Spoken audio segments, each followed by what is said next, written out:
This is a microphone test for the Cambridge City Council Planning Committee, which will begin at 10 a.m.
Hear me? Good. Okay. Right. Do you want to make us live then, please, Sarah? Good morning, everyone. My name is Councillor Smart, and I am the chair of this committee. I would like to welcome you all to Cambridge City Council's Planning Committee meeting taking place at 10 a.m.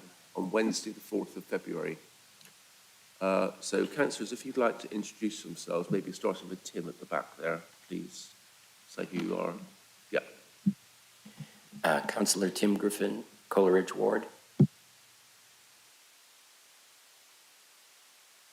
Councillor Naomi Bennett, Abbey Ward. Councillor Bob Illingworth, East Chesterton Ward. Councillor Katie Thornborough, Petersfield. Thank you, councillors, and I'll just let Mike just take his seat. If you're ready, Mike, just introduce yourself, and then we can get going on the intro things I have to speak to. Yeah, thank you, Chair. Councillor Mike Todd Jones, Abbey Ward. Sorry for lateness. Thank you very much. Right, so where was I? Apologies were received from Rob Dryden, I think, Councillor Dryden. That's all as far as I know. I think, what have we got here? Yes, Councillor Bennett. And I've been asked to apologise to Councillor Matthew Howard, who has sent me as his alternate because of having to take a business trip at late notice. And he apologises for not letting you know earlier. Oh, that's not a problem. Okay, thank you very much for letting me know that. Right, so the officers present at the table for this meeting are Delivery Manager Toby Williams, Legal Advisor Richard Pitt, Committee Manager James Goddard, and Producer Sarah Michael. Other officers and public speakers will join us throughout the course of the meeting, and I will introduce them at the start of relevant agenda items. Housekeeping. If anyone has any problems hearing me throughout the meeting, please alert me by waving their hands or advising a council officer. We aim to take a 45-minute lunch break between noon and 2 p.m. Please can those present in the council chamber note that everything on your desk could be broadcast at some point, as the cameras within the room follow the microphone being switched on. If you are following the Teams meeting here in the room on your laptop, your audio, microphone and camera must be switched off, please. If the fire alarm sounds, please follow officers who will leave the room and exit the building via the Pease Hill staircase and exit. Do not use the lift. Please can those participating in the meeting via the live stream indicate that you wish to speak via the chat column or raised hand option. Switch off your microphone and camera unless you are invited to speak. If a report officer drops out from the committee due to poor broadband signal, the senior officer present will take over their presentation or report and respond to questions.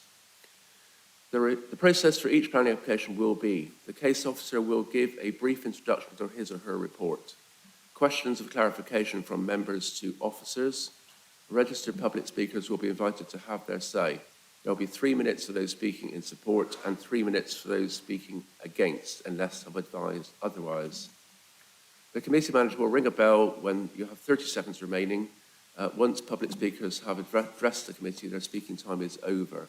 Public speakers are unable to join in with the councillor debate. The committee will then discuss and debate the item and may ask questions of the case officer. At the end of the deliberation, I will ask the planning delivery manager to summarise the officer recommendation, which will pick up any amendments made during the debate. I will then ask members to vote on the officer's recommendation by a show of hands. The council has a convention for major planning applications known as the Adjourned Decision Protocol. Where there is a majority resolution that is minded to make a decision contrary to the officer recommendation, the decision to determine the application will then be adjourned, and the officers will prepare a further report which will come back to a future meeting of this committee. Only those present in the chamber can vote or propose or second recommendations. For the comfort of councillors, officers and the public, I may choose to call short breaks during the proceedings. If councillors or officers require a break at any point, please indicate to me and I will halt proceedings at the next convenient opportunity. Right, agenda item 3 or 2, we've already had apologies as far as I know. Yep. So 3, declarations of interest, members. Oh, none, okay. Agenda item 4, minutes. Can I, any concerns over the minutes? Minutes of the 7th of Jan meeting. Are they okay? Feeling they're okay? Right. Get them to sign. I'll just sign them now. Then we're done.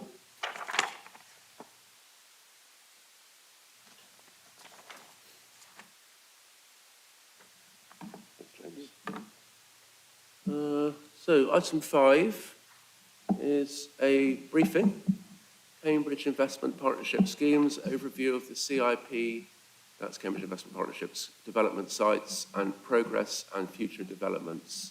So we've got an officer online, Ben Binns, who's going to brief us on this. I'm going to let Toby chair this part. If there's any questions at the end, Toby will organise that before we go on to the planning items afterwards, with the first one being number 6, Ket House. So, Ben, when you're ready. Good morning, committee. Can you hear me, first of all? Is everything working? Yep, you loud Great. and clear. So, for the benefit for the live stream, my name is Bennett Binns, Assistant Director of Development for Cambridge City Council. I've got a short presentation to brief planning committee members about the council's application, which is due in February, for Homes England Strategic Partnership status. And that's mainly what I'm going to be talking about, rather than specific KIP schemes or the pipeline going forward. So I have a short presentation, and I'd like to invite questions from planning committee. So if I may, I'll share my slide.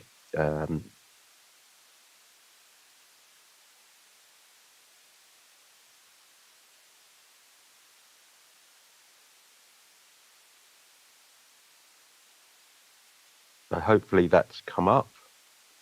Yeah, we can see that. Thanks, Ben. Great.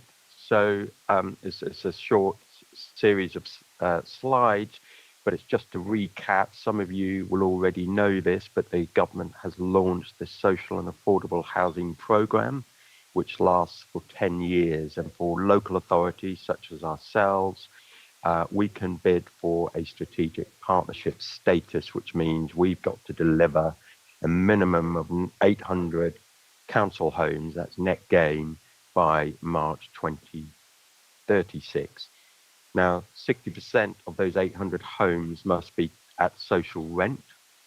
We've made a commitment as a council to make an assumption in the HRA 30-year business plan of 96 million, which would fund 800 homes, which would allow an additional 1,300 council homes to be built. So it's a significant commitment if we are able to successfully bid for this funding.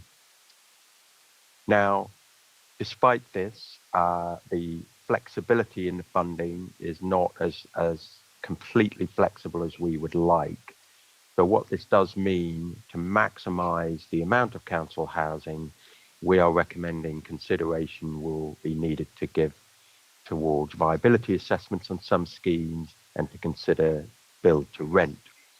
However, the commitment to the portfolio approach, that's 50% council housing or affordable housing across KIP sites, still remains. Now, what does that mean if we undertake a viability assessment, and why are we doing this?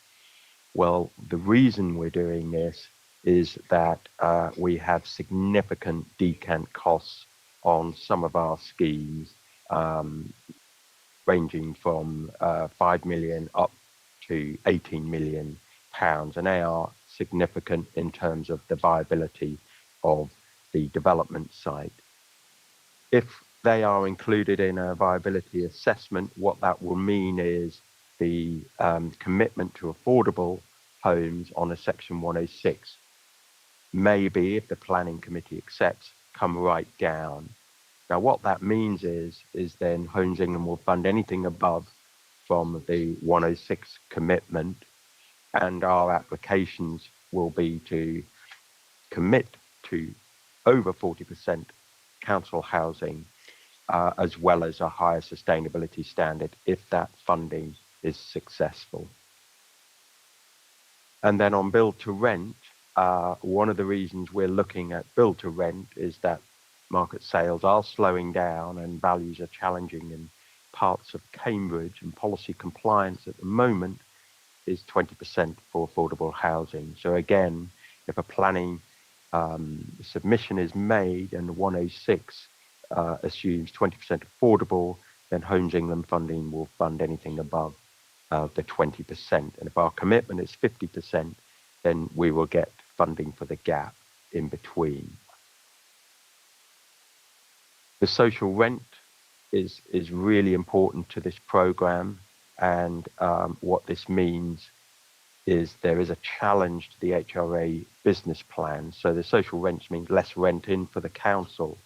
So in order to ensure viability for the council over 30 or 40 years, we will be looking at 40% at 80% rents. Now that feels a bit of a mouthful, so I've just broken it down here. If we have a 200 home scheme and we're targeting 50% affordable, that means 100 affordable homes. 60 of those will need to be at social rents, which is around 45% of market rent.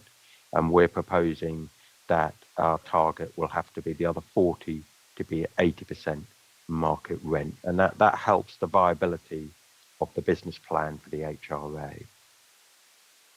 And just finally, the commitment to the portfolio approach, we are very much on track of achieving over 50%. All of these schemes are in the public domain, either on site or have already gone to consultation with a commitment of our target for the affordable. And you can see that we are well over the 40%. We're targeting 50%, and our running total shows that we are currently on track for 56%. Do bear in mind some of the schemes such as Davy, Arbury and Kingsway may change as we go through the planning process. Those are the figures that we've used in the public consultations that took place in the last month or so. So that's the briefing. I'm very happy to take the questions. And if I stop sharing my screen, I'll be happy to answer any questions. Questions, councillors? Councillor Thornborough.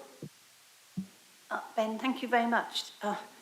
It's actually much more complicated than I thought at the beginning. The build to rent is the current policy requirement is 20% for any build to rent scheme coming through. But is what you were saying is that even when you do build to rent that might be delivering 20% affordable, that goes into the overall commitment of 50% across the city? Yes, that's correct. The portfolio commitment is unchanged. So if we bring forward a scheme that has build to rent, it will be submitted to planning, policy compliant at 20%. But we would state in the 106 that subject to Homes England funding, we would then increase the affordable percentage to 50% or above, but around 50% as part of our commitment to the portfolio approach. So does that mean on some build to rent schemes that there'll be more than 20% affordable build to rent? Because I think when some of the statistics I've seen about the housing provision that's coming out, there does seem to be a kind of a lack of a truly affordable rental properties for people in the city. And so I'm very keen to have more affordable build to rent. And is that possible through? So I'm not sure if you're going to stick to 20% build to rent, but have it in the overall 50%, or will there be an opportunity on some schemes possibly to do more than 20% affordable on build to rent? So our approach would be that we would, if we have a 200 scheme development, our approach would be to target 100 of those homes to be considered affordable. And part of that commitment with the strategic partnership and funding from Homes England would mean of that 100 affordable homes, 60 would be at social rent and 40 would be at 80% rent as part of our affordable commitment. That would be our approach. The other 100, the private, if that's built to rent, they would be at market rent. So I hope that answers your question. So instead of typically a build to rent scheme would normally have 20% of their total number being what they call affordable rent, which in build to rent schemes is typically 80% rent. So we're going way beyond what policy would require. That would be our target and our approach and our commitment, subject to Homes England funding. Councillor Griffin. Thank you, and thanks, Ben. Very interesting. Perhaps you could share those slides with members. That would be helpful. Absolutely, happy to do that. Clarification, 50% affordable sounds great, but what does that mean exactly? What is affordable? How is that defined? So in terms of the council's approach, in terms of our development, going forward with Homes England funding, we would be targeting social rents predominantly, which means it's at 45% of market rent. So it is the lowest affordable rent that we would be able to apply for our council homes. Some of the other rents would be higher at 80%, so it would create a more mixed and balanced community alongside the market sale or the market rent. So that's what the government is pushing councils and housing associations to provide, much more social rents, and we want to be part of that programme and commitment. Thank you. I guess I wasn't very clear. So 50%, what about the other 50%? What does that look like? So if we take a scheme that's 200 homes and we're saying we want 50% to be affordable, the other half would be the market rent or market sale. If it's built to rent, it will be market rent, and that would be at whatever the market dictates that rent is. So it's called 100% market rent. The other half would then be council homes, of which we're saying some will be social rent, which is at 45% market rent, and some would be at 80%. That's our modelling, and going forward, that's what we're doing. Now, of course, there'll be tweaks from site to site because of site constraints or viability, but that's our approach going forward. Thank you. You've got Councillor Bennett. Thank you. I've had a briefing from Ben already, and I just want to check that I've understood something he told me at that briefing correctly, and then make a suggestion for how we might go forward with build to rent. And so my understanding is that build to rent is primarily really separate developments rather than build to rent funded probably by an external pension fund rather than just a few build to rent properties slotted into your main programme. Is that correct, or have I misunderstood it? Are you doing both?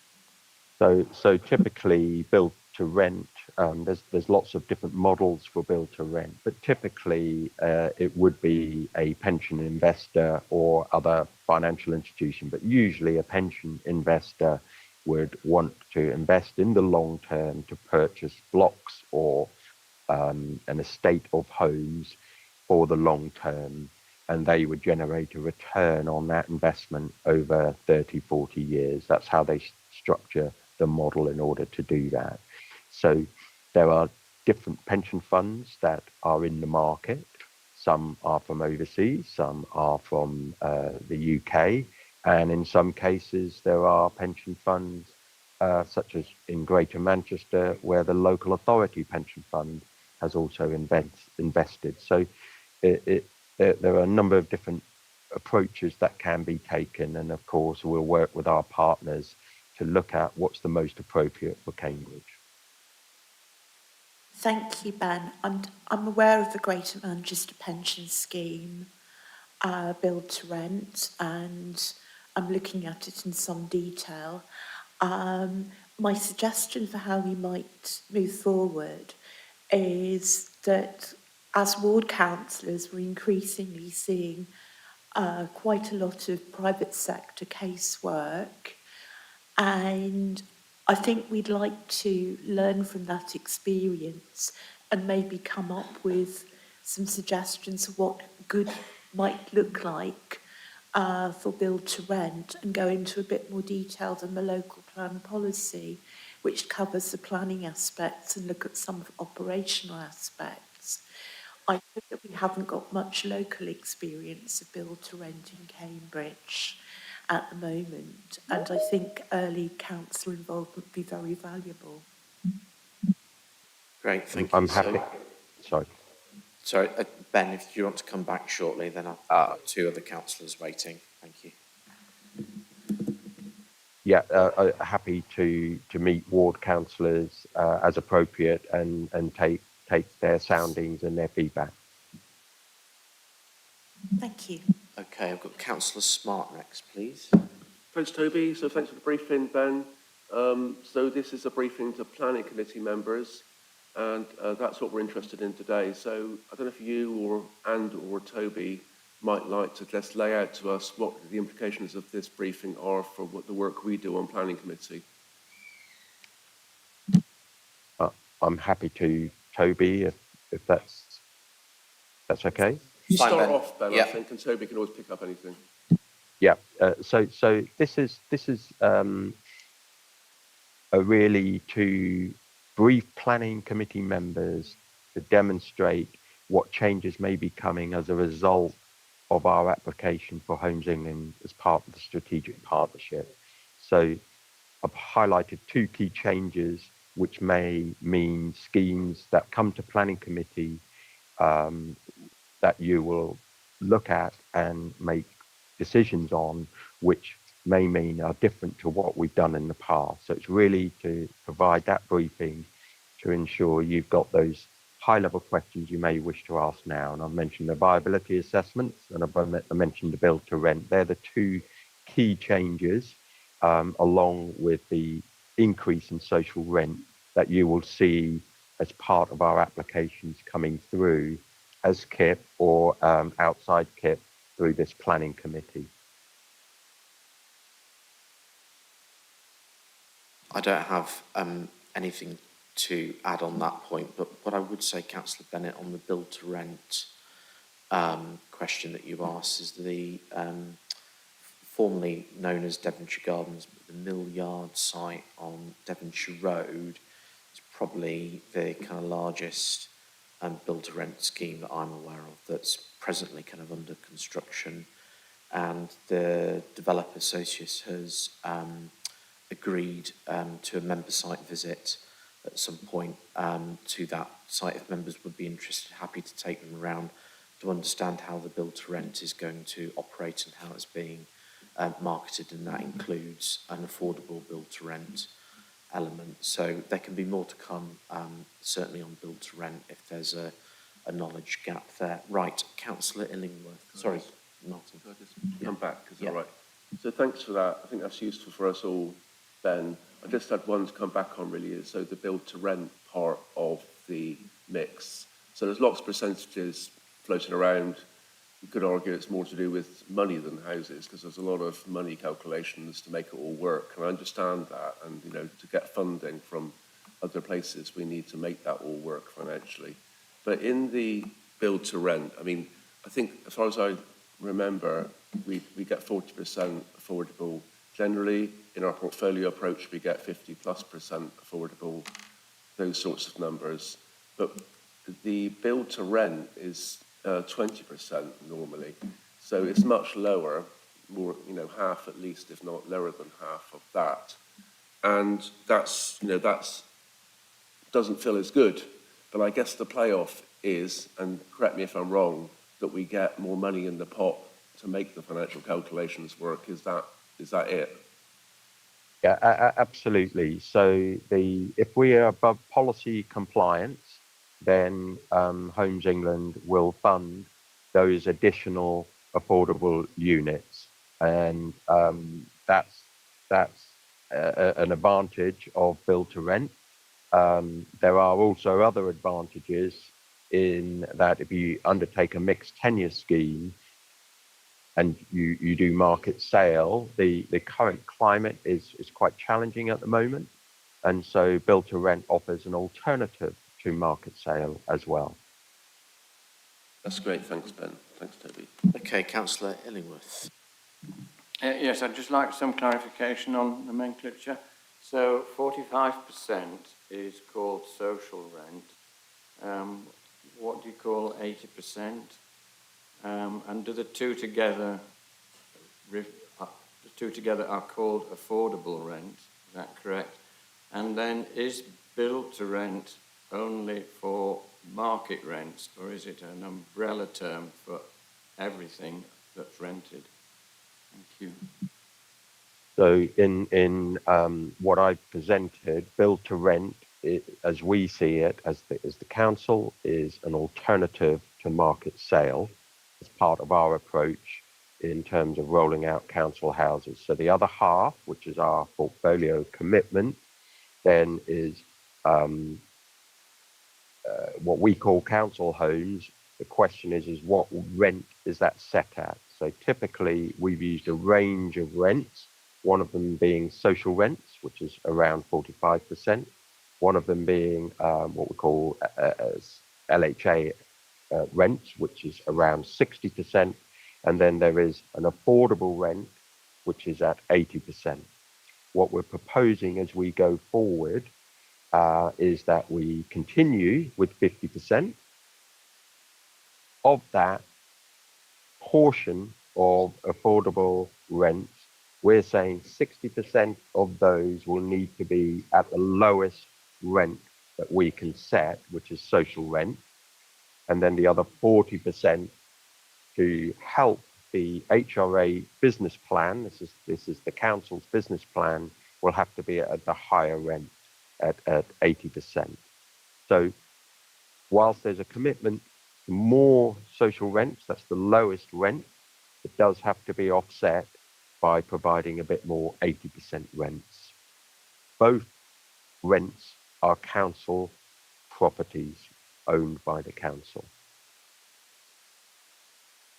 So that clear matters up for you, Councillor. The NPPF does provide these definitions in its glossary, and maybe Ben, when he shares his slides, maybe if there's an additional slide there providing some definitions, that might be useful as well, Ben. Councillor Thornborough. Ben, will the housing strategy be updated to take this on board? And will the provision for affordable housing coming through developers, not KIP, are they changing at all? Because I think the 60% at social rent is of the 40. I think that's really, really good, and it would be great if this was across the board, not just for KIP. This might be something. Actually, this might be a question for Toby, but anyway, just how is this going to be embedded in documents going forward? Thanks. Yeah, so we think this follows the housing strategy, so it should be compliant. Our approach should be compliant with housing strategy, which also means, you know, we've got to consider the number of 1-bed, 2-bed flats and houses and 3 and 4 bed houses and so on. But we'll look at it carefully just to make sure we are compliant. In terms of other developers coming forward, there could well be other registered providers, housing associations that may wish to also have a strategic partnership with Homes England. There could be other developers as well. If they do apply and are successful, then the commitment's still the same. The government wants to see more social rent being provided. So they, alternative, other housing providers, developers, if they do have a strategic partnership, will need to demonstrate they're providing much more social rent, and at least 60% of their affordable provision to be at social rents. That is the government push and commitment. So I would expect to see more of those schemes coming through if more developers and housing associations are successful in their applications with Homes England. Great. Are there any more questions from councillors? Great, thank you. Thank you, Ben. That completes the briefing. Thank you for that update. Thank you for councillors for those questions. Over to you, Martin. Yeah, so thanks, Toby, for chairing that bit. Let's have a short break now before we start on the planning items. So if you've got to come back in 5 minutes at 10:40-ish, please. Thank you very much. So if you turn us off, then please.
Right, welcome back after a short break. So we're on to planning items now. The first item of the day is item 6, Kett House. We've got speakers, so Sarah Nicholas, objector, John McGill, objector, Arthur Kedlitsky, objector, and then the developer, we've got Laura and possibly Ron, sorry, and then Ward Councillor Robertson, who was here earlier. There he is, yeah. Hello, Richard, sorry. Okay, right, we're all set then, I think. So, yeah, I think so. So, Tom, if you want to introduce the item then, please. Thank you, Chair. The application is the Kett House for the demolition of existing buildings and structures, erection of an office building, Class E, to include ground floor flexible units, Class E, F1, F2, and a single basement for car parking and plant, hard and soft landscaping to create a new public realm, the stopping up of the existing vehicular access onto Hills Road and provision of vehicular access on Station Road, provision of cycle access and parking and related infrastructure and servicing. Today, I'm supported by Christian Brady, Conservation Officer on my left, Traveen Montiero, Urban Design Officer, and Banner Elzine, who is the Landscape Officer. Online, there is Emma Davis, who is Sustainability Officer. If members do have any queries related to sustainability, given limited officer availability today in terms of Emma's time, I would ask members to ask those questions before 11:30, if possible. In terms of updates to the report, so under the Water Framework Directive, Regulations 2017, there is a requirement for water bodies not to deteriorate and to achieve good status by 2027. So this needs to be taken into account by the local planning authority.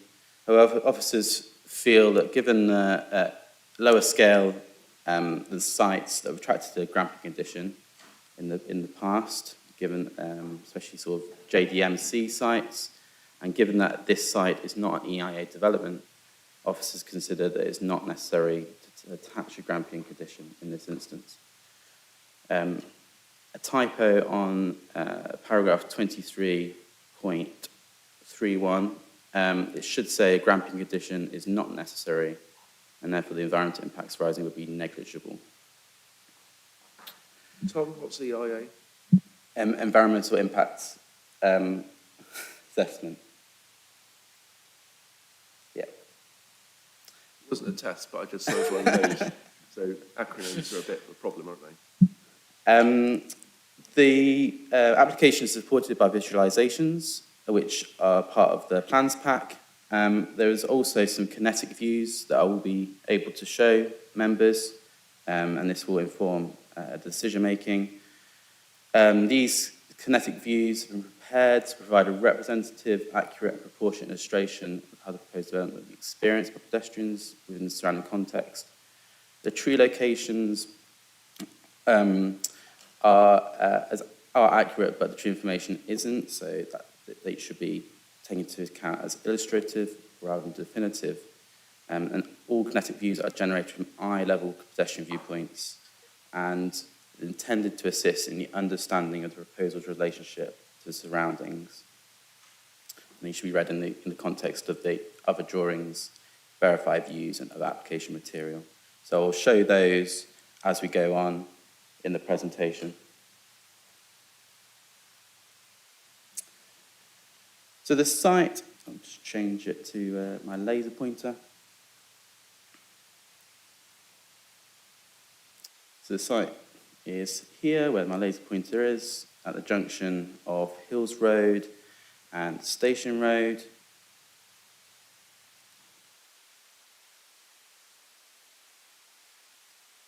In terms of planning opportunities and constraints, it is in a highly sustainable location, given its very close proximity to the station. It's in an area of major change. It's in the railway station, Hills Road Corridor Opportunity Area. It's in the Newtown and Glisson Road Conservation Area. Currently, the Kett Oak sculpture is on the western facade. There are buildings of local interest marked by these yellowy orangey buildings, and then to the south here as well. There's commercial development underway on the opposite side of the road. That is the Botanic Place redevelopment and the Flying Pig that is currently under construction. Other designated heritage assets in the vicinity include the War Memorial on the opposite side of the junction from Cat House, Botanic Gardens, which is a registered park and garden, and then in the wider context, there is the Church of Our Lady of the Assumption and the English Martyrs further up Hills Road towards the city centre, and the railway station to the east of this plan.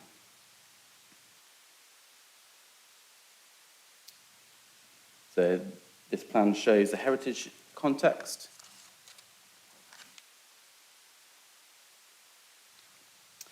So as I say, the site is situated in the Newtown and Glisson Road Conservation Area. There's a setting of several Grade 2 buildings and the Grade 2 star Botanic Gardens. The site is in the setting of buildings of local interest, so terraces to the south, and then the curved terraces to the north, and the Station Road villas also to the north.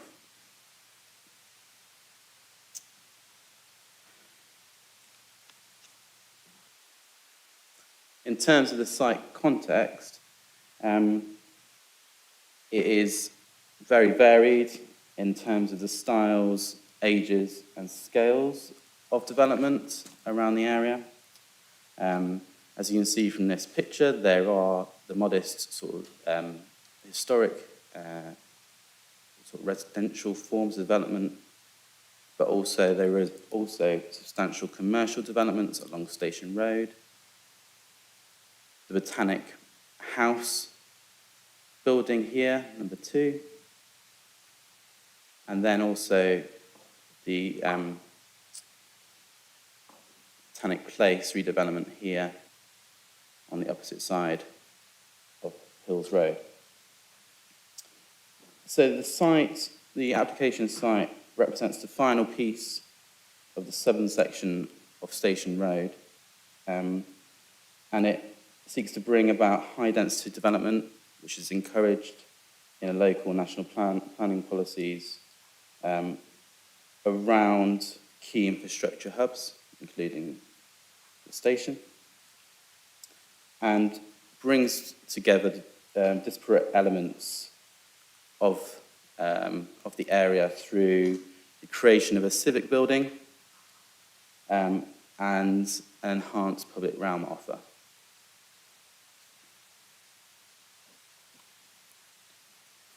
So this is the existing site.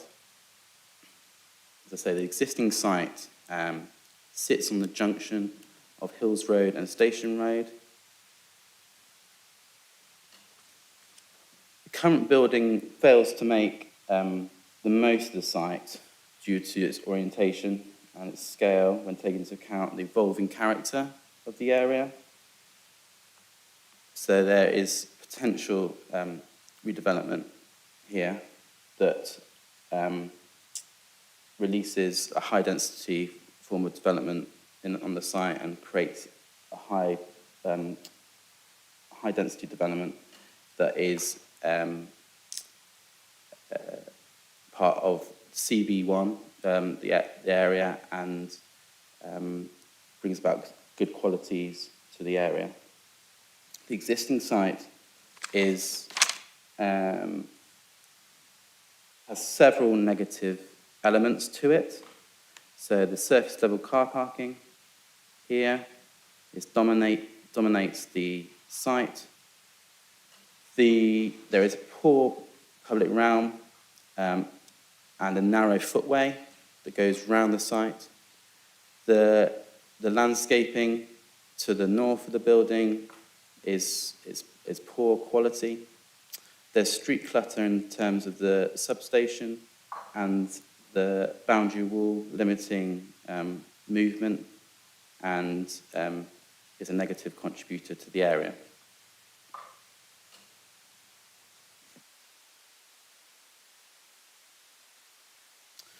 So these are the images that show these elements. There's surface level car parking here, and they've got the narrow footway and the landscaping.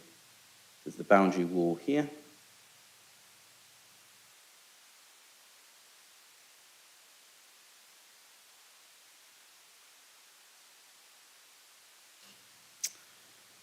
And this is the current building.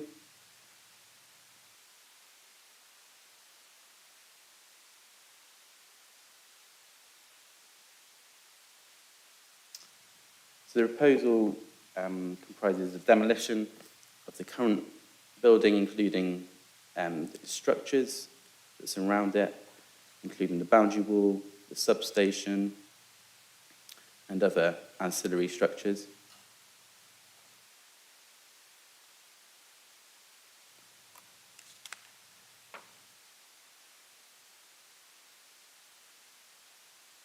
So in terms of the design approach, the site is located outside the 2004 station area master plan. So this historic master plan no longer reflects the current reality of tall, highly dense commercial development, which is now part of the townscape character, which also forms part of the conservation area. With an increase in cycling pedestrian movements expected through the redevelopment of Botanic Place across the road, and improvements to the junction, which is part of that planning consent to promote pedestrian movements across the southern section of Hills Road and then along the southern section of Station Road. The building's form would comprise two interlocking masses, and it's deliberately been designed to provide a strong civic quality and a wayfinding marker to the station for positively responding to the evolving massing and on the other side of Hills Road. One of the key drivers to this form of massing is also the sustainability of the scheme, which would utilise hybrid steel and timber frame construction, which reduces the embodied carbon and speeds up the build-out time on a project such as this, compared to more traditional methods of construction.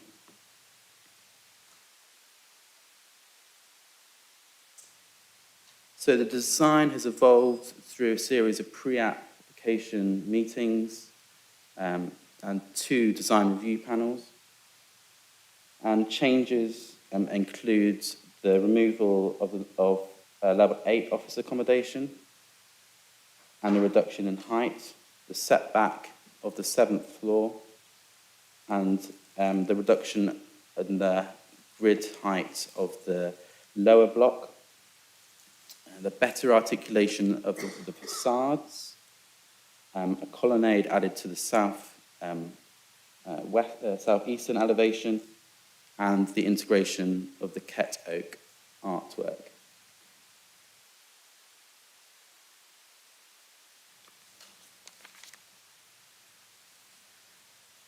So this is an indicative visual of the proposed scheme. So in this image, you can see the Ket Oak mural on the western facade and the double height colonnade here.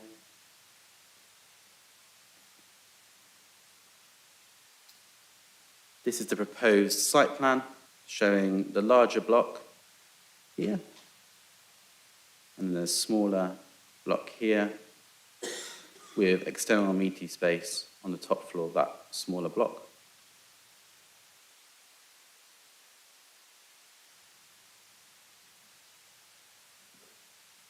In terms of the ground floor plan, This would comprise the reception area for the office building, and then cycle provision on the ground floor, which would be highly accessible for users. They'll be able to access this from Station Road and also from Hills Road. Included in the ground floor plan is flexible space, which could be commercial, retail, or community space, and there's flexibility to change that.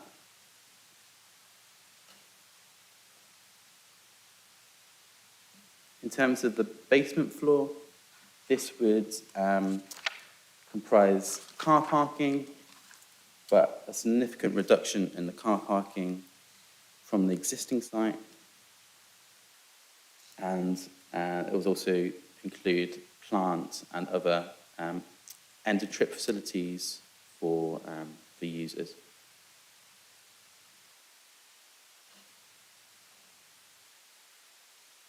This is the proposed first floor, showing the core and then the surrounding office space. You can see that it doesn't join on to the colonnade at this point. The colonnade is the double height, as I've already mentioned, which provides more welcoming space. And then floors 2 to 5, this would be the proposed layout.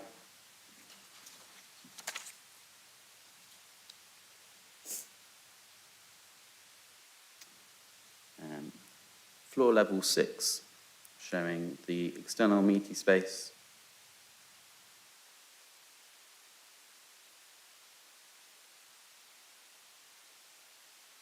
And then floor 7 with the setback of the 7th floor and the creation of an external amenity space here.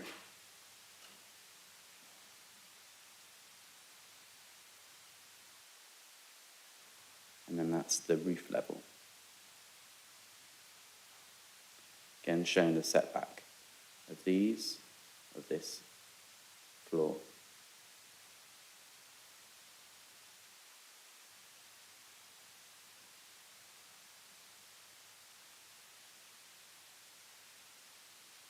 So going on to the elevations, this is the view from the elevation onto Station Road.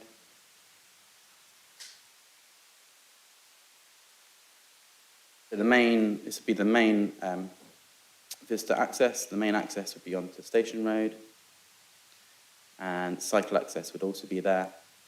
Vehicular access would use this also going, and there'll be a lift going down to the basement for that.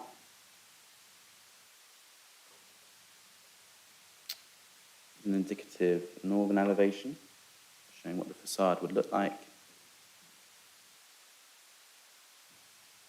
So during the pre-application process, these columns were refined as well to increase the permeability of that colonnade and reduce the sense of enclosure there.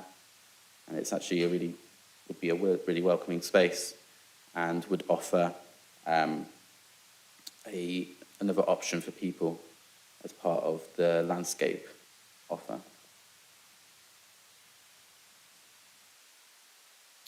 The design has also been involved in terms of the glazing, and so although there'd be two interconnected blocks, there'd be facades differentiation between different elevations, and this is driven primarily by solar gain to limit or increase that solar gain depending on the positioning of those elevations, the orientation of those elevations. And the pier depths would also change depending on what the facade is. And these would accentuate the different facade attributes, such as emphasizing the verticality of the western facade here.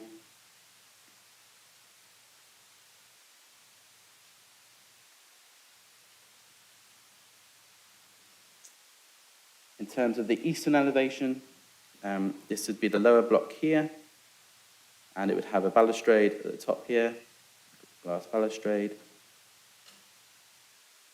Within that, it would sit the external amenity space.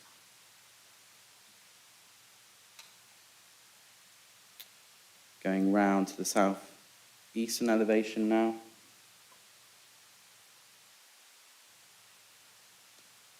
You can see the cycle parking access here from Hills Road. The southern elevation, so we're onto Hills Road. And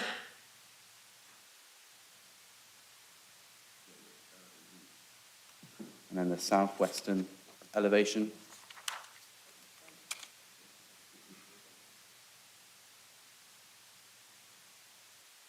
And then the western elevation showing Kent Oak mural.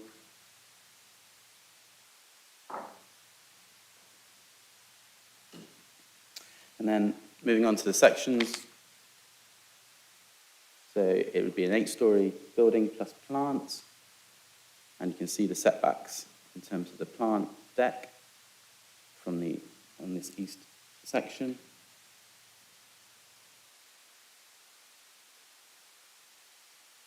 And again, on the northern section as well.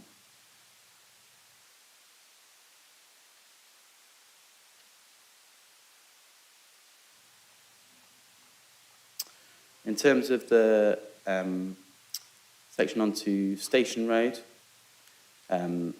this one shows the width of the colonnade proposed, and then the distance then from that to the carriageway.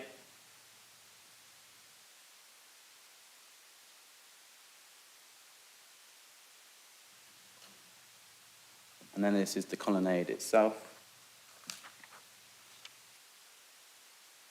So this allows for people to choose that option, especially if it's a rainy day. And it also allows views through to the War Memorial on the other side of the junction. And it avoids the then potential fragmentation of the public realm by offering a double height colonnade and an expansive width. I'm just going to show the first kinetic view of the colonnade.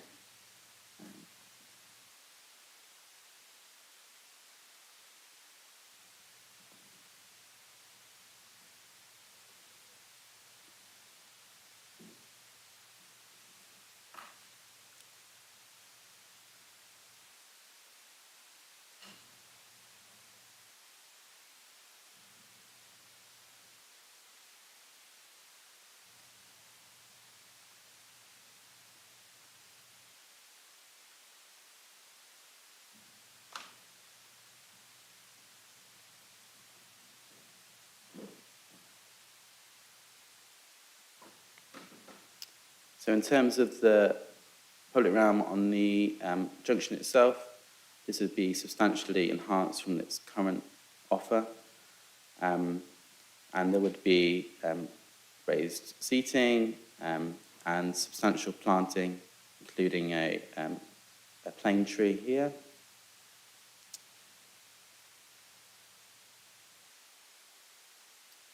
This plan shows the landscaping and public realm improvements, and it would allow, and the landscaping has been designed with the surrounding context in mind.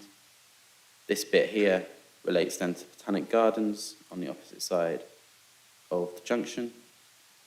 This southern area relates to the Flying Pig and Botanic Place, and this area here continues the linear park along Station Road. So this provides a variety of public realms where people could dwell, particularly this area here as a space for people to interact and socialise.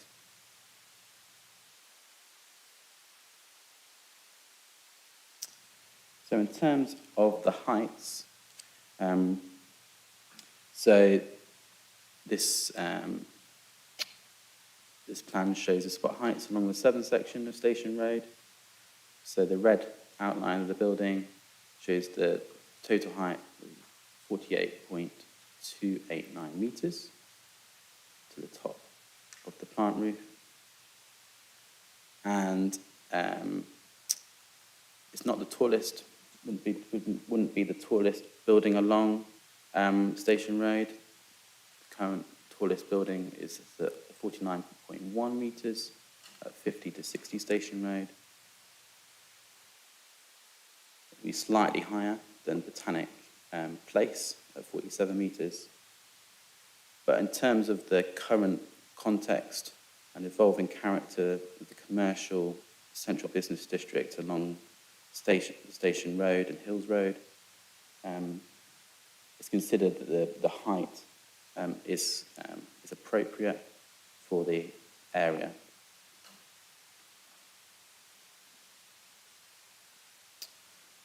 So moving on to sustainability. So as I said, the design has been heavily influenced by the hybrid timber steel structure, which reduces embodied carbon.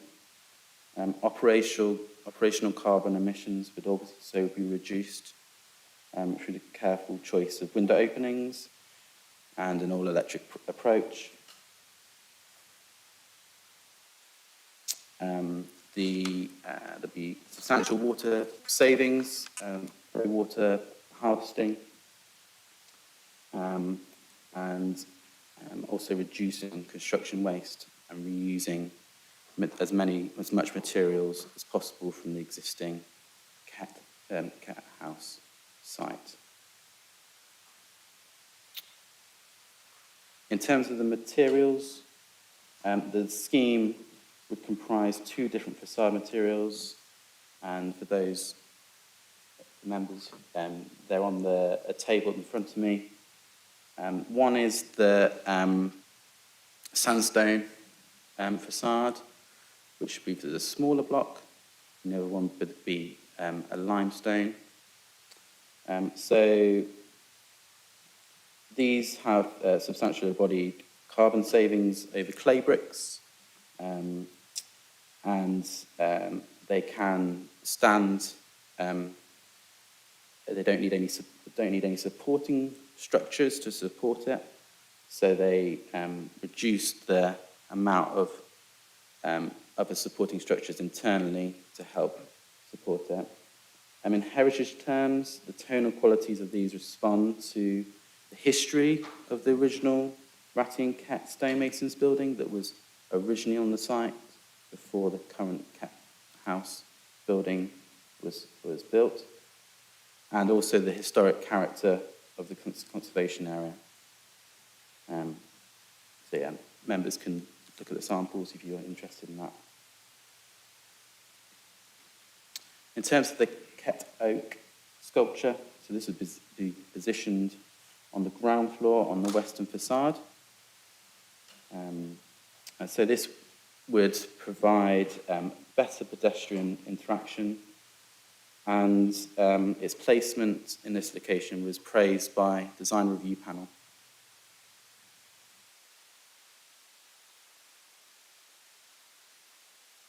So moving on to the visualizations.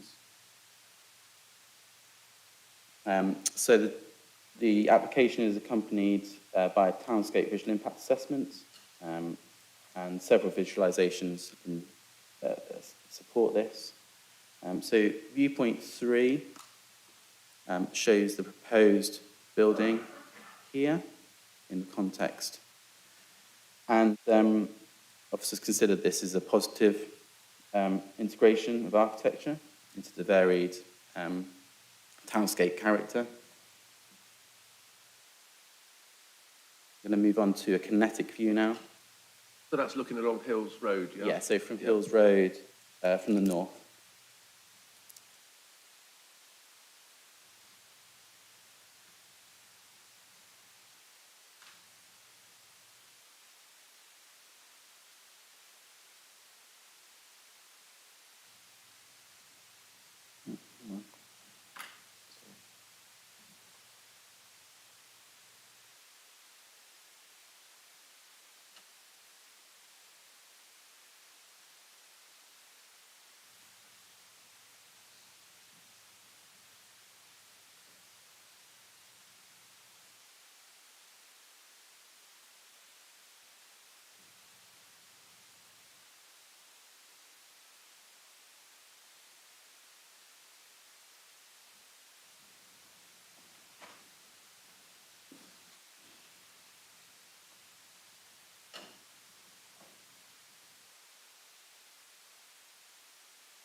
So this is viewpoint 4 from the opposite side of the junction, and just to the right here is, or just to the left even, is the War Memorial.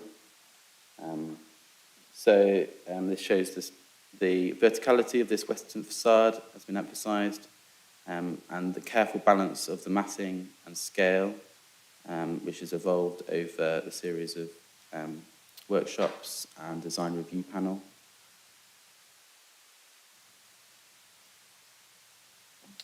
So in terms of the visualisations from Station Road, this is the existing view, showing the current building, and then the proposed view looking down Station Road towards the junction. So the proposal projects onto Station Road above first floor level. However, Station Road doesn't have any uniform building line.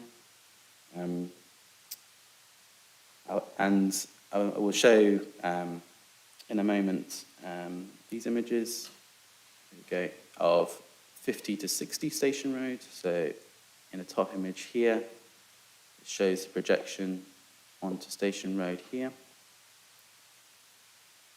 This is further down Station Road towards the railway station and looking the other way along Station Road. So this is a similar projection onto the road. But 50 to 60, by contrast, does not offer a welcoming space beneath that colonnade. And it's read more as a semi-private space rather than a fully public space that the Kett House proposal offers.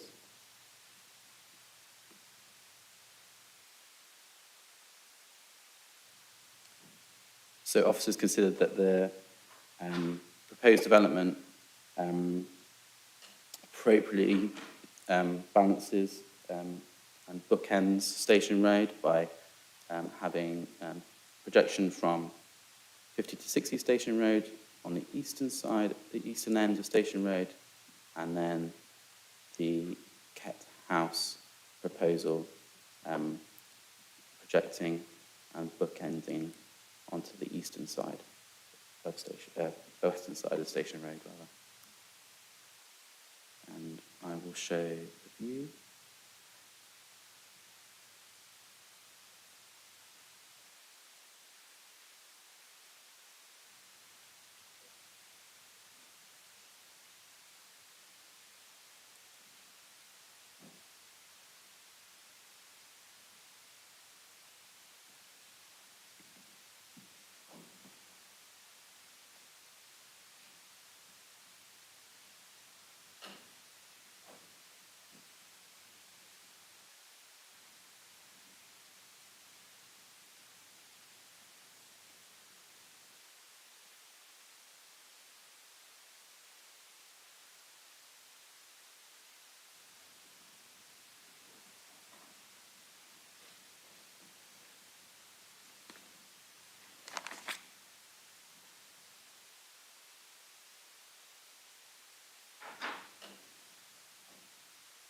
So in viewpoint 8, the scheme stepped down in terms of its massing onto the buildings of local interest.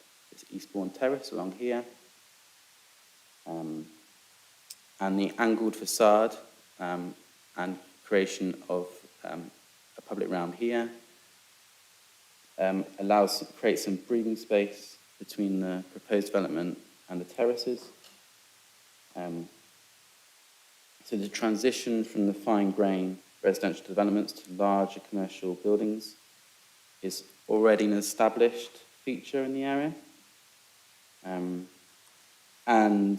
as the inspector said on the Botanic Place redevelopment and identified, this part of the conservation area contains buildings of varying scales, ages and designs. So following now the redevelopment of Botanic Place and the evolving character of the street, of the area, which comprises a juxtaposition between smaller buildings and high density commercial developments. Officers consider that this is an appropriate response. Nevertheless, in heritage terms, by virtue of its scale, massing and reduction in openness on the junction, there is some harm at the lower end of the less than substantial harm to the conservation area.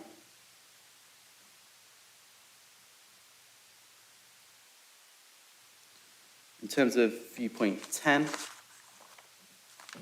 this is further south along Hills Road.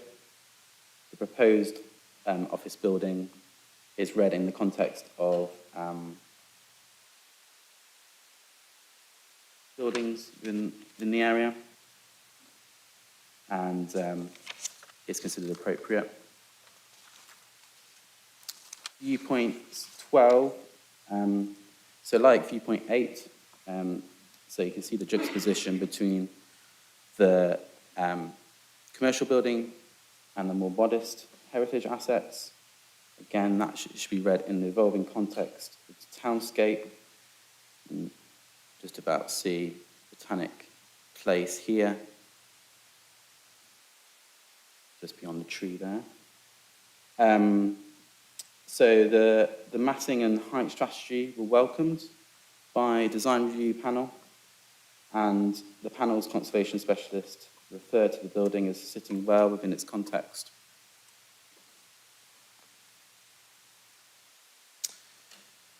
Viewpoint 13, so whilst there would be a modest loss in openness towards the junction and the visibility of the curvature of the terraces beyond would be reduced, the views of the Grade 1 church in the distance will be retained. So there is a degree on the lower end of less than substantial harm to the conservation area, given that there is a reduced sense of openness towards that junction on the approach from the southern end of Hills Road, and there would be a limited less than substantial harm to the Grade 1 church. So I'll show you another kinetic view.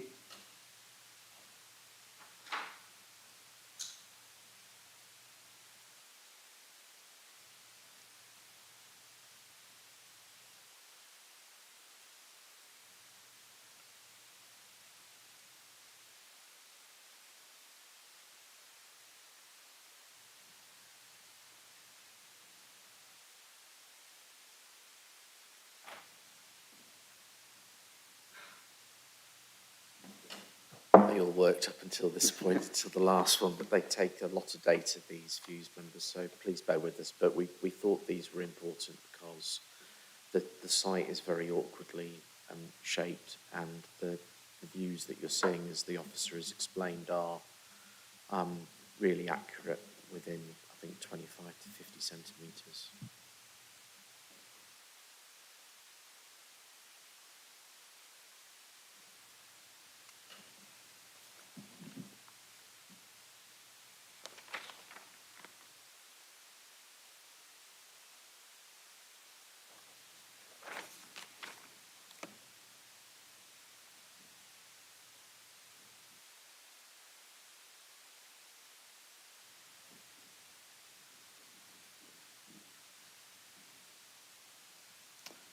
So the final visualisation to show you is from Castle Mound.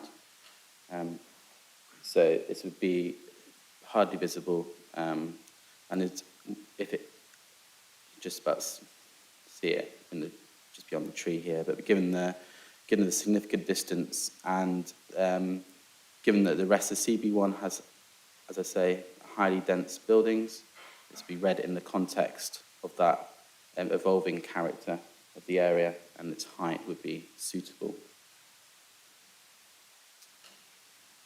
So, as I've said throughout the presentation, there is harm identified to heritage assets, and this is summarised in Table 5 of the officer report.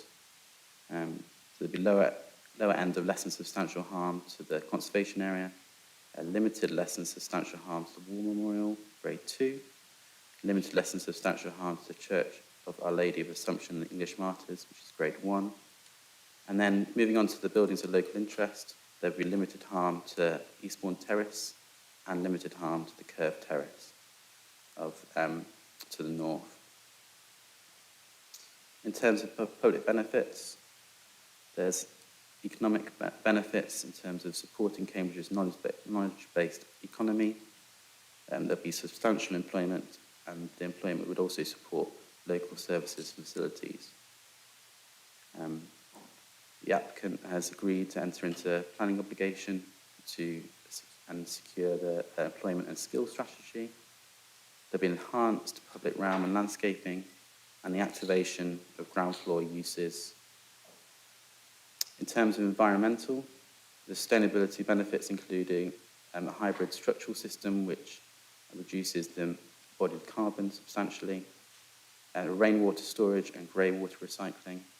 There's townscape and placemaking benefits, and there would be a reduction in car travel and a modal shift to walking and cycling. So in terms of the overall planning balance, in terms of approval, it would be a regeneration of a brownfield site. As I said, be a hybrid steel and timber design. Public realm improvements would meet a high quality office need, complete the CB1 Station Road regeneration, would provide a biodiversity net gain of more than 30%. On the other side, there'd be a lower level of harm to designated and non-designated heritage assets, and foul water capacity at Cambridge Water Recycling Centre. There'll be a negligible impact in terms of that environmental impact. So the officer recommendation is to approve. Thank you, Chair. Thanks, Tom. Some time ago, you said about 11:30. Was that so we could speak to Emma, or was that when you were planning to finish, or what? Yeah, apologies, my presentation went on far too long. So we don't have to worry about 11:30 anymore then? If Emma is available still, maybe it's more to 12. got She's other still stuff to do online, before so we get still to Emma. looks like she's still available to answer questions if members have questions regarding sustainability. I was just going to say, I mean, when members asked about, having little breaks every hour to walk around a bit, stretch your legs. We've had an hour, so should we have a 5-minute walk round, a bit of a stretch, and we could use that time to look at the materials there and the site plan, the model rather, which might be useful before we get on to speakers, if that's okay with everyone. So basically, 5-minute break, turn the live stream off, please, Sarah. Don't discuss the item because we're in the middle of it. Thanks.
Yeah, welcome back after a short break.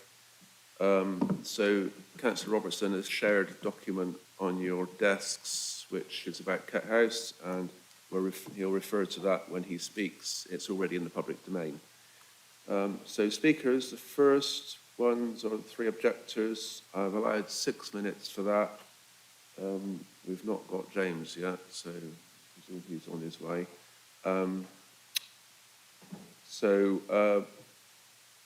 If you can stick to something like 2 minutes each, that'll be good. Perhaps what I'll do is I'll ask James to do a little press of the bell at 2 minute intervals, so you've got some sort of idea of how many minutes are going by. So Sarah Nicholas, John McGill, and Arthur Kalatsky. So are they all here in the room or online? Some online. Some online. So Sarah Nicholas is not. Sarah, oh, right. Sarah Nicholas is online. John McGill is. Just here. Would you like to invite him up, Chair? Yeah. Hello, John. Hi. Do you want to sit on the public speaker seat in front of you? Then you get a microphone and everything. Yep. So when it comes to your turn, John, press that thing in front of you, the right-hand side, and it lights up red, and then you can speak. Not yet, though. And then the final speaker on the objection side is Arthur Kalatsky, and that person is online as well. So you might need to stop, James, possibly between speakers to make sure they get the 6 minutes in total. So members, you're all ready, right? Okay. So Sarah, if you want to turn your camera on, you can, but you don't have to. You get. Hello, Sarah. When you're ready. Hi. Hello. Thank you very much. Chair, councillors, I'm speaking on behalf of Cambridge Past, Present and Future. You are here today as the guardians of Cambridge's architectural soul. National and local policies are not optional suggestions, they are the benchmarks of your civic responsibility.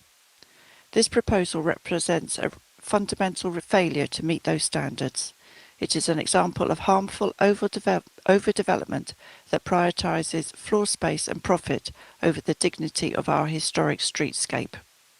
Residents, Historic England and your Conservation Officer have raised a collective voice of concern. We do not object to change, but we must object to discord. This site sits at a delicate junction flanked by the human scale, locally listed terraces and the Grade 2 listed war memorial. While the current building, although not of good design, is unobtrusive and sits comfortably in this context, this replacement does not settle into its surroundings, it assaults them. Its excessive massing will tower over our heritage, creating a jarring, brutal conclusion to the street.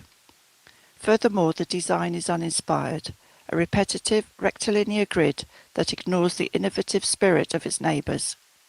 Instead of a landmark, we are offering a monolith that will cast our future public realm into permanent shadow. Crucially, this specific scheme is not necessary. The applicant may argue the public benefits, but these benefits could be delivered by a far less harmful, more sensitive design. We are not convinced that the purported benefits justify the permanent, irreversible harm this building would inflict on Cambridge. Councillors, good design must come before profit. Once the stone and glass are laid, the damage to our city's character is permanent.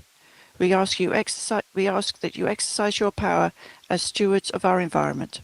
Do not settle for sufficient when our city demands excellence. The people of Cambridge trust you to protect the visual harmony of our home. We urge you to uphold design and heritage policies and refuse this application. Thank you. Right, thanks, Sarah. So, John, you're next. Yeah, press your thingy. That's it. Okay, when you're ready.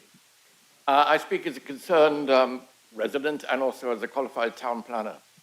I suggest that this proposal runs actually contrary to the spirit of the local plan, particularly policies number 55, 56, 57, 60 and 61, which have been put into place in order to enhance the environment and conserve what we got. This proposal right now runs completely contrary to the spirit of these policies, which I think will probably continue into the new emerging plan as well. And it is a very critical area right now, a very critical position that we're at on Station Road and Hills Road, which cries out for something a little bit inspired, a little bit inventive, which this thing is nothing like whatsoever. And that's basically what I have to say. Okay, thank you very much, John. So Arthur, you're next. Roughly 3 minutes left. Thank you, Chair. My main objection to this proposal is, sorry, I'll get myself into focus. Right. Here we are. My main objection to this proposal is what is its intention to create open plan office space, which I argue is completely and utterly obsolete with what has happened with work at home development since the pandemic, which seems to be stable. You just need to look at the completely empty new building in Hills Road, in Station Road, next to the site, and the many empty office buildings in the segment of Hills Road between Station Road and Blensfield Road, to see there's a glut of office space in Cambridge. It's not needed. So I would argue for refusal of planning permission just on those grounds.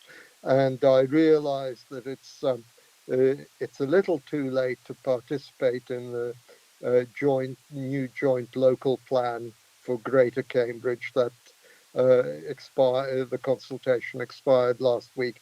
But nevertheless, I feel that we should not be countenancing any more new offices in Cambridge. They're particularly open plan offices. They're simply obsolete and unneeded. If the building were strengthened to possibly be laboratories, that would be better.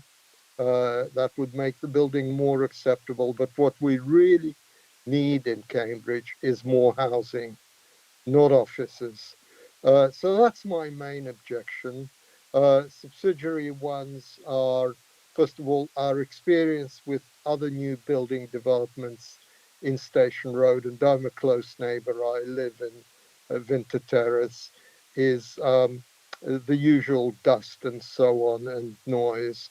That, of course, has to be taken into account, but also illegal parking by work people on the sites in the private streets in the Triangle and CB1 development areas. So I think council should impose a condition that Finish up now then, Arthur. Finish your builders, sentence because it's just up to the time. okay. The builders impose disciplinary procedures on any employees or contractors who park illegally. That's All it. right. Thanks very Thank much, you. Arthur, John, and Sarah. How long was that, James? It's 5 minutes, 50 seconds, Chair, so yeah. Oh. So it should have been 6 minutes. I've cut him short. By all of 10 seconds, Chair. Okay. So anything else, Arthur?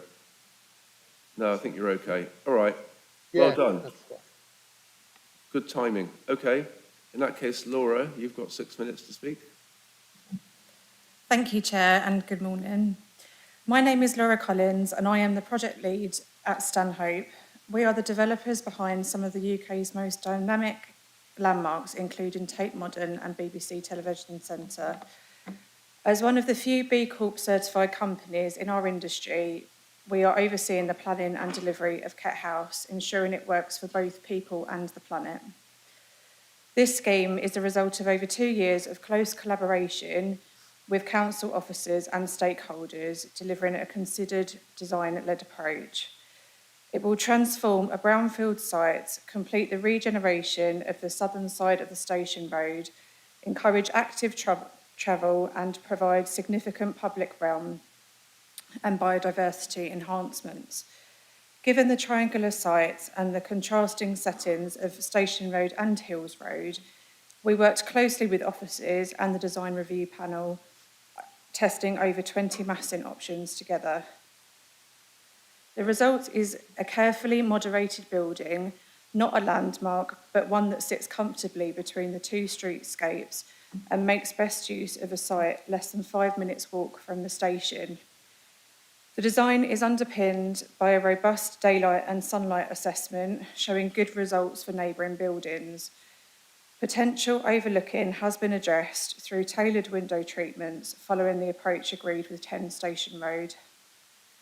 The Colonnade continues this careful design approach, creating a generous, inviting space that frames key views, including the War Memorial. By moving the building back, we create public realm 3 times of the existing size, equivalent to more than 5 double tennis courts, helping future-proof Station Road for the increased footfall from East-West Rail and other developments. The proposed Section 106 includes just shy of £330,000 towards Hills Road crossing improvements, enhancing safety and connectivity at this key junction. We have celebrated and focused on cycle facilities that have been described as exemplary by the local Highway Authority Transport Assessment Team. The scheme provides 298 cycle spaces in total, of which over 90% of cycle spaces are secure within the building at ground level for employees, accessed from both Station Road and Hills Road, including Sheffield stands and oversized accessible spaces. Whilst we're very excited about lots of aspects of this scheme, we are particularly proud of the reinstatement of Ket Oak. Stakeholders were clear with us it should remain accessible and part of daily life. Its ground floor position achieves this while strengthening community engagement. A comprehensive sustainability strategy, including a low carbon facade, using high quality and durable stone bricks from quarry waste, with samples here today. Ground floor to be shaped through discussions with Cambridge Bid, Create Cambridge, neighbours and other stakeholders to ensure the space evolves harmoniously over time. A biodiversity net gain of over 30%, which includes 17 new trees at ground level and 7 on landscape terraces. A comprehensive approach to rainwater and greywater reuse, an employment and skills strategy and wider social value initiatives proposed to be delivered through the Stanhope Foundation. In summary, this carefully considered design-led scheme will transform a brownfield site, complete the regeneration of Station Road, enhance public realm and biodiversity, and provide exemplary cycle and end-of-trip facilities. We have worked closely with officers, the design review panel and stakeholders to ensure the proposals respond positively to the site context and bring this scheme forward in conjunction with the first-class design team. Thank you. Thank you, Laura. So the final speaker is Councillor Robertson. And as I say, you've got that piece of paper on your desk, members, if you want to refer to that. Thank you. I don't intend to go to great length, I promise you. An essential aspect of Cambridge's attractiveness as a place to live, to work, study and visit is its character.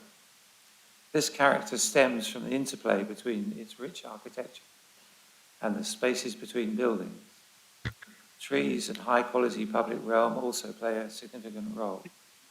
Now, those are not my words, they're the first words of the section on protecting and enhancing the character of Cambridge. Yes. Somebody needs to turn their microphone off, I think. So, carry on, Councillor. Right. So they're the words from the first section on enhancing the character of Cambridge in the existing local plan. Now, the area of and around the junction of Station Road and Hills Road is an important part of our heritage in Cambridge. In particular, the annual Remembrance Day parades and service rely on full space around the War Memorial and it takes over the whole street area. In the words of English Heritage, the present Ket House respects to some extent the historic scales of the streets around it. It's only 5 compact stories tall, and is set back sufficiently from the pavement edges not to crowd the junction. Its platform also creates a substantial setback from Hills Road to the south and allows for a relatively sensitive transition to the scale of the adjacent Victorian terraces. Now, my concern is that this setting, the existing cat house in its public realm at this place, would be badly damaged by the proposal. The local plans section on protection enhancement contains policies 55 to 61, which I refer to in my response, which I've just reissued. The problem with this proposal is it fails to meet the requirements of all of these policies. Time after time, we're required to respond positively to existing features, or to ensure that elements integrate well with each other, or to preserve or enhance heritage assets and their setting. In each case, the proposed building would have the opposite effect. Cambridge, past, present and future stated that the building's uninspired angular form and repetitive architectural character do not respond to the area's history or draw inspiration from the innovative design of nearby landmark buildings. Heritage England's conclusion is that the proposed new building would cause some harm to the significance of the conservation area because of its large scale and bulk.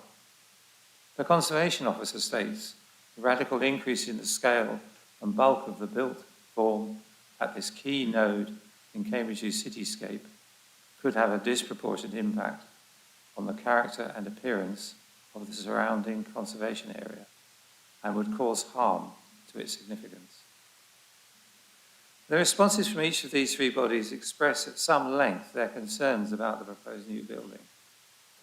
Now, the officer's report accepts that the proposal has identified heritage harm, and we did get a few minutes about that at the end of the presentation, but not more than a few minutes. But the identified heritage harm, they feel economic, social and environmental benefits outweigh this harm. However, these supposed benefits largely depend on the claim that the application would substantially improve public realm. And I put it to you that the evidence provided by Heritage England, Cambridge PPF and the Conservation Officer are clear that there will be substantial harm to the public realm, not improvement. I hope you will see that the planning balance must be against this application being accepted. It is essential that our policies on protecting and enhancing the character of Cambridge are not allowed to be mown down by this proposal. Now, I have one final but important point, and it's the fate of the Ketts Oak sculpture. I was concerned that there was no consultee assessment of the plan to relocate this sculpture at ground level and the risks involved in doing that. I asked the officers for someone with experience of public art to be consulted, but was told that issues relating to the sculpture would be handled by the planning team. Now, that did not seem to be enough. I contacted a group with very relevant expertise, Cambridge Sculpture Trails, a respected group who make available a series of free digital guides to the variety of sculptures in Cambridge. I have the following statement from Karina Plough and Martin Thompson on behalf of the group. So they say, the Ketts Oak bas-relief sculpture in its prominent position high on the street-facing facade of the present building is a much valued example of public art. Situated at a key intersection of the city, it is viewed by thousands of local people and tourists alike every day. We are extremely concerned that the current proposals to resite the work at ground level of a new building will result in it becoming hidden away from public view and prone to damage and disrepair. Furthermore, being carved out of sandstone, a soft stone, it would be particularly vulnerable to being damaged by vandalism.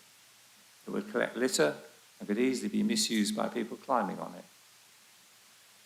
We therefore urge the Planning Committee to reject the current proposals for reciting this work and to insist that the developers amend their plans so as to retain the high visibility of this important work and to ensure it is placed in such a way as to be well protected from the risk of damage. So that's the voice of people with experience of public art in Cambridge. And regardless of what decision you make today about the building, I hope you will accept that the proposed relocation of the Quetzalcoatl sculpture is not acceptable. Thank you. Thank you, councillor.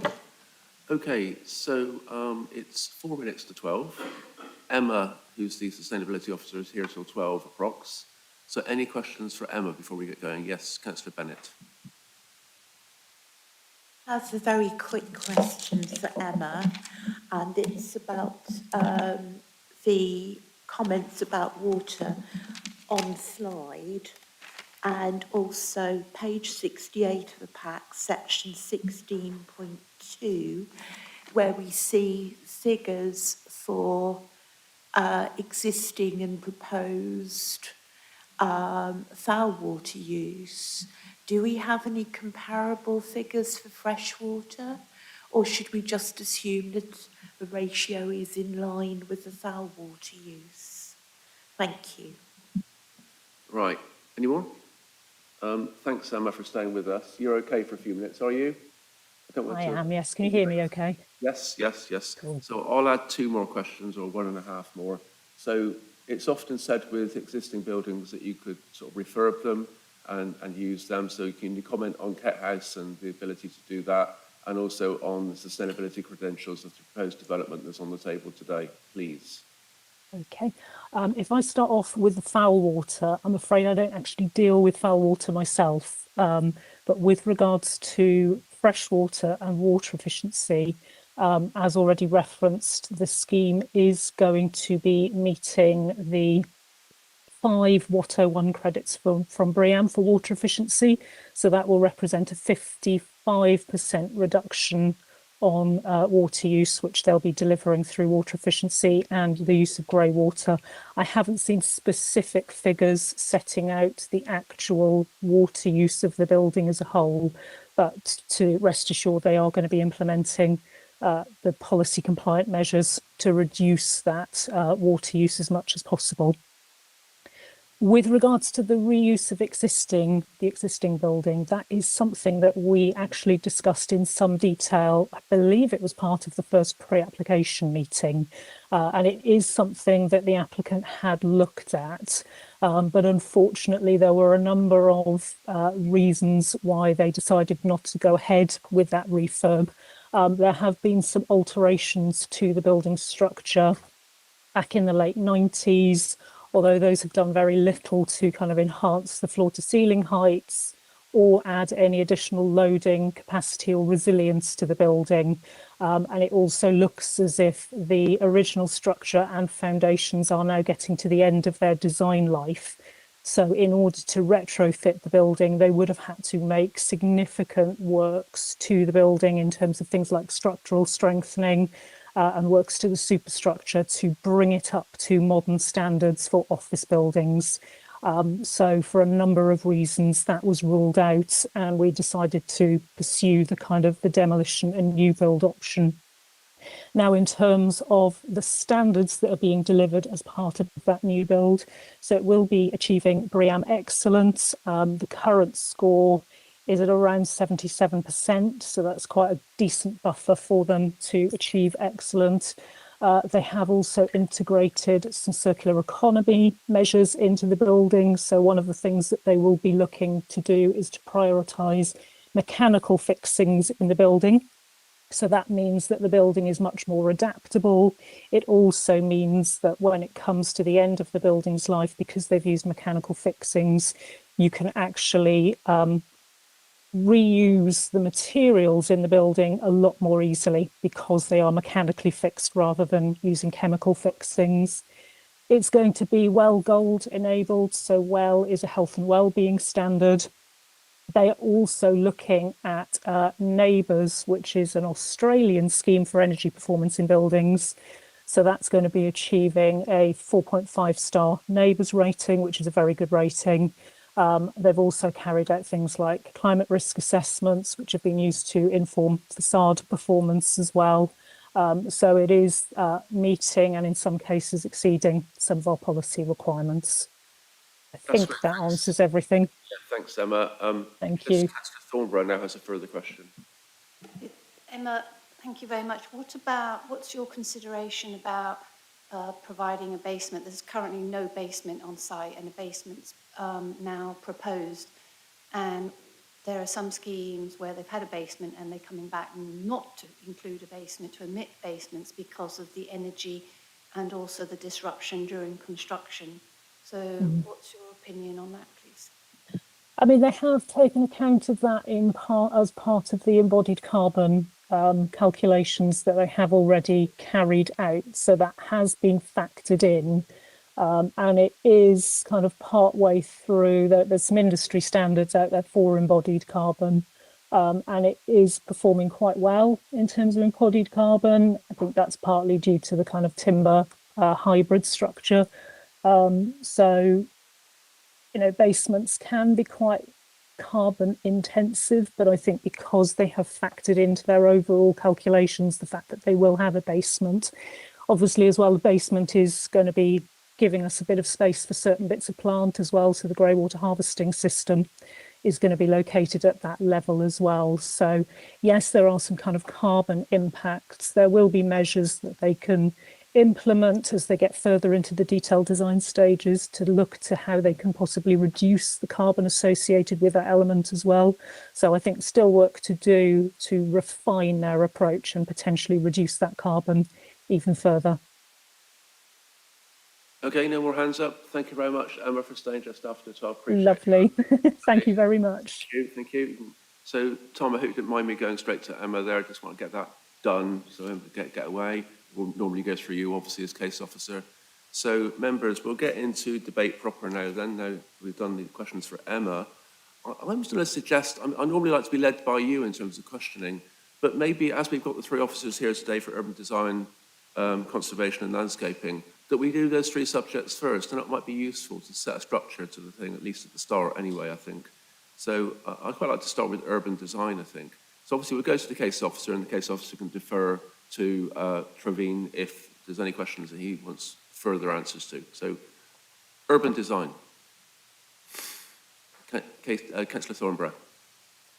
Yes, so a lot has been made of the start of the facade designs in relation to Station Road, which has it's now that there was a design guide for Station Road with the set down of the buildings, etc., etc. And as you go down Station Road, there is definitely a character about it, which is referred to in the design meets the character of the area, but it seems that it's very specific to Station Road.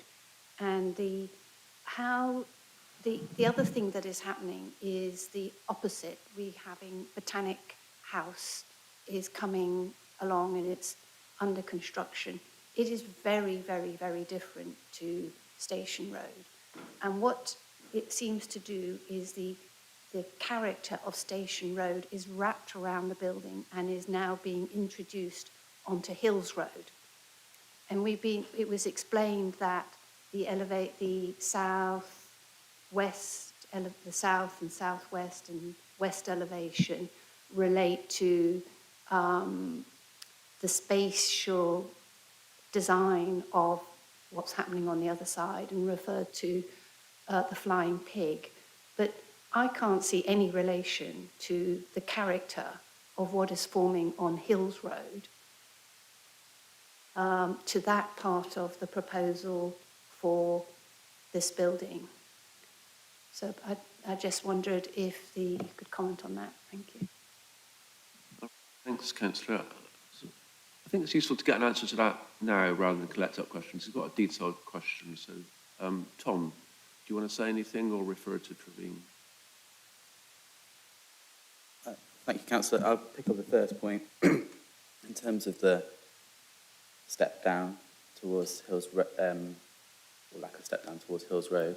So the site is outside the CB1 master plan, and that master plan envisaged stepping down. The Cat House site is outside of that. Since Station Road has been built out, with number 10 being the last block, Obviously, Botanic Place has got planning consent and is currently underway, and that height then is a substantial increase over number 10. The design approach in terms of heights mediates between Station Road heights and the Botanic Place height in terms of the stepping, and the Botanic Place is substantial in terms of footprint and massing. Cat House is essentially less in terms of footprint, the Botanic Place, but the scale of building, the height building, mediates between the scales of buildings along that corridor. And Hills Road, with the Botanic Place redevelopment, has effectively the junction has become a really important place in terms of scale of development, with Botanic House as well being a landmark building. I will defer to Traveen on the other points. Thanks, Tom. So we've had quite a good, as you heard before, a good pre-application process on this particular application. And all the comments that have been made today, are quite valid in their own right. And these were kind of questions that we were kind of asking at the pre-app process ourselves. I think the critical kind of point to make in terms of what informs this particular site, because it's a corner site, it needs in effect to have a special place in the design of this scheme. And in a way, because it reflects the Station Road continuity of facades, on Station Road, it carries on and needs to turn the corner. The other point kind of says is that the Botanic House in itself, in its shape and design, is the landmark of the area. And the focus is around that. This building, in a way, is designed as a simple building that turns its corner and actually highlights the Botanic House as the key landmark building. It doesn't seem to shout out too loud, because there'll be too many landmarks in that particular area. And so the idea was to kind of subtly turn around its corner and, more importantly, actually frame the public space that is around it. And it almost stands as a counterpoint, a counterbalance, in effect, to the curvy linear forms that is happening on the other side of Botanic House, which perhaps, in a landscape context within which it sits is more appropriate, whereas this has a much more formal arrangements around. Yeah, come back, Councillor.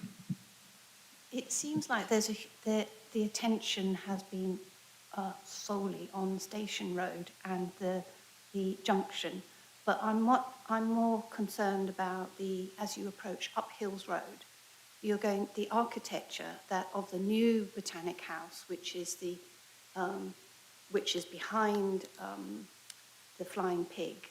That is going to be absolutely the dominant architecture of that space. And as you come up, there is no architecture there which reflects what is happening on Station Road. But what is being introduced is the Station Road architecture wrapping right the way around, and is what you see as you come up Hills Road. And there is so why is that acceptable? I mean, it's just that a lot has been made about the character of the existing space, but that approach is completely ignoring the character of the new build. It's coming. I know it's not there now, but it just seems to be ignored, and it's not. And there's landscape aspects that come into that. I'm not really the issue about the height and stepping down is another point that I want to make, but after this conversation. Thank you. Thanks, Councillor. Tom, do you want to come back on any of that as well before we go to other councillors? Can I come back on that? I mean, if you look at all the architecture along Hills Road, and I think Tom made reference to it earlier on, there is quite a varied approach in the architectural styles along it.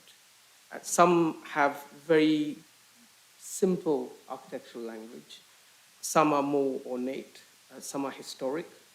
And so, the response along Hills Road is not consistent.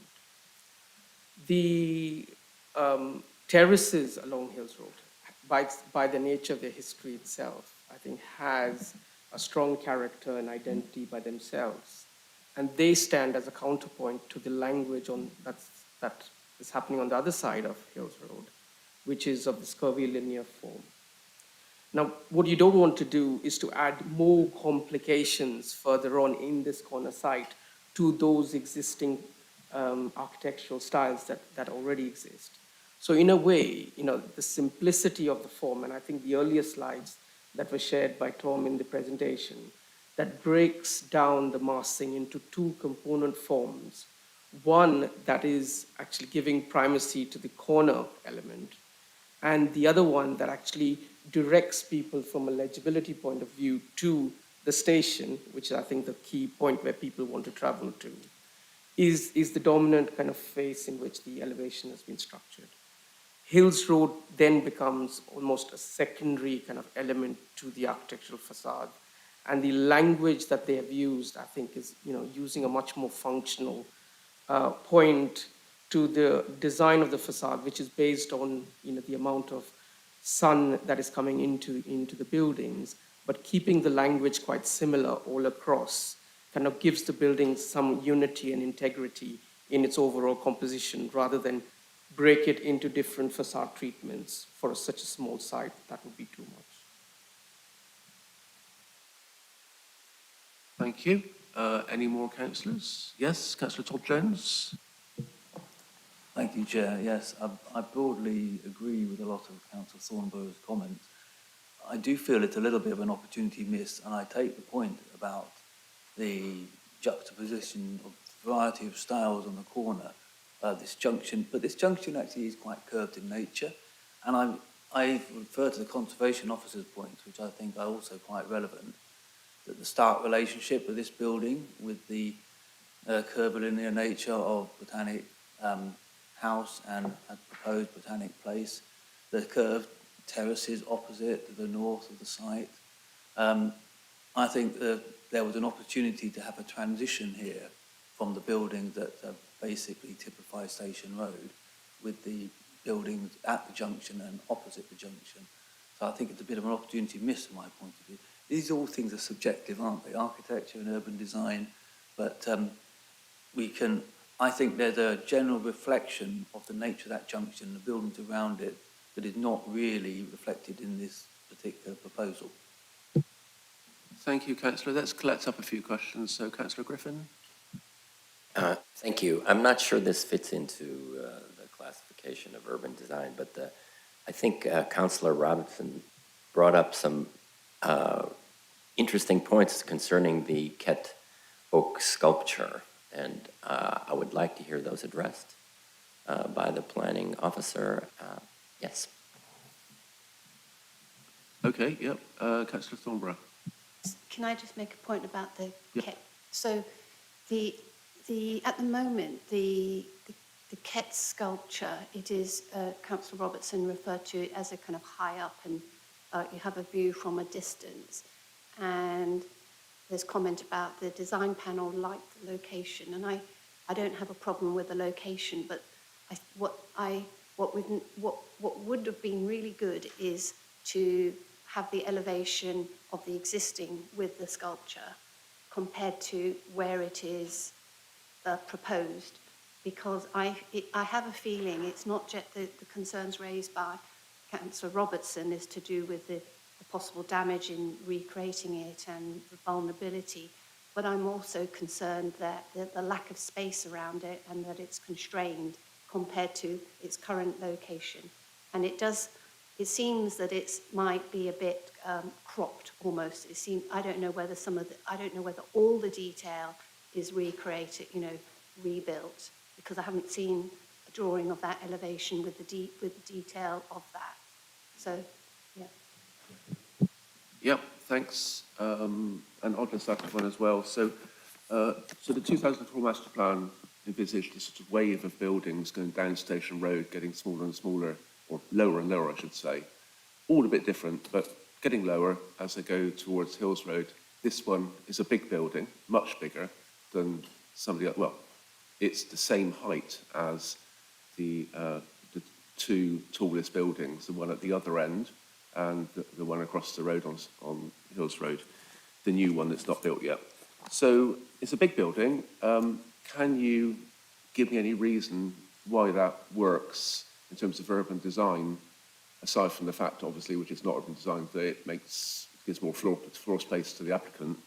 And the second point is, so that's the height. In terms of its general bulk, it's a bulky building, I think, pushes in to the urban domain, to the public domain, and that sort of colonnade affair. So with the colonnade, I mean, colonnades are made for people to walk down. That's the whole point. The thing is people don't walk on that side; they walk on the other side. So can you give a justification as to why a colonnade is useful there, aside from going back to the previous point, giving more floor space to the applicant in the building? Because the point here is, what does the public domain get from this building, and what does the applicant get from the building? I'd like the former, the public, to get something back here. I'm not quite sure I'm seeing that at the moment. That's the end of questions. If you could go through those then, Tom or Trevine. So thank you, councillors. So picking up the opportunity that in terms of the form of the building, this was a discussion in the very early stages of the pre-app. We came together with the applicant and did some workshops on the form, and some more curvilinear buildings were presented. And there was 3 options that we narrowed it down to. And one of those was the form that you see today. The form of the building has been created to be a wayfinding device down to Station Road. So when you see the western facade, it directs people down, pedestrians down that road. Now, with the GCP improvements to the junction, that's most likely will narrow Station Road Junction and create more of a public realm there. And with the Botanic Place development that's underway, there's going to be a lot more pedestrian and cycle movements on the picking up Councillor Smart's point on the colonnade. There's going to be a lot more movements in terms of non-motorised vehicles coming from the western side of Hills Road across the eastern side, and using the colonnade as a way to the station. So there's been modelling done, and yes, at the moment there isn't any office apart from Botanic House. There isn't any other big office building on the western side of Hills Road. But once that becomes operational, there'll be a lot more movements, and so the form has been designed around creating a civic space for people to congregate in, to dwell in, but also as a device, as an area to travel to the station and vice versa, travel back. So, Trevine, do you want to say any more on that, those points? Yeah. Just on the form of schemes, I think one of the traps, in design terms, is to design by committee. And one of the things that we as designers, even during the pre-app process, are very much looking at a more comprehensive, coherent kind of solution that looks at all aspects of design rather than just one element of it. And it starts with the use and the function of the place, together with a good understanding of context. There are equally valid solutions, that a curved design is appropriate, as well as the current design. So one needs to kind of evaluate the proposals based on the option as a comprehensive whole that is put before us. And no doubt, if we had gone to the curvy option, I'm sure the team has the skills to produce an elegant curved design building. That's not the route that we've taken. And the reason that we have not taken that is because, like I said earlier, the focus of the curved elements of the site is around Botanic House. And that's where, you know, the termination point and the landmark point is focused. In the corner is almost setting a background. And one of the slides earlier on in the presentation, it creates an urban room.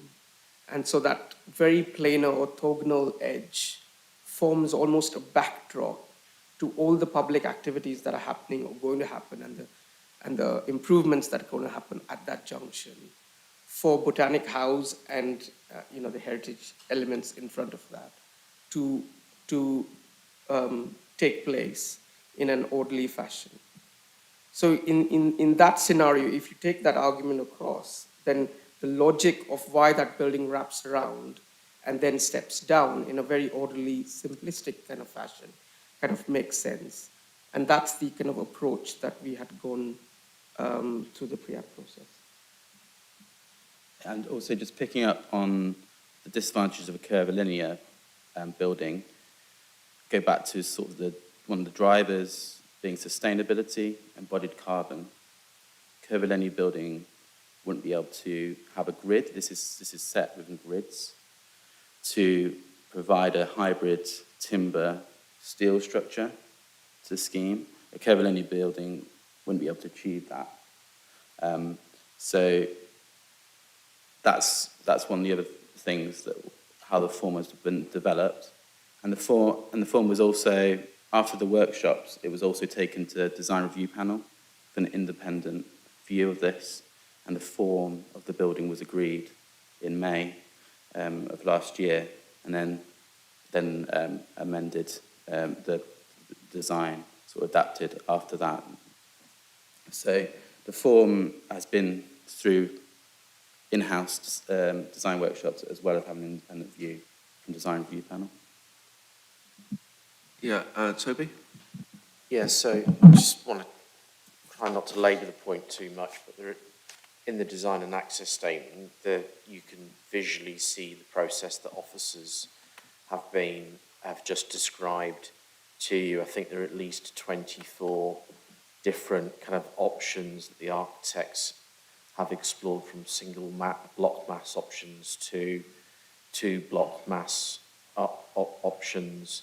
I think certainly what the kind of cutting of off the nose of the building gives you is that public realm on that corner, which you might not necessarily get with a kind of curved form wrapping around it. But this just kind of illustrates the process that officers have been through, and certainly the DRP have been through, in order to feel confident that we could support the scheme, that this is the right massing approach that's before you. But I thought I'd flash this up. It's not something that has, been absent from our thinking in terms of the officer recommendation. Yeah, thank you. So DRP is design review panel, and I think the timber you referred to earlier is cross-laminated timber, isn't it, in the construction? Yeah. So there were some mentions of the public art, which you never answered. On the public art element and height as well, and colonnade, we need to touch on. So on the art element, through the pre-app process and following an internal stage of public engagement, I think that public art element came quite up to the fore. And in the process, we have looked at different places where public art could actually go. And, they are in the design and access statement. Perhaps, we should have put in the presentation as well. And by locating it up or the side or down at different elevations, and I think the architectural team had also their public art advisors as well for them, and taking everyone into account, they've made this as the best solution to put the artwork where you can engage with it at street level. And that offers another alternative for the members of the public.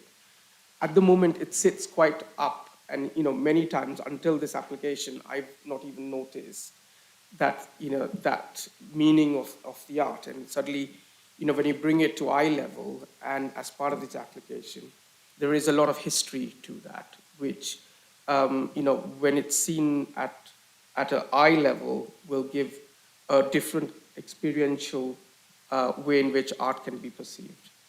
Now, Station Road buildings all, will have their own security camera arrangements in place, and I'm sure this building will be will be equally having those arrangements. And so, in terms of security, I'm quite confident, that the owners of the building will take good care of it. With regard to the public realm, I think there is an association by the public space and the tree and the landscape that is at the corner, to have a relationship with the art element. And actually, it does make more sense, actually, because of the public space and the seating, that the art element works together as one piece. All right, thanks. Members, are you okay to carry on? Did you want a little break or anything? No? Okay, we're okay, are we? Right, so Councillor Thornborough. We need to finish up on the urban design bit soon and move on, I think, but Councillor Thornborough? So I think the case officer you asked, Councillor Smart, you asked about the colonnade and the height of the buildings, and the answer was about wayfinding down the Station Road. But actually, at the moment, there is if you needed a wayfinding, the tree planting that is there now is actually a feature of the existing site. And the nature of that is coming from Station Road is almost like a boulevard because of the design parameters of the new buildings on the south, where you've got the buildings and the pavement, wide pavements, and then the trees. So the existing tree there forms a wayfinding. And I'm not sure the wayfinding argument is to replace the existing trees with the building coming out with the colonnade actually works. And we haven't come on to the landscaping yet, but the other thing about there's a really important tree being planted on the landscape on the corner where there's more public open space. And I do wonder whether the colonnade and the elevation is actually going to prevent the view of this new tree that's there. I do like colonnades, actually, but it's just the relation, we're taking away the ability to finish the boulevard of trees with this building. The other thing, and I don't think we've been questioning that it works about a larger building with a lower building wrapped around it. But during the design, there was another story that was removed for various reasons. But the effect of removing, that's on the bigger bulk, the bigger element. The effect of removing that story means that the scale and proportions change quite a lot. And that during the design, I've read the design review panel reports, and there was a discussion about whether another story should be removed, but again, that would have made it more bulky. So as you reduce it down, it becomes more bulky, but it wouldn't be more bulky if the proportions could have been kept. If you removed a floor, but you keep the proportions by reducing the footprint, then the elegance of the original design could have been retained. But anyway, the effect of removing that story does change the scale and massing of that main building. But I think that the way there is the wrapping around, I'm not criticizing. I think actually works well. I was more, my initial question was more about the elevation or treatment and the character that was referred to. Thanks. Okay, thank you. Let's last questions before we go back on urban design. Yeah, Councillor Edinburgh. Yeah, I'd like to go back to the Kett oak bas relief. It was clearly designed originally to be seen from it's abstract art. It was clearly designed to be seen from a distance, not close up. Have the developers not thought of putting it at a similar position and height to where it is on the existing building? And I think I'd agree with Councillor Robertson. It will be used as a climbing wall. No matter how many cameras you've got focused on it, people are going to be climbing it. And I don't think that close to, I mean, it'll be within 2 or 3 feet, a metre or so, passes by. Because of its abstract nature, you will not be able to appreciate what it is saying. It's hard enough, actually, viewing it from a distance, unless you understand the story behind it. You will not understand what it is saying. So I think it's totally, and of course, if you look at that picture, you can't see it from a distance, even where it is because there is tree planting in front of it. The other thing I'd like to raise on public art with relation to this particular building is in the design forum review, they mentioned the possibility of incorporating public art on the colonnade, I think actually on the columns themselves, which would go back to the original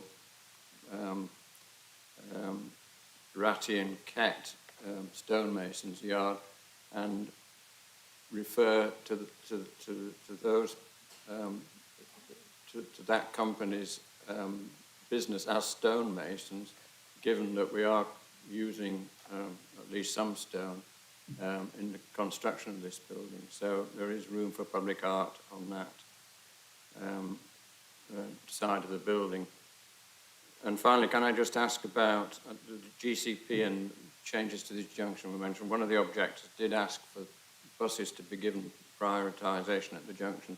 Has that been considered, or is that absolutely down to the GCP?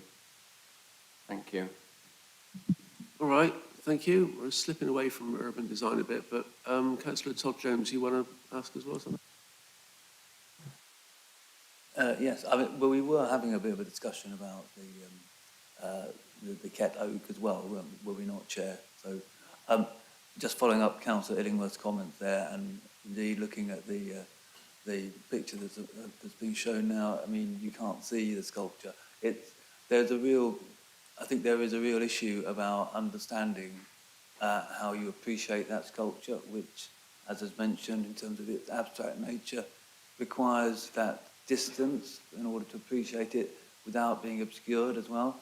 And it's again going back to the report from the Conservation Officer at 6.13, clearly the Conservation Officer has the same view, commenting that the reuse of the Kett oak sculptures is achieved in a less harmful scheme, and that's the general theme.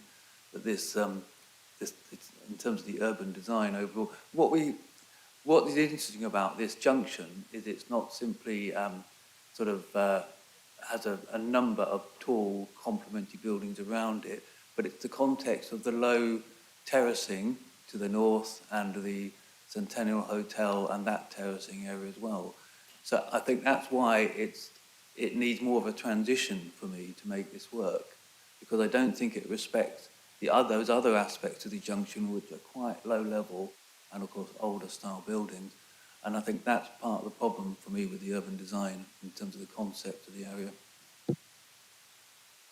Thank you. Okay, back to you then, Tom. Responses, please. I'll take the Councillor Illingworth's question on the buses first. The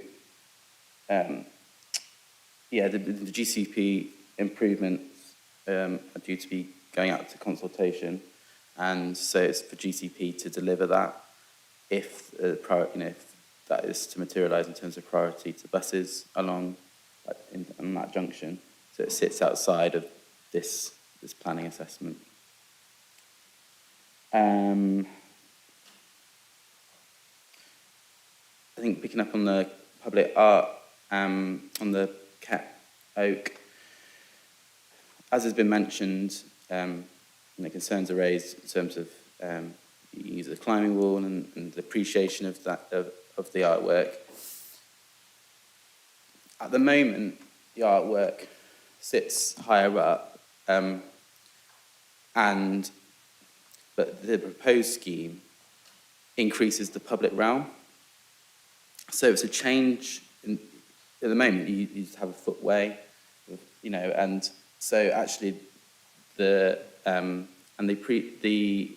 whereas the proposal is to increase the public realm, and therefore there's an opportunity there to integrate the artwork into the public realm, and it will give users a different appreciation of the artwork, whereas now it's seen at a distance. The proposal is to see it closer, but you could also see it on the opposite side of the junction. And it'll give more of a different interaction for people. Whilst I take members' views, and there is different views on this, it is part of the public realm is for people to sit there. At the moment, there's a footway all the way around, and there's no space to dwell. With the enhanced public realm, people can sit there and appreciate this artwork, and art is to sit to be appreciated up close as well as far away. So in our view, I think it's an appropriate location given the proposed scheme.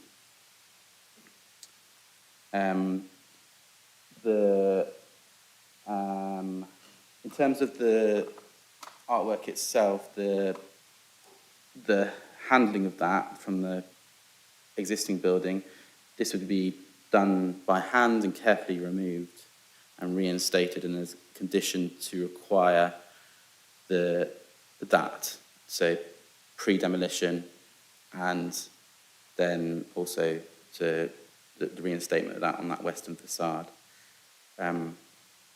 In terms of the other potential artwork mentioned by DRP along the colonnade, this was talked about with the applicants, and there was an option, potential options there. The previous proposal was to put landscaping in, so soft landscaping, which felt a bit like it didn't enhance the area. You would have seen the samples. The limestone has a really good texture to it, and the fossils, and the part of the colonnade is you'd be able to sort of get up to that and look at it, but also feel that texture. So one of the key things with this scheme is the materials that are used, not just doesn't have any texture at all, but they can actually be touched and felt, and a tangible impact rather than it just being visible material that is viewed from a distance. So I think it's not necessarily that it'd be appropriate to add more things onto that colonnade. The colonnade is a covered walkway that enables people to travel. It's an enhanced walkway in terms of the footpath from the highway carriageway to the colonnade is increased. So you've got two options. You've got a covered one or an uncovered one, depending on what the weather's doing that day, or whether you're meeting someone outside the offices. Remember that floor going onto the western elevation is going to be a really active frontage, possibly retail, possibly community use. So there's an opportunity there for people to stand and interact with one another in that space. Just on the scale and massing and height, I think all of these things need to be looked at together. And when we just look at the section and just look at absolute heights across that section, it probably doesn't do it justice. And there is fine tuning, which you can see in this elevation. You know, the story right at the top is set back, you know, creating this gallery that looks onwards onto the space. And beyond that is the roof plant on the top of it. So in fact, you know, it appears kind of 2 stories lower from this view compared to what the absolute height suggests. So there's been careful kind of modulation on it. And equally that sense that, you know, earlier, you know, there were, this building was of a much higher story height.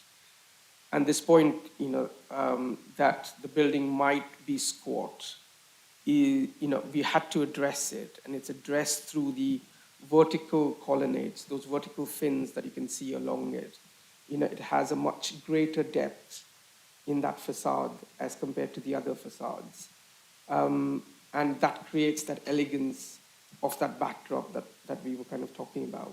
So it's a tapestry of, you know, landscape in the foreground, public art on the building on the ground, and this very simple, elegant kind of building backdrop that it sits kind of within, with those stories slightly step further behind. I think elegant is verging on subjective, but fair enough. Councillor Thornborough. I'd like to just pick up on that, is that, so one of the things about this building is the skyline that it creates is just, it's just a straight line that's there. Even the other buildings on Station Road, there is a setback which is much more clear than in this building, because the piers go up and there seems to be like an arch or a beam running around the top, rather than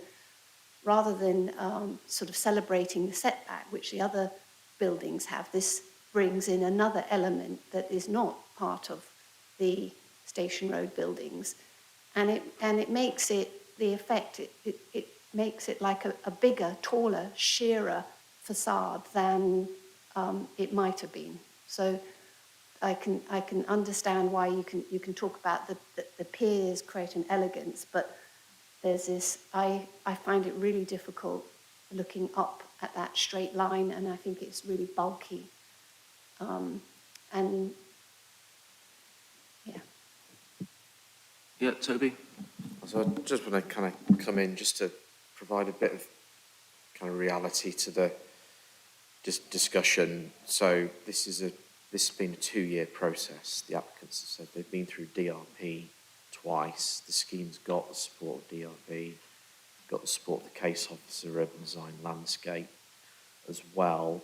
I think, you know, some of the opinions that I can hear from members for a preference for something or another, I think that's fine, and that there is going to be, you know, on sites like this, crucial sites, different opinions on how one needs to kind of approach it in terms of kind of massing and form. I see those as kind of preferences. I think the kind of cold light of day is certainly this part of town. You know, this committee has been through refusals on Botanic Place and 50-60 Station Road, both probably at the bigger end of the buildings that we've seen in this part of CB1. And we have lost on those appeals absolutely substantially. You know, we have not really, any of our arguments have not carried through in terms of the inspectors' thinking.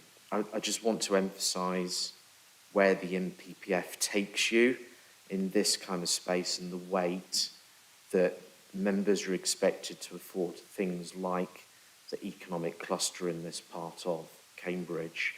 That the NPPF is saying you've got to find substantial harm if you want to refuse this scheme on things like scale, massing, form. I'm not hearing substantial harm in terms of what members are saying. I'm hearing preferences for perhaps something else. But I just want to kind of put that word of caution that we've been here before and we have not been successful in terms of committee, in terms of defending officer overturns in situations like this. This is the last piece of the Station Road jigsaw on the southern side. It does demand a substantial building on this site, and we've taken you through the officer position. So I just want to kind of put that out there. Members, you are entitled to your opinions, but I sense that we are in choppy waters here. All right, thank you, Toby. Very good. Good point. So, members, time's getting on. We had that briefing earlier, which has delayed us in the items. We'd normally be having lunch right now. So there are options. We could stop for lunch and continue after lunch. We could have a 5-minute break and carry on. It's going to be another half an hour at least, I'd say, maybe longer. So we might be a bit late for lunch. Any thoughts? Councillor Thornborough? I think talking about the heritage side would be might be a good one now, and I think it follows on well from the urban. Yeah. So that was the next on my list. So conservation, heritage assets, all that sort of thing. So, Councillor Todd Jones, yeah? Well, yes, I think it's relevant to this. I'm sorry to keep coming back to the Conservation Officer's report, but it's very pertinent, I think. And following up on what Toby just said, it's interesting in 6.12 that I suspect the Conservation Officer is a bit not sceptical, certainly divided in their view about less than substantial harm and substantial harm, because he, just to quote, the combination of scale proposed together with its footway position, bulk and massing involved, results in the level of so-called less than substantial harm within the conservation area and does not appear justified. I think, for me, I think there's clearly some doubt in mind about the level of harm here. The scale and massing harm has not been sufficiently mitigated. I think we all take the point that this is important, perhaps the last piece of CB1, and importance of this sort of really important site.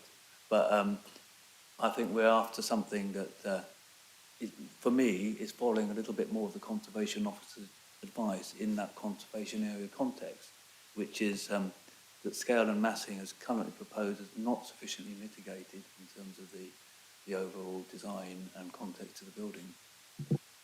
Right, thank you. Councillor Bennett?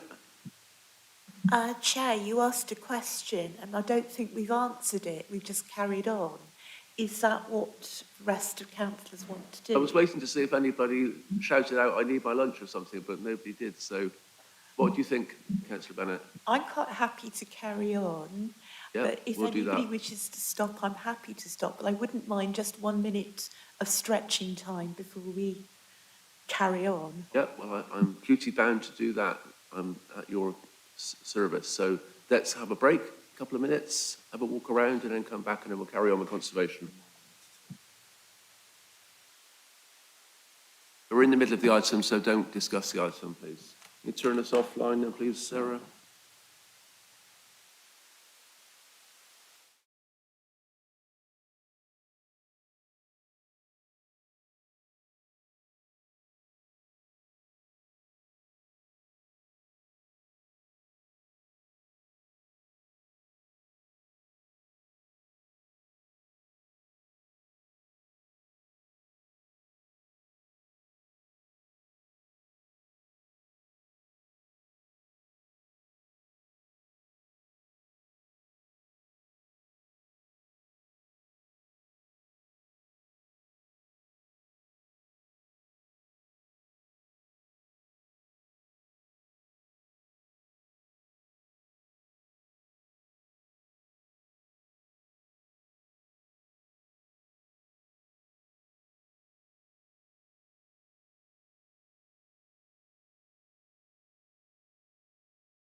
Okay, welcome back after a short break. We're on item 6, Cat House. We just had a 5-minute break. The item's going a bit longer than we expected because we had a briefing first this morning. I think if it goes on much longer, I might stop for lunch. But if we get it done in, say, half an hour or so, that seems fair enough. No one is complaining about that, I don't think. Seems okay. So we're in the middle of conservation, heritage assets, and that sort of thing at the moment. So members, any more questions before I go back to officers? Councillor Thornborough. So there was, with regard to the public art, the Ket sculpture, there is a condition regarding, which refers to it, about how it should be taken, set aside, dismantled, set aside and put back. Is there a scope to change, to edit the condition regarding the sculpture rather than just taking it out? I don't know, it's just, if we felt that there needed to be more attention or regarding the space around the sculpture or the setting on the elevation, etc., etc., would it be appropriate to consider the condition and how that might be or edited or changed to take on board some of the concerns that might be able to be resolved through the detailed design of the final location and detailing? No, Tara, any more? So conservation. So in 6.12, when you come to answer questions, Tom and Christian, 6.12 isn't very clear to me in the report, and 6.13 might have a bit of a typo at the end of the sentence, I think. But that's a couple of small things. Basically, what I often say to the conservation officer through you, Tom, is to just explain what this terminology means, because it's all sort of very convoluted, isn't it? Less than substantial harm, that sort of thing, which doesn't seem to make sense in any sort of common sense language. So what we've got here, how it fits into the system of conservation judgments about what is and isn't harmful and how harmful it is. So I think that'd be useful. And finally, just also it'd be useful to know how we're meant to interpret the conservation officer's statement that, what was it he said? It doesn't have any objection to the item, but it has concerns about it. So it'd be good to have a bit more flesh on that statement, I think, so we understand what we should be doing with that in terms of our job to make a decision here today. Okay, no more hands up. So that was, and remember that Councillor Todd Jones asked questions as well.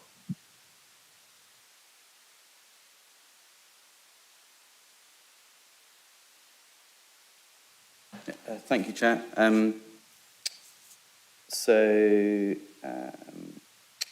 In terms of the spectrum of harm to the heritage asset, Christian, are you okay to answer that?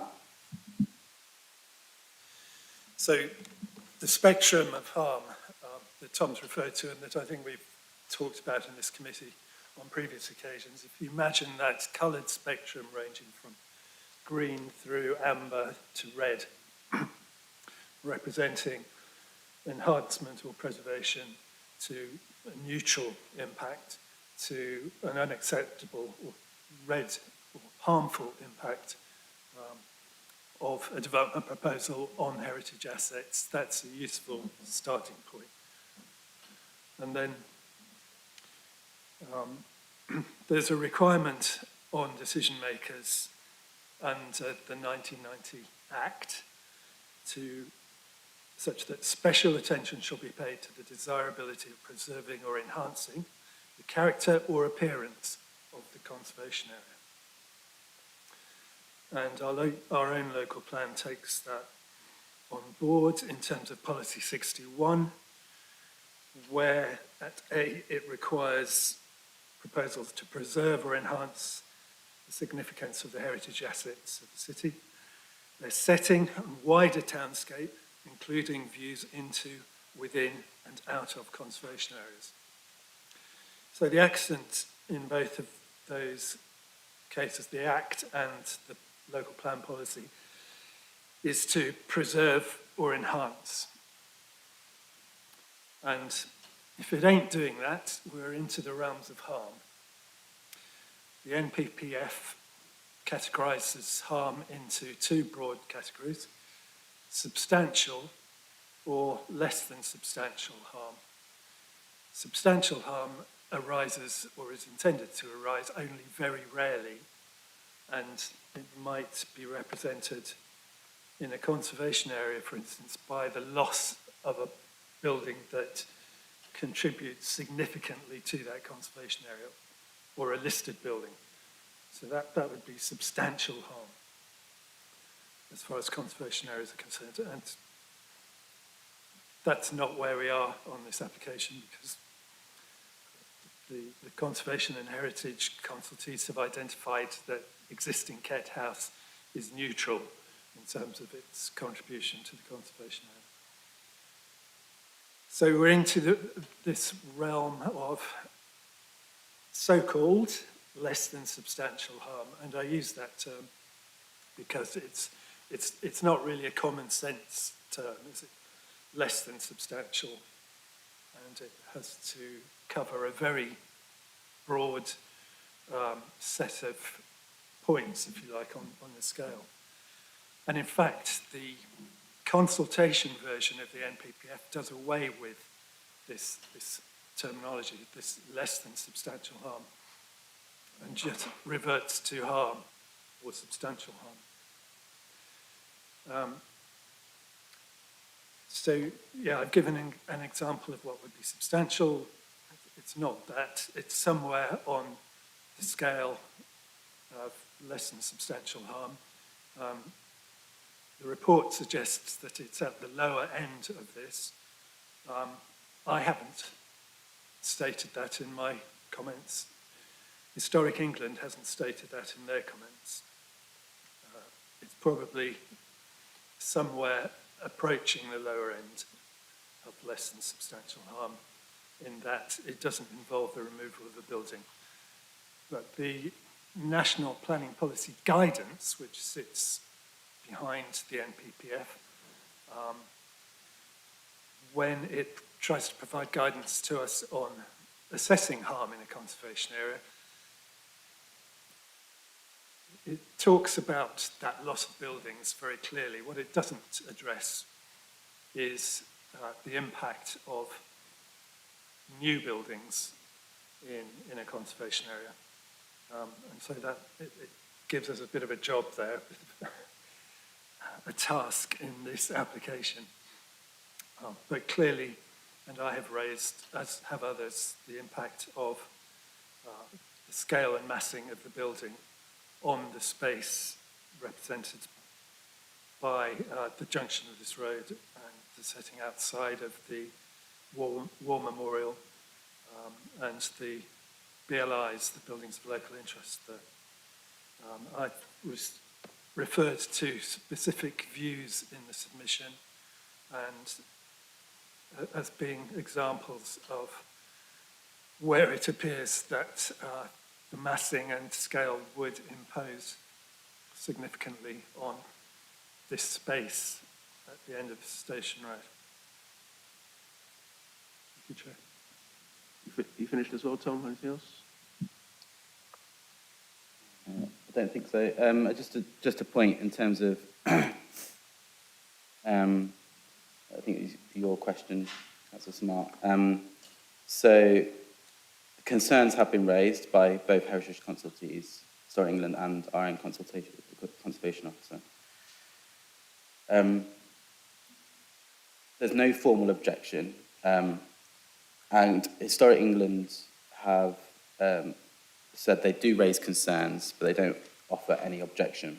So it's important to note that if members were minded to overturn this and were to rely on that third-party appeal, there's no guarantee, it's unlikely that they would be in a position to defend that, defend the council.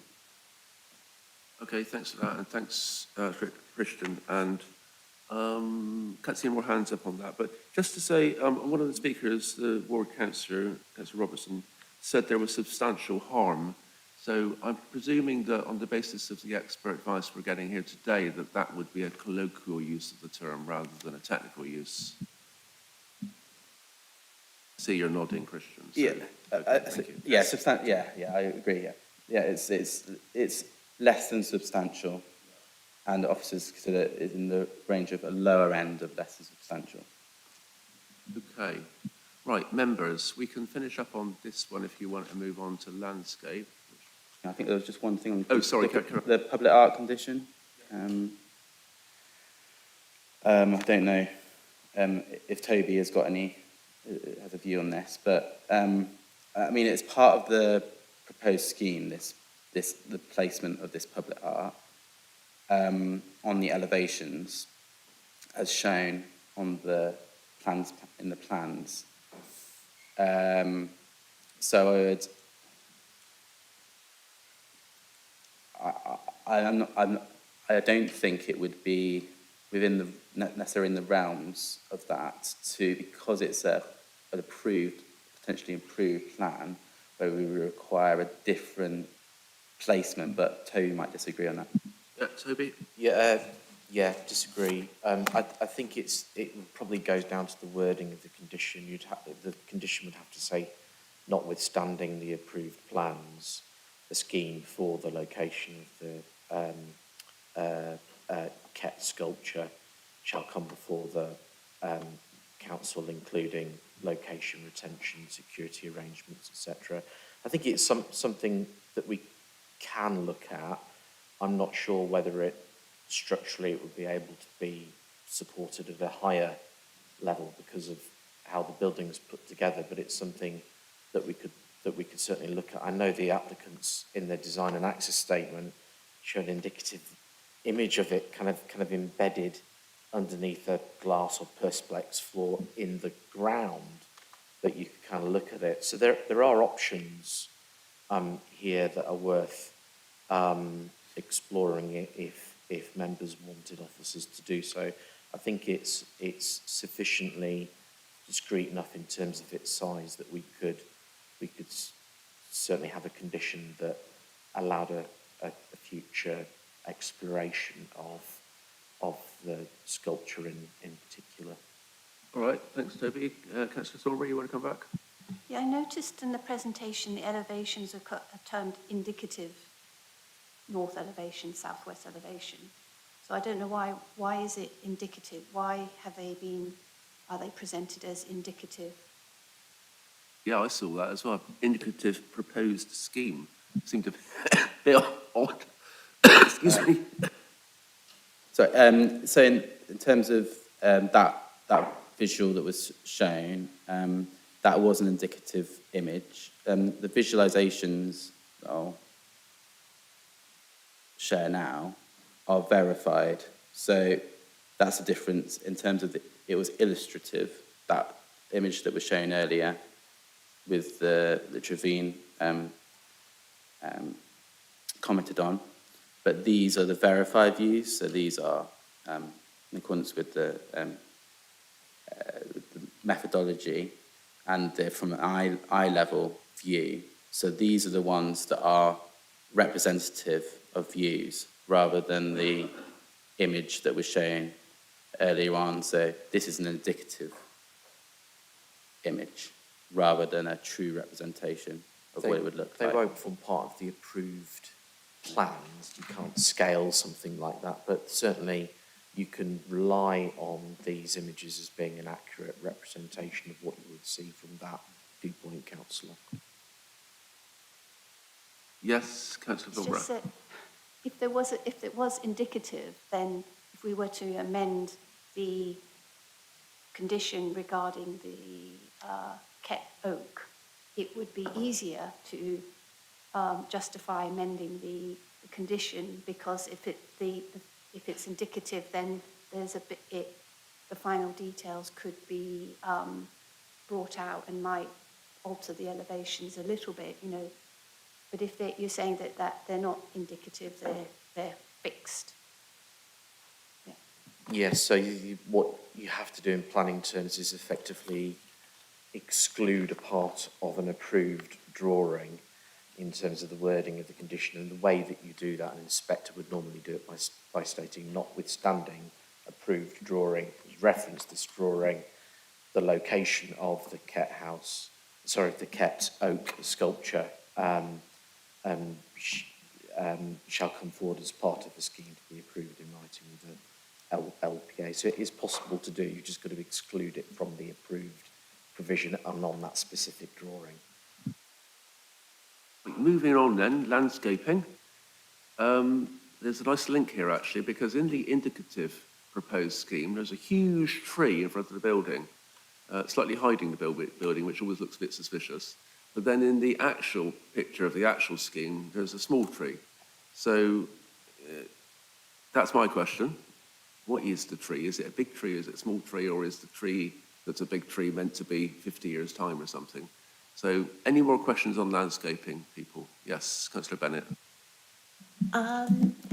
My question is that I do often feel the station area is very bleak and concrete, and I'd normally be quite excited about any landscaping improvement in this area, but is it actually where it's going to be much utility for people working and commuting in the area, or is it just away from where people congregate? So basically what I'm asking is how much positive weight can I put on the landscaping improvements? Are they the right plants in the right space, or are they just plants? Thank you. Councillor Thornborough. Yes, I'm interested in, again, the condition regarding the planting, not so much at this level, but at the upper levels. And again, I think if the final detailing and actually delivery of the planting at higher levels was done in a way that picked up some of the planting and at higher level on that's coming through on the new Botanics House, I think that would hugely help with the character of the approach to the building as you're coming up Hills Road. And rather, it seems like the high-level planting is really kind of being diminished a bit because of the framing of the high-level architecture. And I would really like to know, I'd really like a condition that that final landscaping there was really reviewed in how you see it as you approach the building with other high-level, with the character of the Botanic House. I don't know whether, again, there's any way that that condition could be developed a bit to that in that context. Thanks. Thanks, Councillor. Okay, Tom and landscaping person. Go first, Tom. Yeah, Ben, do you want to comment on the placement, the planting, the type of planting proposed? Thank you, Chair. To come back to whether it's a small tree or a big tree on the corner, it's proposed to be a plane tree, so it has a very long lifespan and it has the ability to get very, very large, and that was what we wanted to achieve as a counterpoint to both the architecture being quite as a backdrop, as well as a counterpoint to Botanic House being quite sinuous. So it creates a softness to that terminus of the viewpoints when you're looking down Hills Road towards the Lens building, and you kind of will see the edge of this tree encroaching into that viewpoint. So in the views, it will start small. You'll have probably a semi-mature tree which will go in at 22 centimeters diameter. So to us, it will still feel small, but it's a large tree. But it will have the ability over time to grow, very, very large. So that's the disparity between the two images.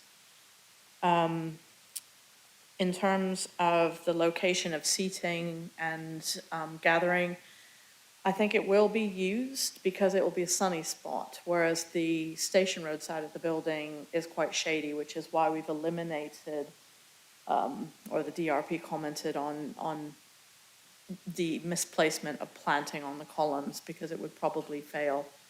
So to create a gathering space in a sunny position that has some protection by the virtue of the planters and the planting from the busyness of the roadway. And this is in counterpoint as well with the Flying Pigs garden, which is also on that same kind of junction, as well as the backdrop of the Botanic Garden. So that whole space acts as a much larger area of landscape. So I think in terms of where all those pieces are, they are in the right place due to the way they'll be used, as well as the position to do with sunlight and so forth. There will be some additional trees being planted along Hills Road as part of the Pocket Park, so it starts to bring back more of the treed avenue character that's been kind of diminished over time on Hills Road. So there are some trees further south on Hills Road, and as you come up, it diminishes into a much more urban form. And so there is opportunities through the Pocket Park at the south end of the building and the kind of nose of the building to reintroduce significant landscape and trees. And that will also be mirroring some new tree planting on Botanic Place. So you'll start to, whilst it won't be a symmetrical avenue, you will have tree planting on both sides of the road. And in terms of the roof garden, there's a character that they're setting there with large growing, not necessarily trees, but large growing shrubs that will achieve some, stature. But in terms of comparatively with what's happening on Botanic Place, I'm sure that can be adopted through the condition process where it comes in for review. We can start to, kind of ensure there's some association between them. Thank you. Anything else, Tom? Just on the condition, the landscaping, hard and soft landscaping, would be details will be required by condition 12 of the Okay. Any more? So any questions on anything else? Yes, Councillor Bennett, you refer. Thank you.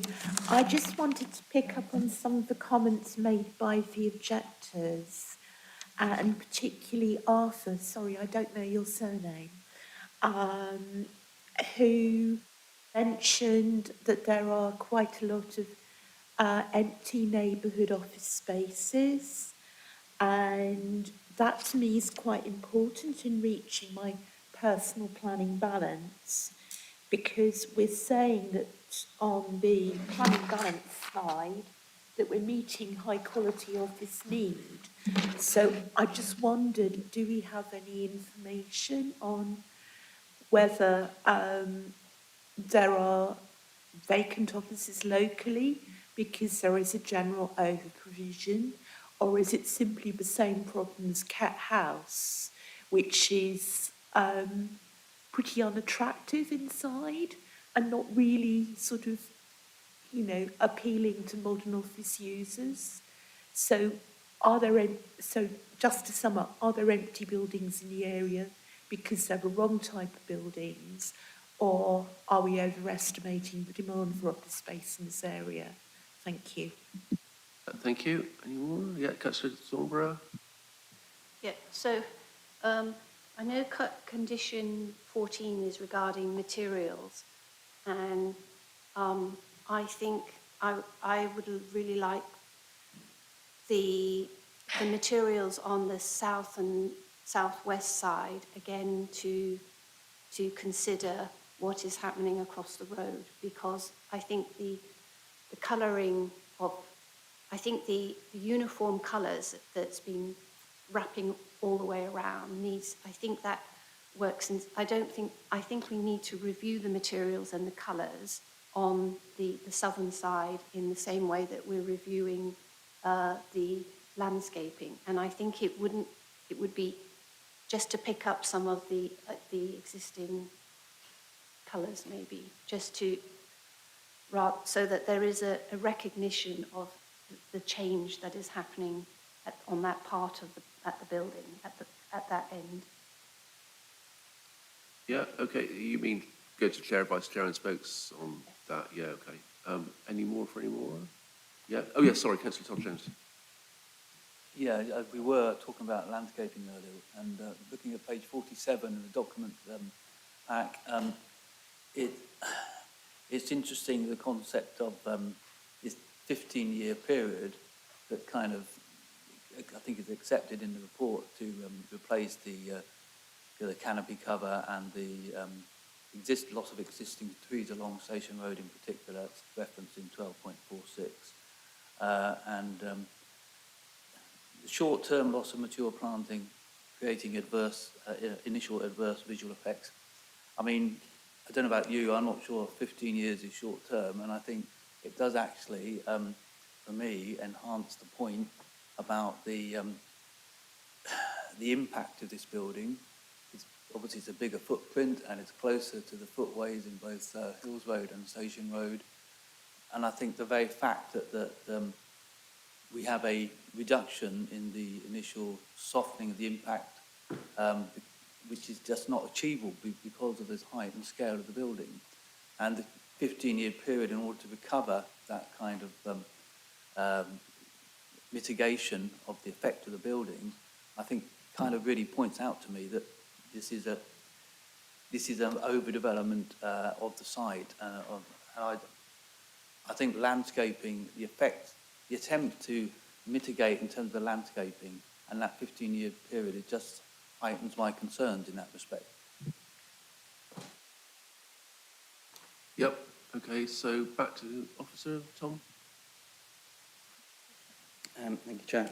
So picking up on the need point for office accommodation, it's important to note in terms of its location, this building's location, in a highly sustainable location close to the railway station. Given that the medium to long-term direction of Cambridge being an economic growth centre and the driver from the central government to push growth into Cambridge, I think this is a prime location. So in terms of looking to the future, and this building isn't going to go up overnight, it's going to, looking into the medium term, actually it is a prime location, it is a high quality scheme that has flexibility within its floor plates to adapt to a single tenant or multiple tenants. There is that adaptability there. So in terms of the need, there is that future, the idea of actually what the future holds for Cambridge, and that this is a particular site that would be really important in terms of bringing a high quality scheme forward. The current house is not, in terms of office accommodation, floor to floor ceiling heights are not sought after. The current existing site is not a sought after site in terms of the floor to floor heights. It's not as good a standard as new buildings coming forward. So actually, that's, from my point of view, that has to be borne in mind. I don't know if Toby wants to add anything to that. Toby? Yeah, I'll just come in. Councillor Bennett, the first thing to say is our adopted policies don't put any cap. They don't put any cap on the amount of floor space coming forward for employment purposes.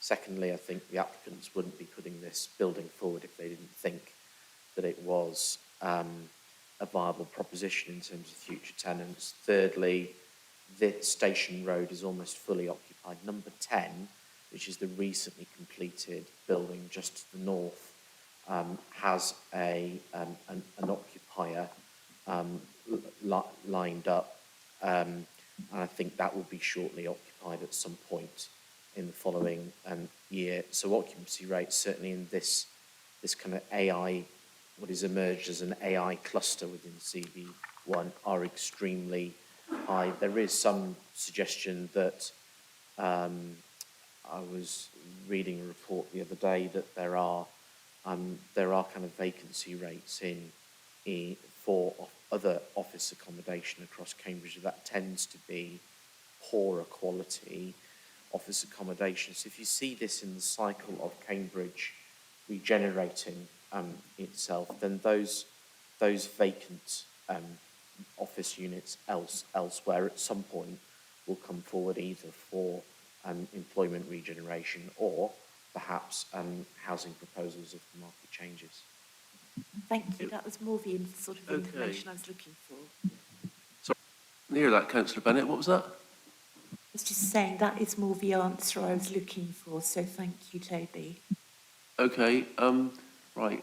Do we want to make some sort of closing comments? It's quite a big scheme, isn't it? And we've all said a lot, especially about urban design and so on. So I know I'd like to. Shall I go first? And I can't be accused of trying to sway you or anything, which I've been accused of before. So, I feel it's an unbalanced decision for me. It's a big building on a site where it projects into the, right up to people, and for that I was a bit concerned. But I do appreciate that the applicant has put forward a sort of modern or modernist composition of facades that actually work quite well, especially relative to the building that isn't built yet on Hills Road. So there is that. I'm not quite sure how well it works with the rest of Station Road, but Sollaby, can't have everything. So I'm sort, and also the materials. I'm impressed with the materials and the cross-laminated timber and all of that. So I do have some positives about it. Councillor Thornborough. Yes, so one of the things about this really important tree that's going in, this feature tree, is enough space below ground. And I have a feeling that there could be huge issues with a number of services that are there. And I think the space below ground for the tree must not be compromised, so that we can ensure that this tree is going to, plane trees, I think we don't know how long they can live, So we're talking a century for this tree. And again, I hope there is enough space for it to be absolutely in full glory in 70, 100 years' time, above and below ground. And I think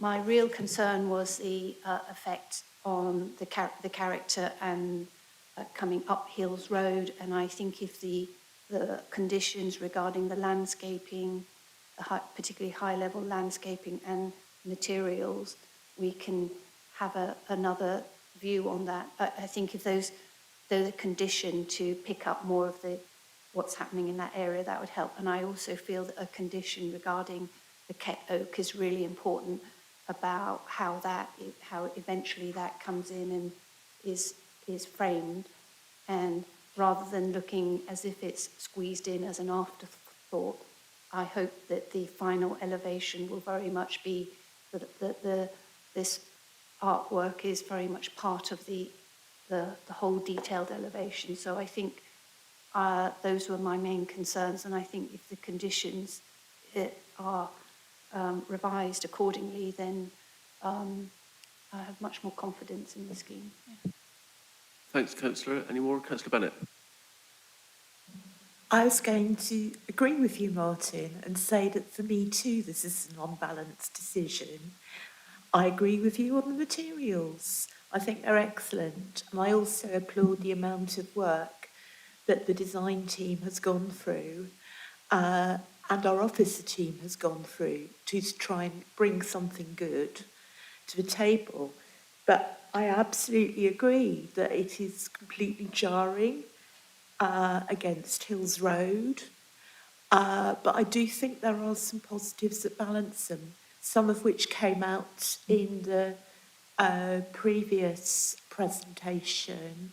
I think it's, you know, there's a lot of effort to produce quality active travel facilities, a safe and secure parking area in a place where people tell me they are scared to take their bikes because they won't be there when they come back. And that's a genuine response to local needs. And I also think it's quite a calm and positive employment space, which is important with my disability hat on for people who have hidden disabilities. And I welcome that. So I'd agree it's finely balanced. I'd like it to be less finely balanced, but that's where I am on it. Thank you. Any more? No? Okay. Did you want to respond to, there was any questions there, but there was a point about the tree, wasn't there, about the pit that it goes into? I don't know if that was something you pick up, maybe?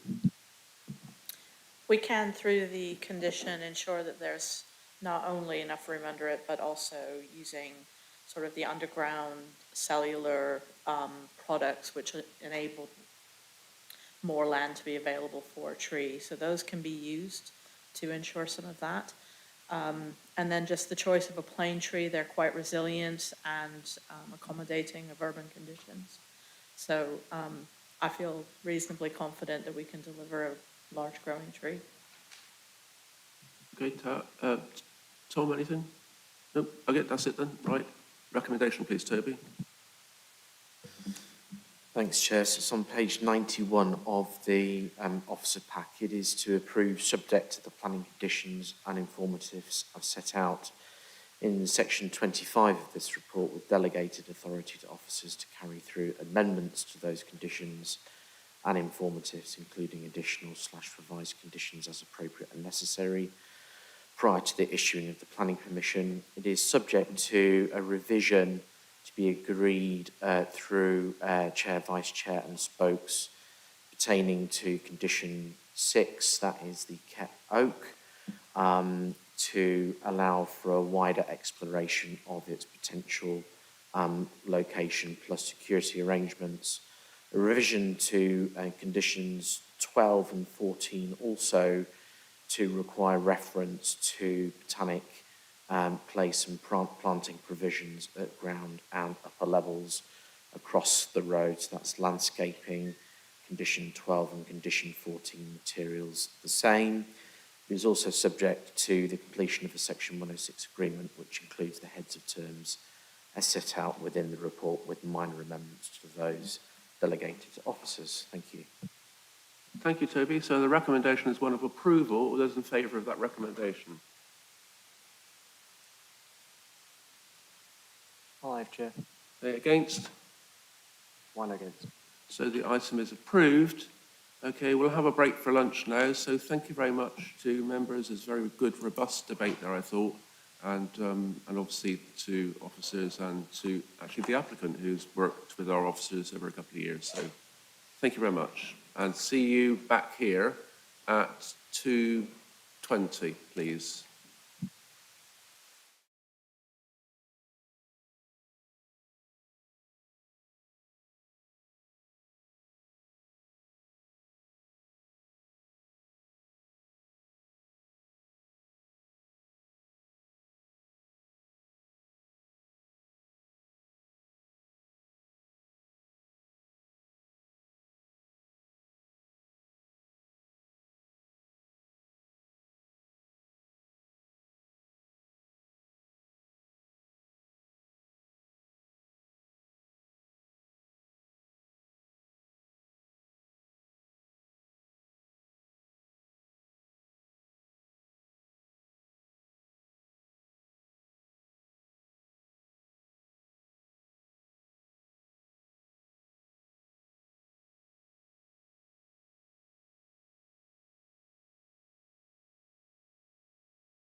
Everyone hear me okay? Hands up if you can.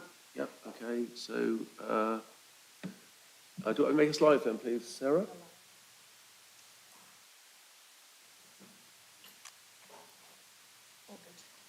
Welcome back after a lunch break. So the next planning item is item 7, 190 High Street, Cherry Hinton. I think this.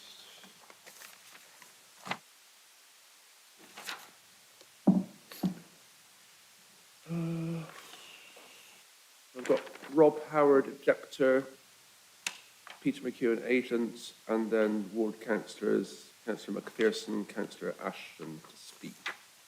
So Melissa, can you present the item then, please, when you're ready?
So just in case you're wondering online, just a technical issue here, but we'll get the item up soon.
Apologies, Chair, finally in.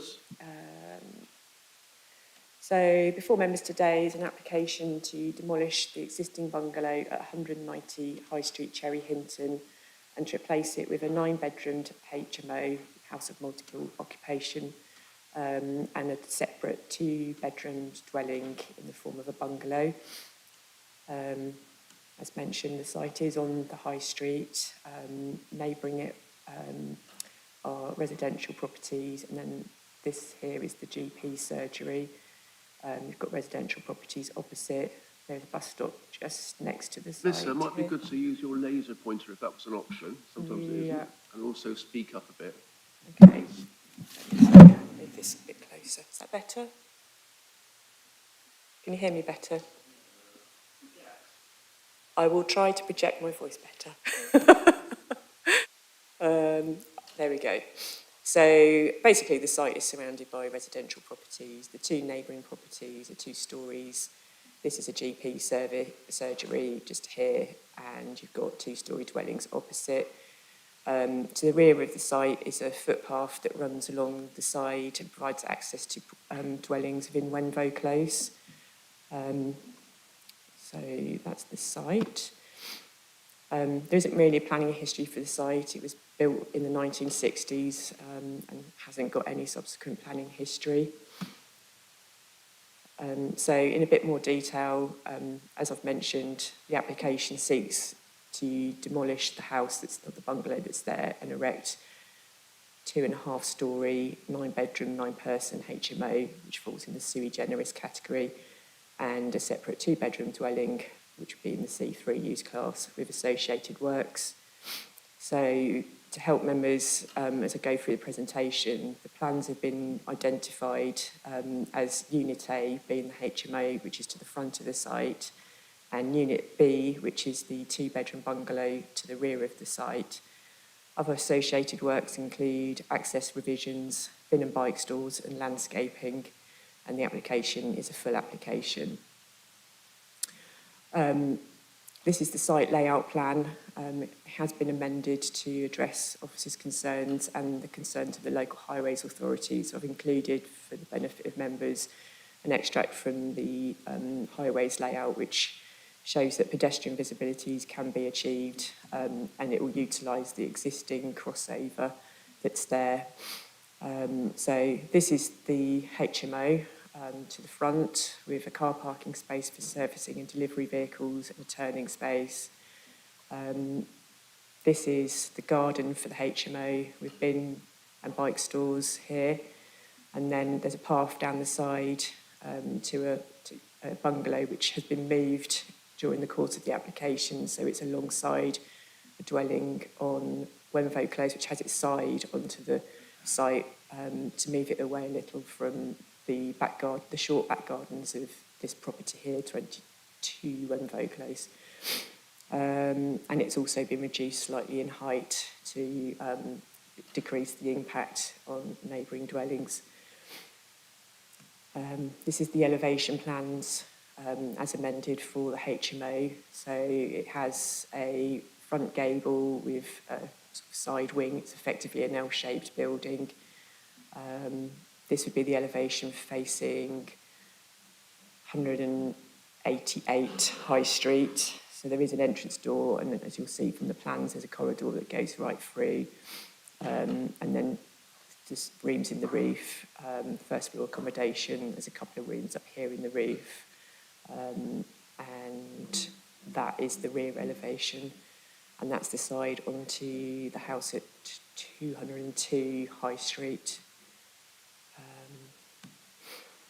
These are the floor plans. So the main thing to note is that on the original submission, there was a bedroom in this space here, and in response to concerns officers raised about the amount of communal space, which was adequate, but not, for 9-10 people, the applicant has agreed to change that into a sitting room. So we've got a sitting room, a dining space with some seating, and the kitchen area. So it actually is very generous in terms of HMOs.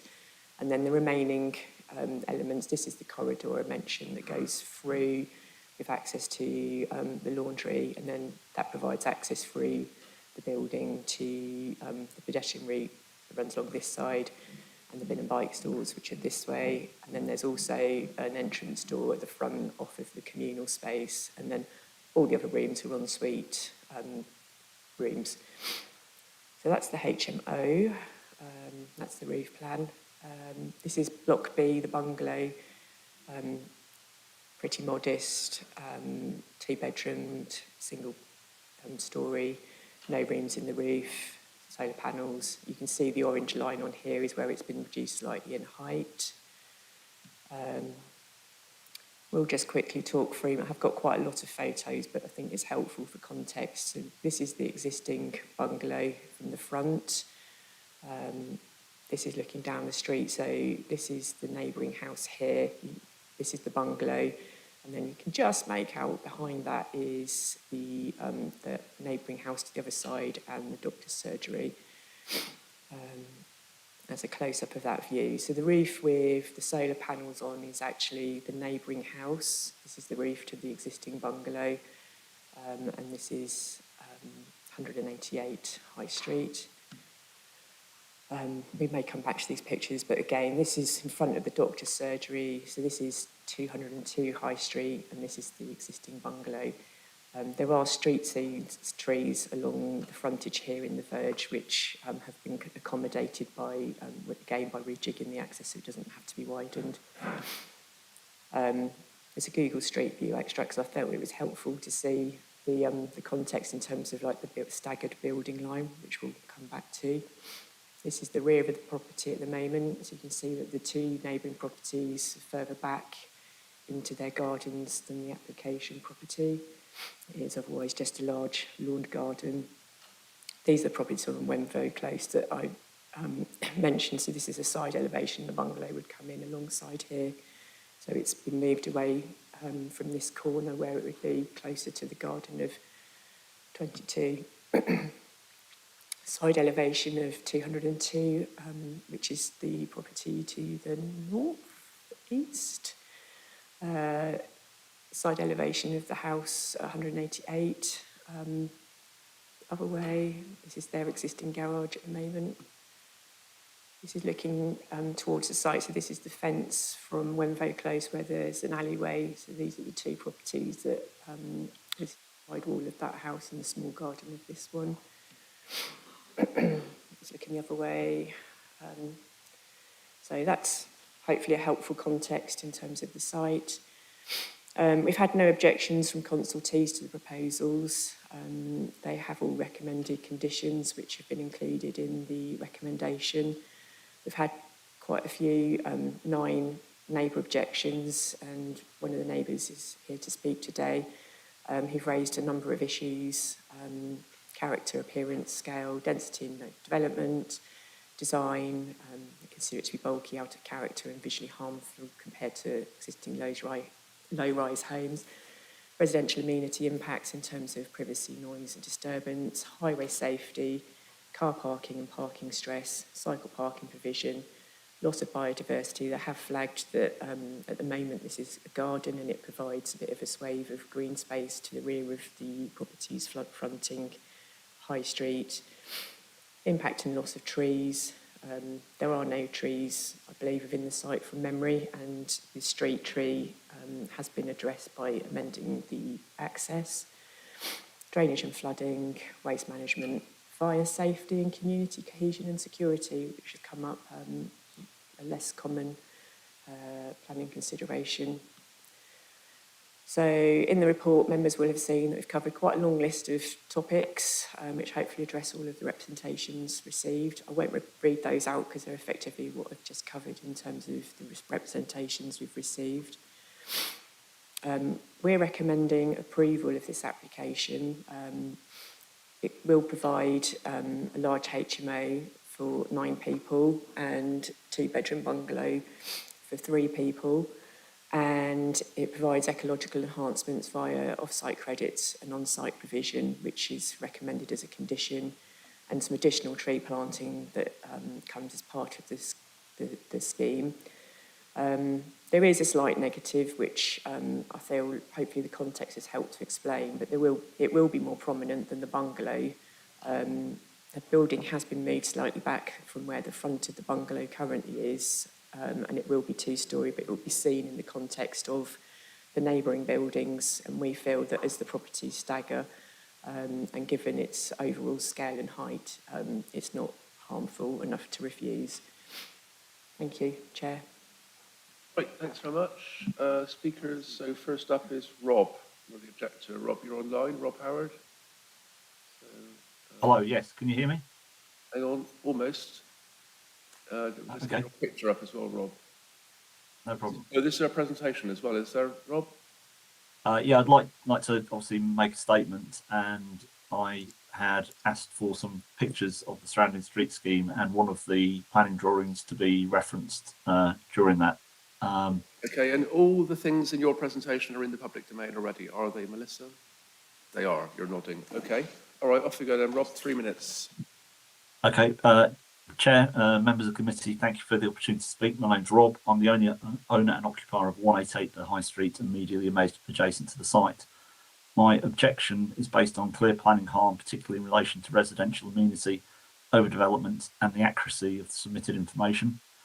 First, the loss of privacy. The proposal includes a multiple first and second floor roof lights serving habitable rooms which directly overlook my private rear garden. This results in direct and harmful overlooking of neighbouring amenity space and represents a clear failure to protect the residential privacy. This impact cannot be mitigated by condition and conflicts with the policies requiring development to safeguard neighbouring amenity. Second, overdevelopment and intensive use. The introduction of a 9-bedroom house of multiple occupation on this constrained site represents an over-intensive form of development immediately adjacent to single family housing. The level of activity associated with large HMO, including comings and goings, noise, use of external space, is materially different from a single dwelling and would result in unacceptable living environment for neighbouring residents. The proposal is out of keeping with the scale and the character of its surroundings. Thirdly, the parking impact. There's only one parking space proposed for Block A with no parking for Block B. There is no evidence to demonstrate that car ownership will be negligible for a development of this scale. The likely result is overspill parking on surrounding streets, increasing pressure and harming local residential amenity. The pictures I asked to be shared are basically Google Street Views showing the lack of parking in the vicinity. So that's the property, that's opposite. All those spaces are used by the residents of the houses at the moment. If you go to the next one, please. So that's the property. Just one thing to note, actually, there are utility boxes either side of that gate, which I think are shown as being part of the widening for the access. So if they're going to stay, then that doesn't seem to work. Finally, the accuracy of the drawing. So drawing number 254 SP06 inaccurately represents my property. It omits the existing garage and misrepresents the scale of my property. This creates a misleading impression of the relationship between the buildings and underestimates the impact of the proposal. Members have been asked to assess the application based on information that is not accurate, which undermines proper decision making. Taken together, these issues demonstrate unacceptable harm that cannot be resolved by planning conditions. The application asks members to accept permanent harm to neighbouring residents' privacy. Right, that's it then, Rob. Let's finish off your point. If you finish off your sentence, please. I therefore respectfully ask the committee to refuse the application or defer it pending submission of accurate drawings and a scheme that can be properly addressed in its impacts on its neighbours. Hello, thanks, Rob. So next is Peter McEwen, agent. Afternoon, Peter. You've got 3 minutes to speak when you're ready. Thank you, Chair. Good afternoon, members. We welcome the officer recommendation of support here on a scheme that will deliver a large HMO on the site frontage alongside a 2-bedroom dwelling at the rear. The proposals, they have been subject to extensive pre-application engagement with your officers, and as noted, the scheme has been revised post-submission to pick up on consultee comments which were received. It is now supported by all consultees and will deliver a high-quality redevelopment on the site. It is a large plot, and importantly, the site can accommodate the quantum of development proposed. Policy 48 of the local plan supports the provision of large HMOs, and importantly, the proposals comply with the criteria outlined within the policy. The scheme would not result in an over-concentration of such a use in the local area. It would respect the residential amenities of neighbours. The site is suitable for a HMO and is accessible to alternative sustainable transport forms and then shops and other facilities in Cherry Hinton. The proposals also meet the requirements of Policy 52. A simple design form for both blocks is proposed, and one we feel it would sit comfortably within the street scene and not appear prominent. It is fair to say that there is a mix of house types and both styles in the area as well.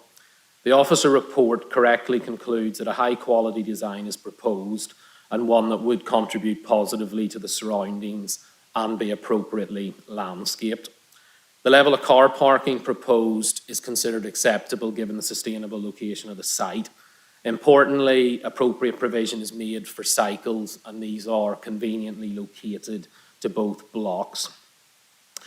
As noted, generous internal spaces are proposed, including shared sort of kitchen, living, dining spaces for residents, along then with a large external garden.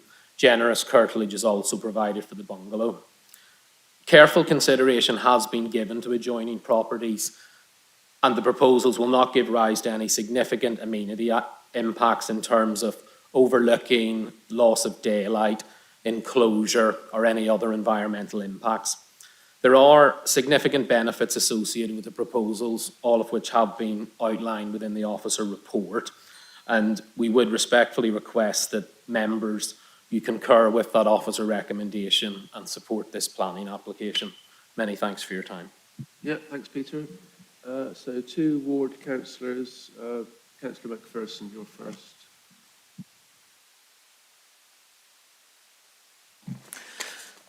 Thank you, Chair, for the opportunity to speak. I will firstly say that I was heartened to see that the existing trees will be preserved. That was a positive move, and I like to start on a positive statement if I can, and even end on one if possible. I'd just first likely to speak about the car parking. That's the first thing in my mind just right now. Whilst I understand why that policy is there, and in some ways do support that in some extent, I think it's a bit of a romantic idea to accept that up to 10 people on that site, none of which are going to have a car. I think that's a little bit of a romantic view of that. I noticed, I think it's 17.9, that there will be no car parking at all for the residents of that area. So I would respectfully submit that I think that will be certainly detrimental to the area, because those who do bring a car have got to put it somewhere. And if they can't put it on there, where's it going to go? And I think it's not in keeping at all to be adding to the already congested area. I think I was a bit disappointed to see, I think it's in 18.13, that there'll be no impact on any residents, which is basically suggesting between 18.8.9.13 that there will be no impact on surrounding residents. I'm afraid I can't agree with that. I think there'll be significant impact. That bungalow has been there, as it says, since the 1960s. It was occupied by only 2 people. There may have been children in the past, but I've certainly known there to be 2 people there for a number of years, and for that to be increased to 10 people, plus all those movements, their friends, their visitors, I fail to see how there can be no impact on the surrounding residents. I think it's an overdevelopment. I think it's trying to squeeze too many people in what is a family-orientated area, and I think it's important that we retain a family-orientated area in Cherry Hinton and Cherry Hinton High Street, rather than remove family premises, what were family-occupied houses, to be replaced by such as HMOs. We've already got 3, I think, maybe 4 of those sort of properties in Cherry Hinton already. I don't believe we need another one. I think the development itself, I see it's a prime piece of land. I fully understand that something has to happen, and it would be nice if that thing happened, would be family-orientated occupancy. And my belief is that the occupants of 188 will be significantly undermined by this large development. And I can say categorically, I haven't spoken to the owners of 188. There's no collusion here whatsoever. That's just my view and the view of other residents. I think there will be a significant impact with a development of this size. If it has to be developed, that's fine, I get that, but perhaps it should be better suited to accommodate families. And I think the HMOs, there's quite a reasonably large one next to the Red Lion. There's the old laundry building that's being converted into HMOs. Right opposite there, there's what was a family house is now flats. It's not an HMO, I accept that, but we still lost that family accommodation. And there are various others around Cherry Hinton where the family orientation is being slowly eradicated, and so do a number of my residents. I think it's important to preserve the community and family feel to the local area. And development into family housing is acceptable, but Chair, I respectfully submit that this development is detrimental to the immediate surrounding neighbourhood and to the residents. And I think there will be car parking, whatever it says, I think there will be car parking.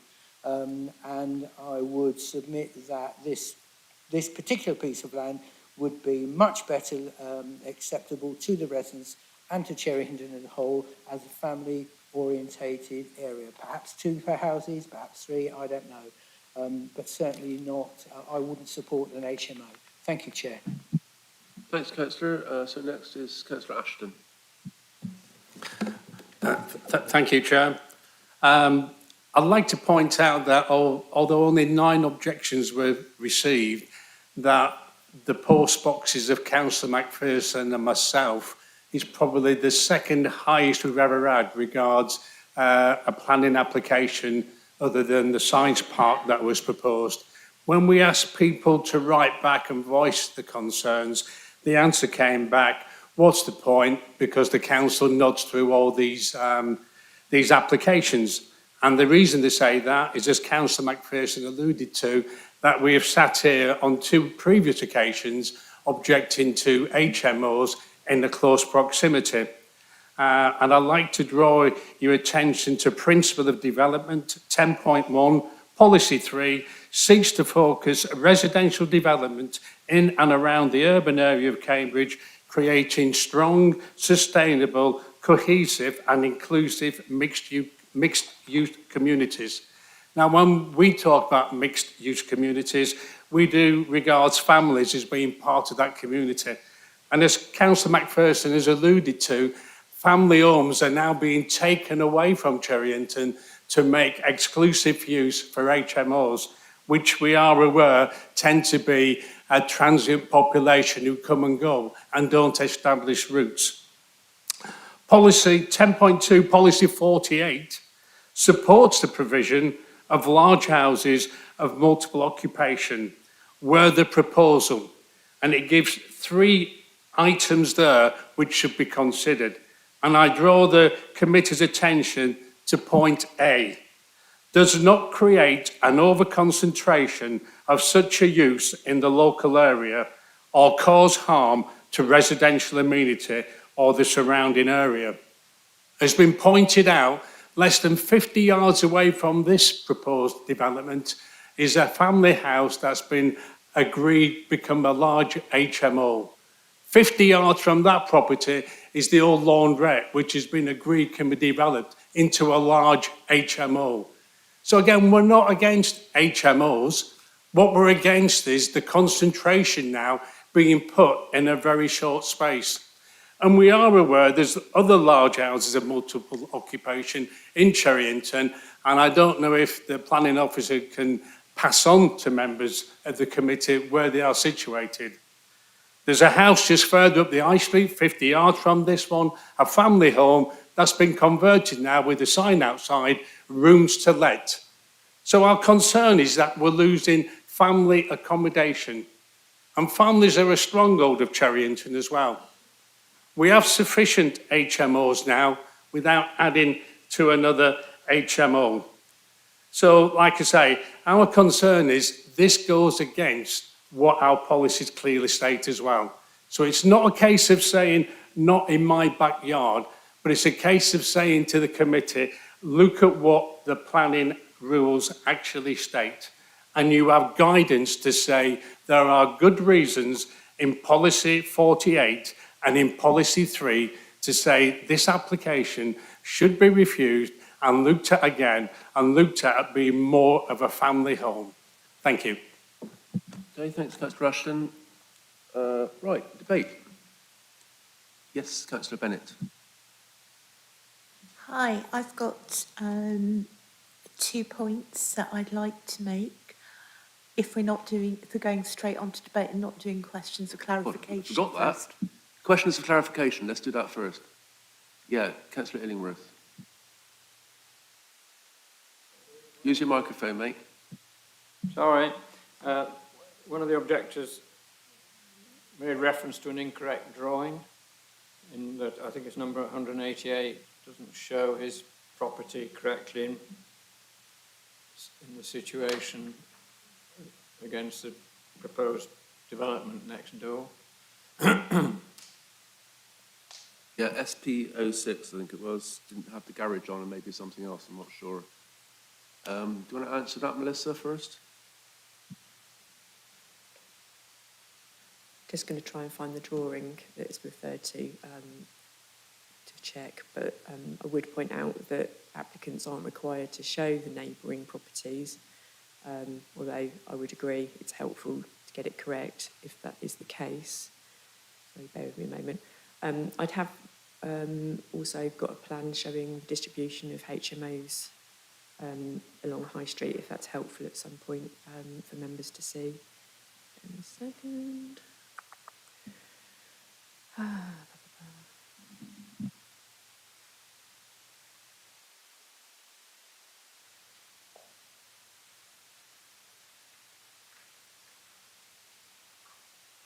He also made the point that the development would be overlooking his rear garden, but the drawing I've got in front of me suggests that's not the case. So you could include that clarification as well.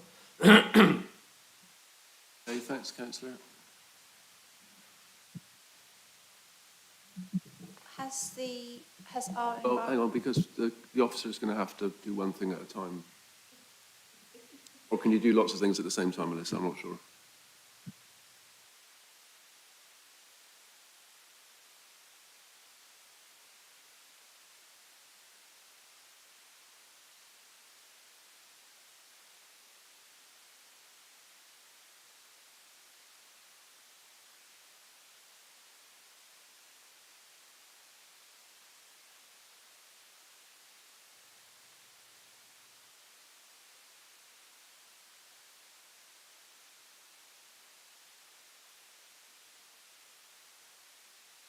I don't know about SPO6, but SPO2, the site plan shows next door and another building in the garden, I think.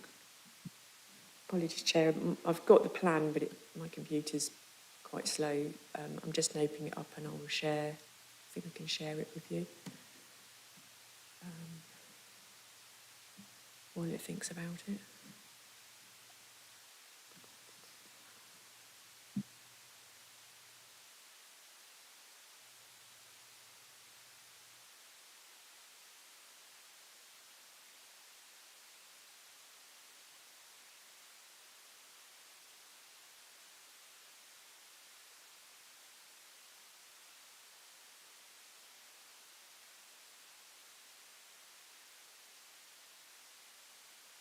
This is the latest plan that's SP06.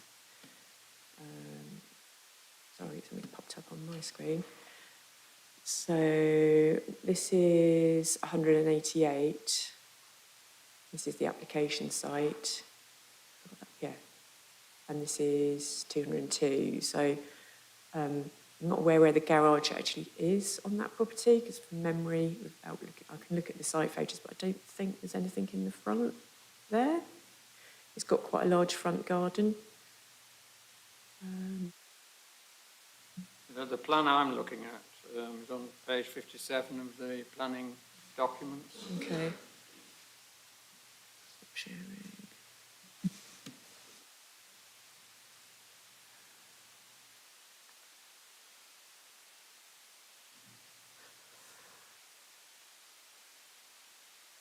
Well, I'm looking at Google Have you got it Street there? View, an aerial view, and the garage is appears to be on the kind of right-hand side of 188.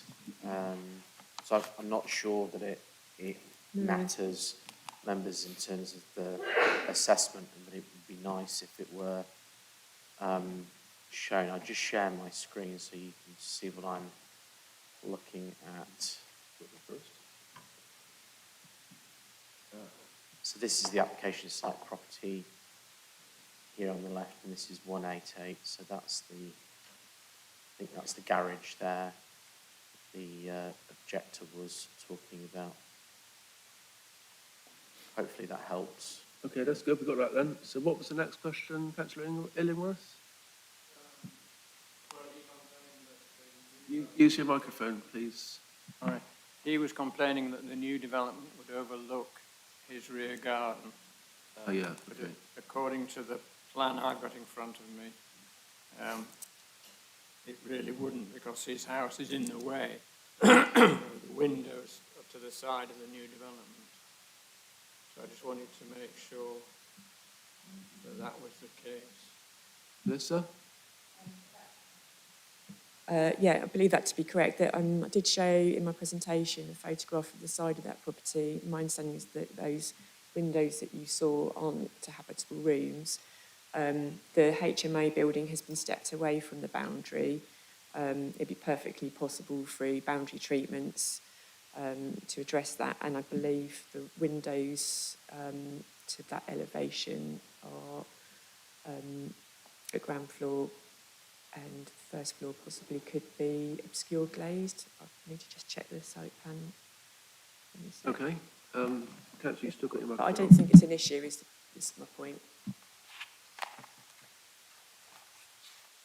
Okay, so we're talking about roof windows, loft windows, looking diagonally probably at the garden, on the garden next to the applicant site. And you're saying it's not an issue, Lisa, or not very much of an issue? Yeah, so the layout to the rooms, the first floor rooms, there's a window to a stairwell landing, and then there's side windows to two of the rooms that face towards the side of that property. So I don't think personally that would be a negative impact. There are two rear-facing windows at first floor, but I think that's perfectly normal in a built-up area. And I think it'd be very difficult to say that materially harmed the neighbouring amenities given the position of where it is. The roof windows in the second floor, I believe, are above head height, and there is a section somewhere which I can find if that's helpful. That's on this plan. All right, thanks, Melissa. So was there anything else, Councillor Illingworth, or are you done? Yes, there's also a condition. Just questions of clarification, mind, yeah? Yes, there's also a condition for low nitrogen oxide boilers, but not for heat pumps. Any particular reason why the condition isn't for a heat pump, it's to heat these buildings? It's a standard condition, so it's one that we put on all of our applications where we're requiring energy efficiency measures. So I haven't written that condition personally. Right. Okay, Toby? I don't think you can require someone to put a heat pump in as part of the planning permission, no, Councillor. Well, you can require it if you want, Councillor Illingworth, but they might not do it. We can have an informative if that's what you'd like, but we can get to that later. Now, Councillor Thornborough was next. Just on that point, we can't require it, but we have conditioned under policy for where gas is installed that it's retrofit ready, so that the design of the heating has to be absolutely ready to take out a gas boiler and put in an air source heat pump. And we've used that condition often in City Council. So I would, I would hope we would continue to do that if a gas boiler is being fitted. But what my question was, has this scheme being reviewed by our environmental health officers regarding the standards for licensing of HMOs.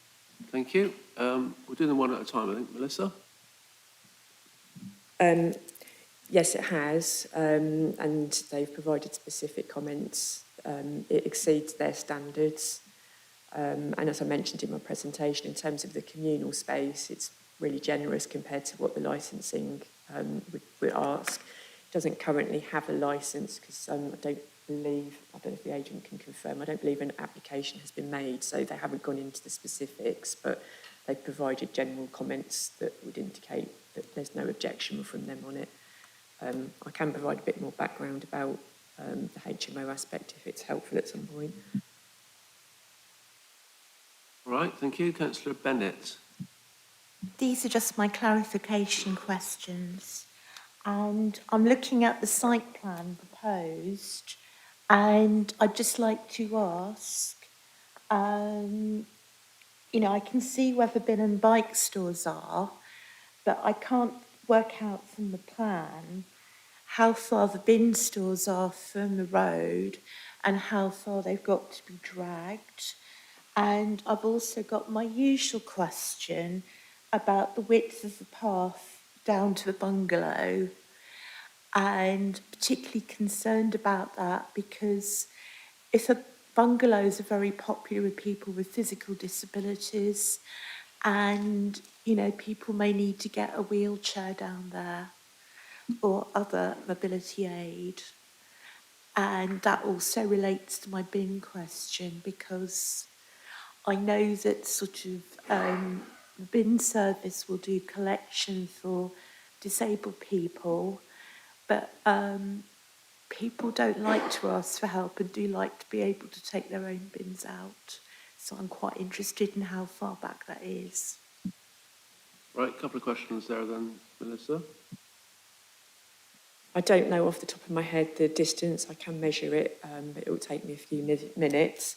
We did check that it was compliant with the requirements, some of which fall under building regulations, but the bin stores are here and here.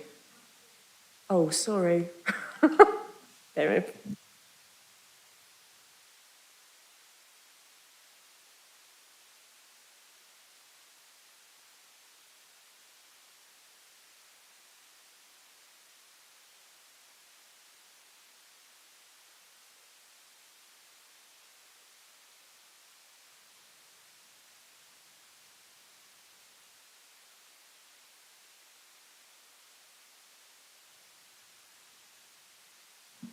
Looks to me around about 10 metres to the bin stores, would be my guess.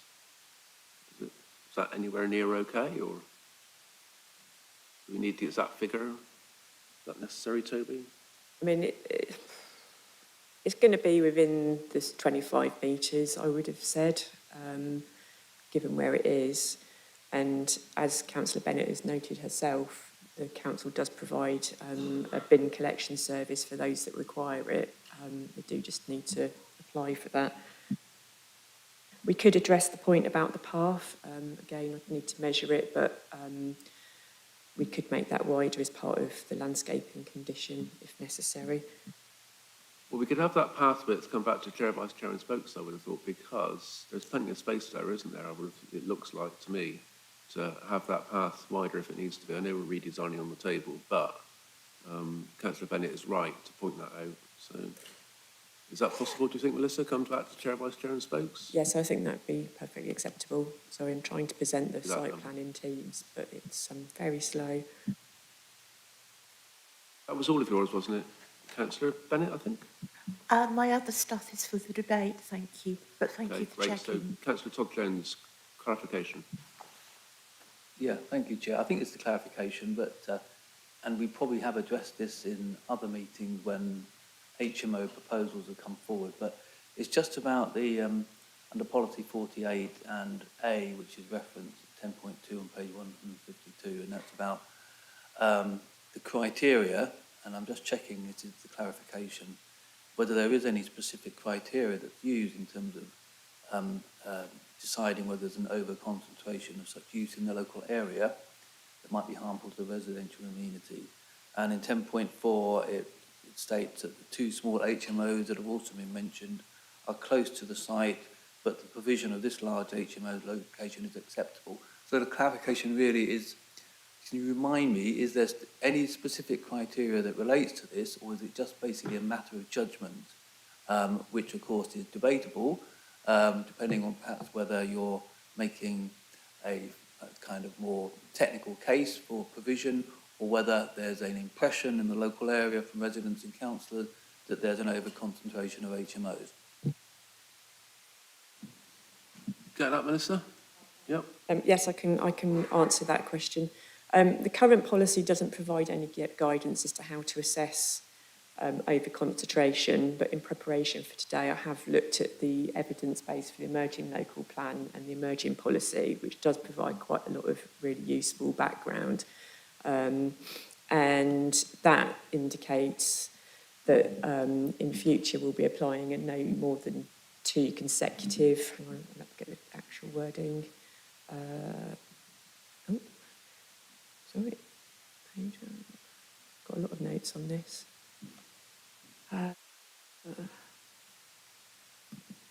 It says, I mean, obviously this is consultation version at the moment, a continuous frontage of 2 or more HMOs immediately adjacent to each other is considered to be an over-concentration of HMOs.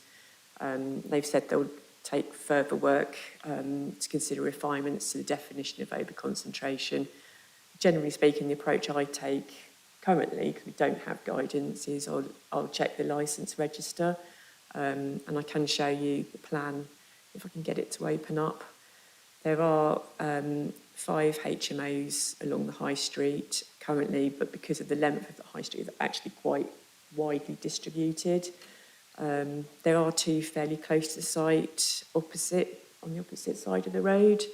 But even then, because they're not like next door to each other and they're on a long road, I think it'd be very hard pressed to say that there's an over-concentration. The other thing I found quite interesting was that it does go into a bit about the need for HMOs, which I might be digressing from the question, but I'm looking at the wrong thing, sorry. It does indicate that there isn't an over-concentration. They provide some mapping based on the census data and council tax data, and they've merged the 2 together. So there are maps which show that quite a lot of the city, there's only 2 areas that have been identified as having an over-concentration, and actually Cherry Hinton, either it's parts of it are washed over with white, which would suggest there's none, or it's very low, 0 to 12, based on an area of 125 properties approximately. So I think using a common sense approach and looking at the evidence that we've got, it's really going to be hard to say that there is an over-concentration. Have I answered all your questions?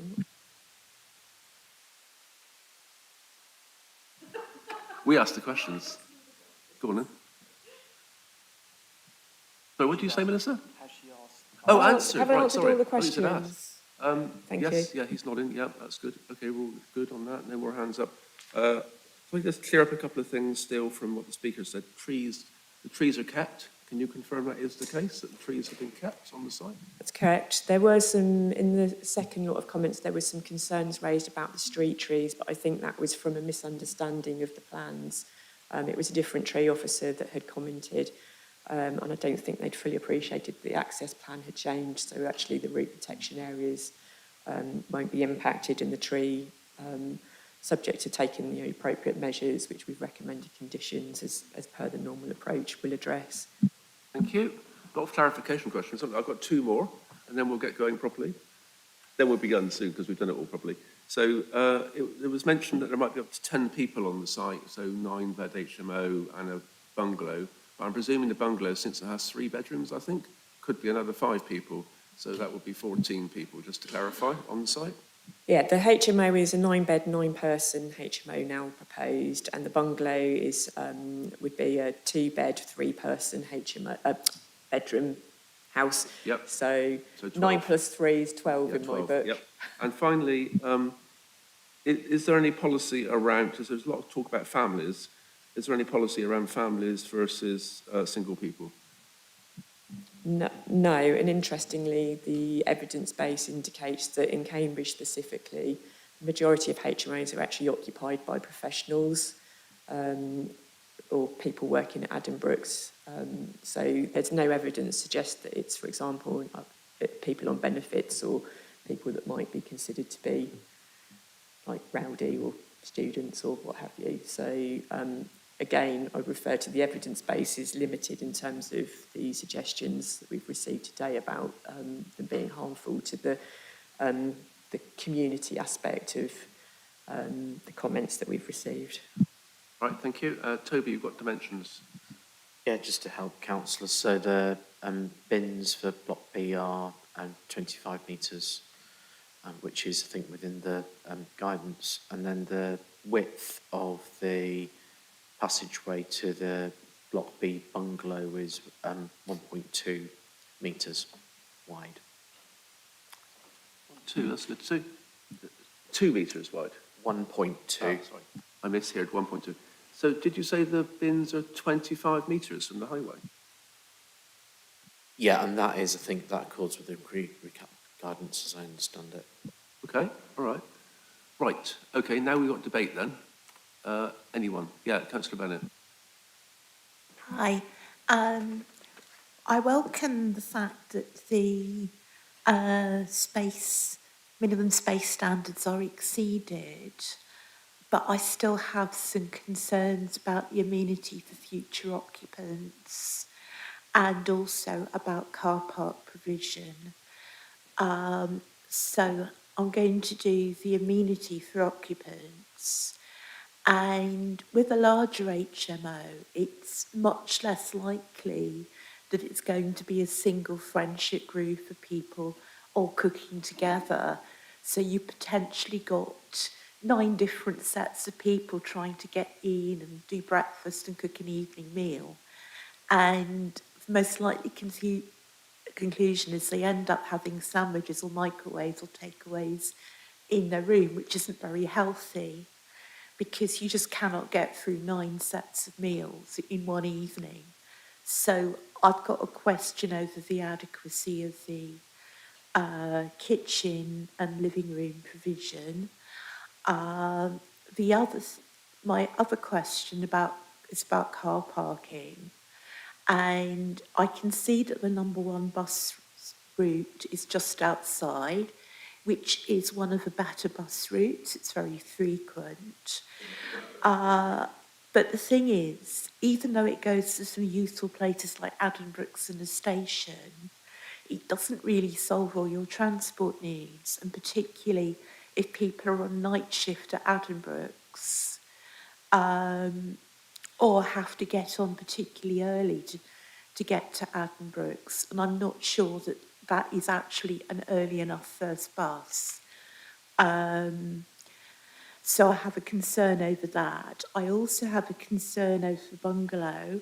While not every bungalow occupant is disabled, and while not every disabled person's preferred mode of choice is a car, it's quite likely that they might need a car parking space, and one that's quite close to the property. And they don't have a car parking space because that is reserved for 9-person HMO. So, you know, I do know that number one is one of the better bus routes, and Cherry Hinton High Street has good local facilities. But I just cannot accept that a single parking space for possibly 10 separate households actually works. I'm sorry. I do want to see more active travel, but I also recognise that people choose to live in, say, Abbey and Cherry Hinton because it has excellent road links for getting other places, and that, you know, residents there are probably more likely to want a car. Righto, any more? Councillor Thornborough? So the red line boundary is around both the properties, and I would like to know, is the intention that it will be within one ownership, and is it two separate, it doesn't indicate that it's two separate dwellings, so will they be used in association with each other? And it partly follows on from Councillor Bennett's question. If the bungalow is a separate dwelling, I'm concerned about the access in that the occupants of the HMO might inadvertently obstruct the access for the bungalow, and I would have thought that they would need to have clear access at all times. And so that's one question. That's my main question. Yeah.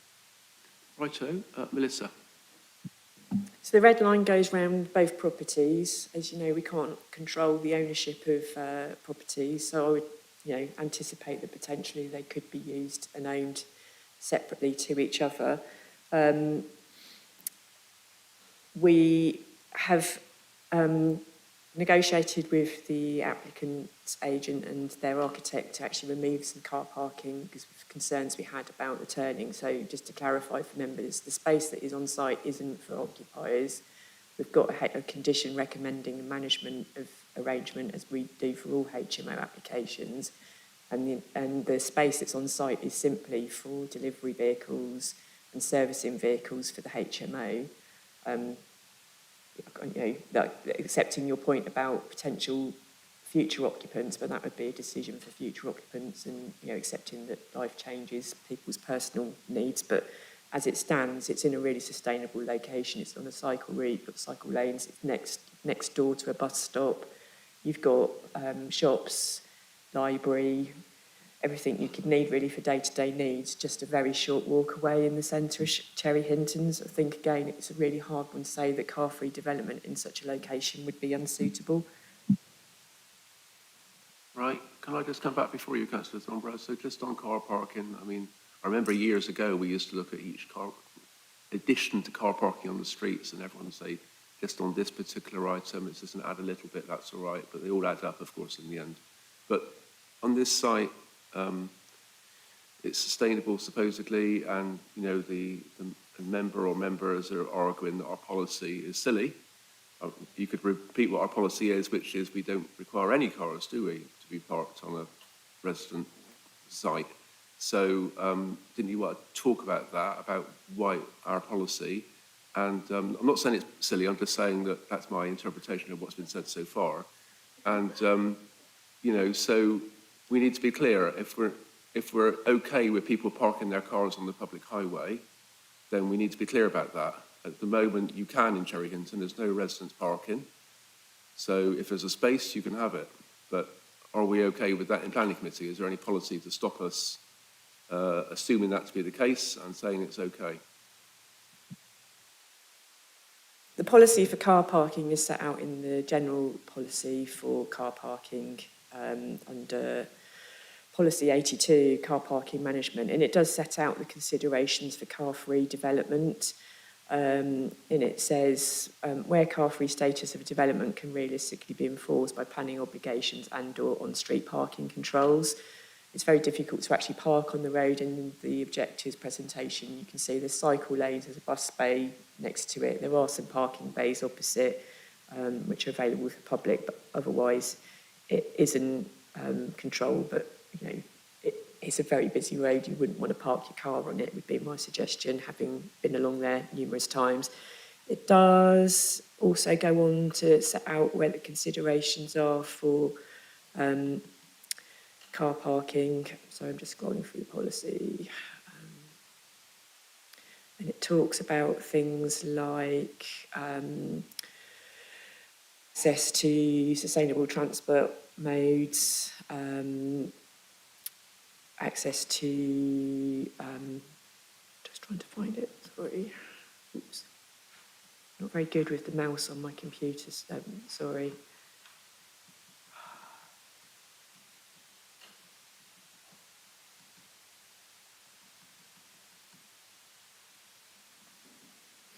it talks about car club spaces as well being encouraged, but that wouldn't be appropriate necessarily for a scheme of this size.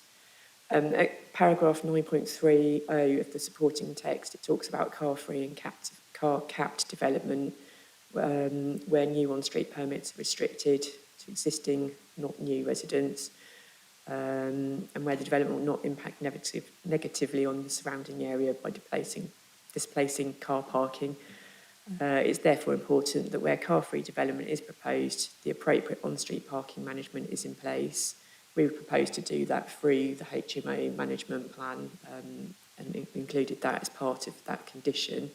And this will involve strong input from Cambridge County Council as the local highways authority. Suitable high-quality alternatives to private car must also be available in order for any proposal to be acceptable.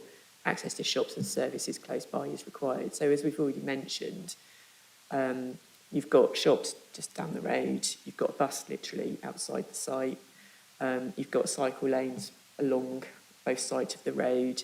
I know from my own experience it's quite a short cycle ride down quiet roads into the city centre from there, and it's, you know, a hop, skip and a jump on a bike to other key locations. Thank you. So Councillor Thornborough.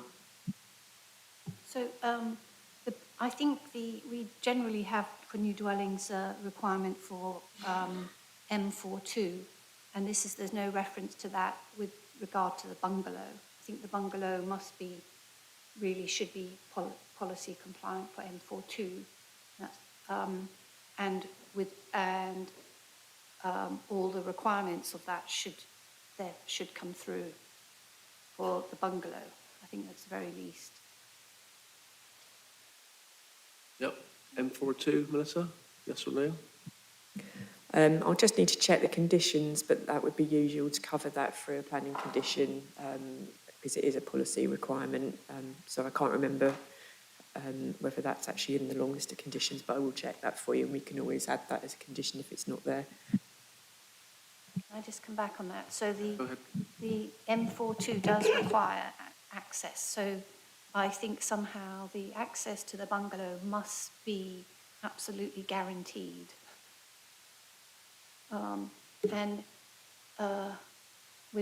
So I think that, and I think that and therefore I think there needs to be more work done on that, and through the condition, because you don't want, if that's a separate dwelling, you don't want to have to be knocking on the next door to make sure that you can come and go. Yep. Okay. Councillor Tull-Jones.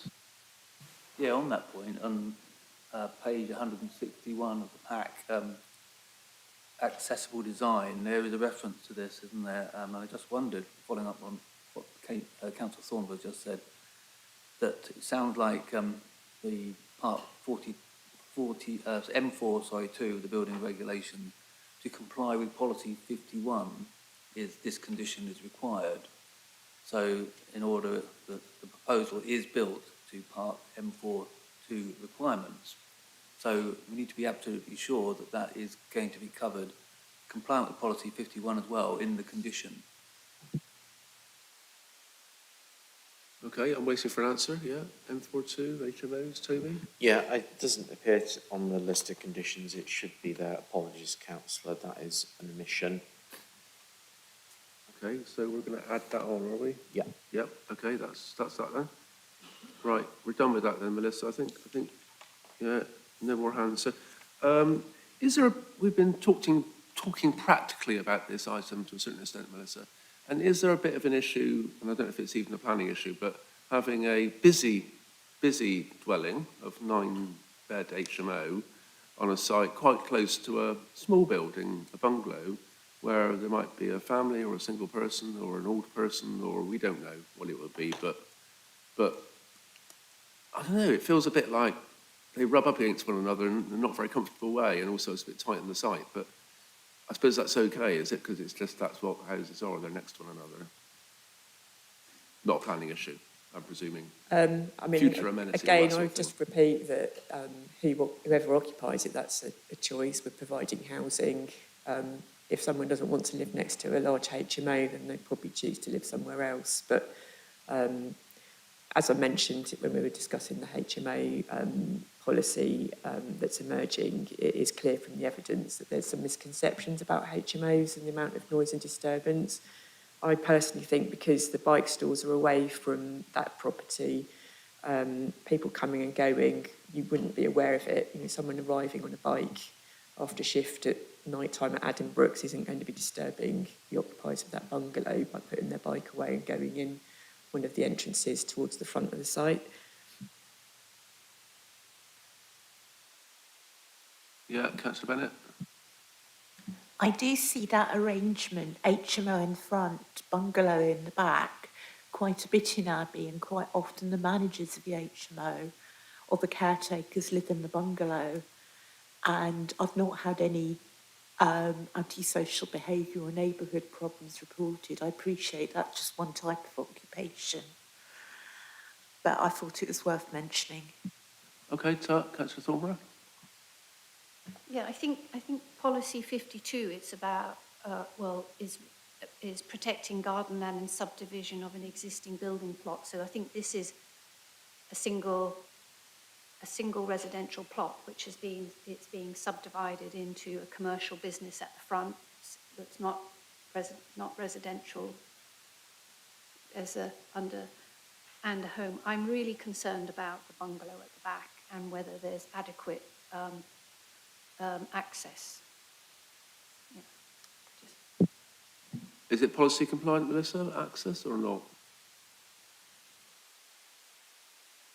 I mean, for a pedestrian access, it's fine. Measurement Toby gave 1.2 metres is what we require for a bike to get down, being pushed by a person. I don't know the dimensions of a wheelchair, I'm sorry, but I think you would probably manage to get a wheelchair down there as well at those dimensions. It's certainly wider than the dimensions required for disabled access within dwellings, so I think it should be fine. Okay, Toby?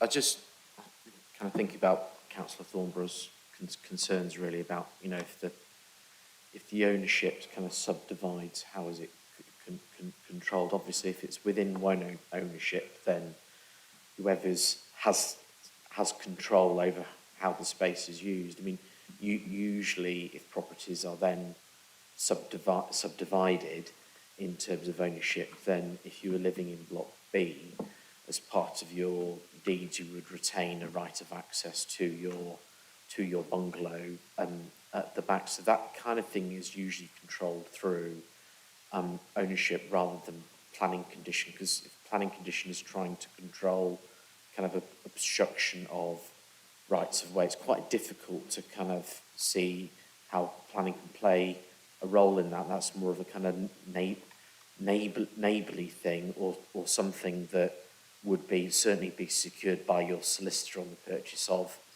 the bungalow. So I think that's more of a civil matter. But the only other way you might want to kind of control that, I guess, is through some form of landscaping treatment that had some kind of markings or brass studs or something that more clearly defined where the access bleeds into that more communal space towards the front, that that is intended for the occupier of bungalow B in terms of their space and necessary space to access to the rear. But I'm not sure it's entirely necessary as a provision, if I'm honest, Councillor. I think the space 1.2 should be sufficient, and if there is any blockage, you would very much hope that could be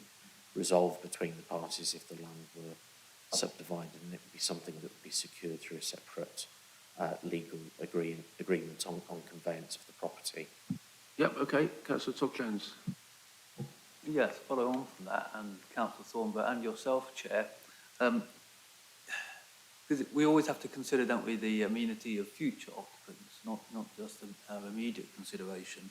And on page 160, actually, in terms of future occupants, the table there actually refers to number of bed spaces, persons, block A 9 and block B 4, so that's 13 rather than 12, but irrespective of it's 12 or 13, I think having an application where you have both an proposed HMO and bungalow dwelling in the same sort of subdivided plot does, I think, give a bit of an unusual tension, I think, between potentially the amenity of future occupants in terms of, obviously, we don't know who they might be, but in the bungalow they'd be adjacent to a 9-person HMO, and I think I don't think I've come across that before in terms of this sort of basically development, including backland, with this kind of juxtaposition of different types of property. So it's just a little bit of a concern, I think. Do you want to respond at all, Melissa?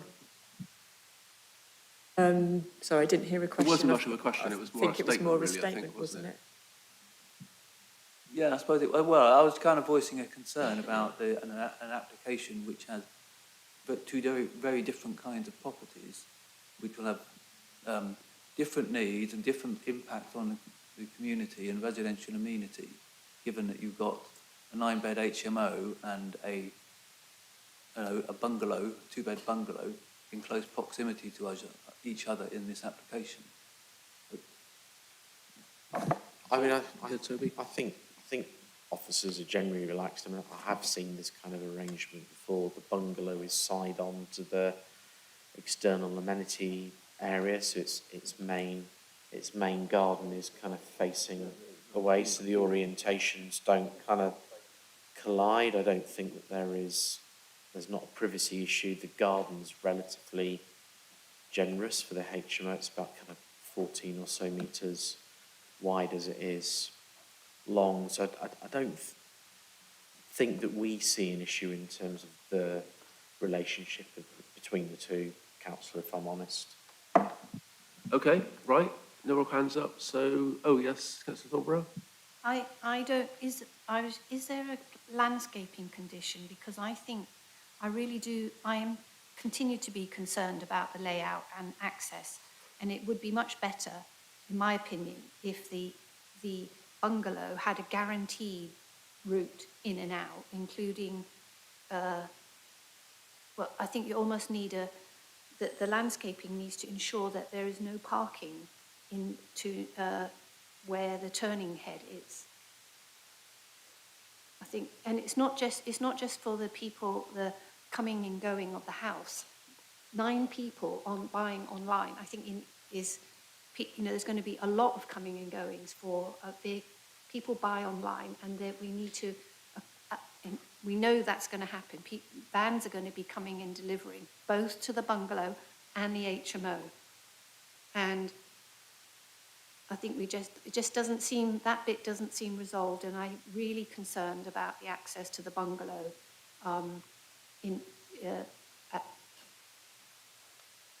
So, through you, Chairman, so there is a landscaping condition, it's condition 11. As I said, I think it is possible to achieve something more in terms of the delineation through a landscaping scheme, and we can wrap that into revised wording for condition 11. Councillor Thornborough. Okay, do you want to come to Chair, Vice Chair and Spokes, Councillor, or are you happy for your officers to do that? No, Chair and Spokes, please. Is that okay, Toby? Chair, Vice Chair and Spokes for that then? Okay. And then the M42 condition. Yeah, M42 as well, we've got that.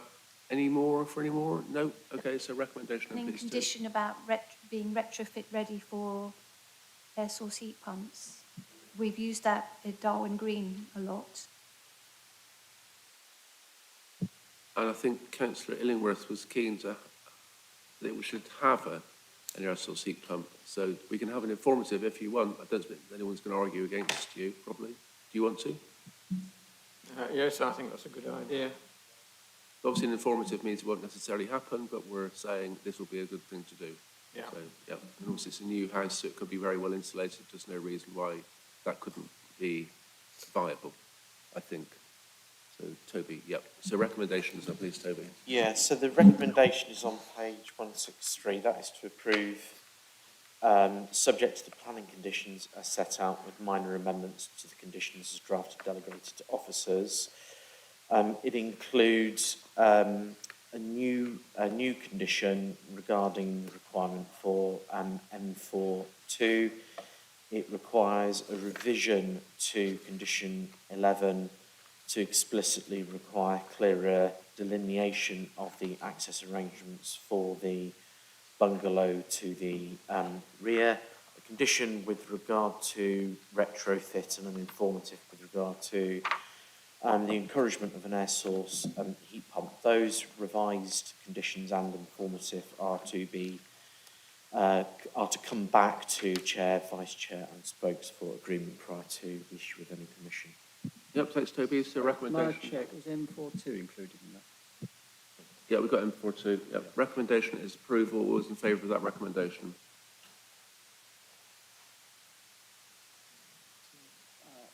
Three support, Chair? Yeah, against? Yeah.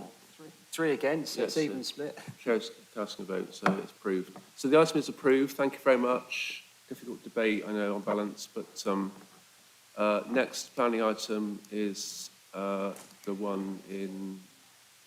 Oh, yeah, sure. Let's have a break then. 5 minutes break, and then we'll come back for the last planning item. Thank you.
Yeah, welcome back after a short break. So next planning item is item 8, units 5 and 6, Christ Lane. That's, which one is that? Unit, item 8, yeah. So we've got objector, Prish Satwani, Matthew Rowe, agent, and Councillor Bick is speaking as a ward councillor. Okay, so Charlotte, do I introduce the item then, please? Thank you, Chair and members. I'm just going to share my screen. Charlotte, you need to join the Teams. Oh, yeah, yes. Sorry, I'm going in now.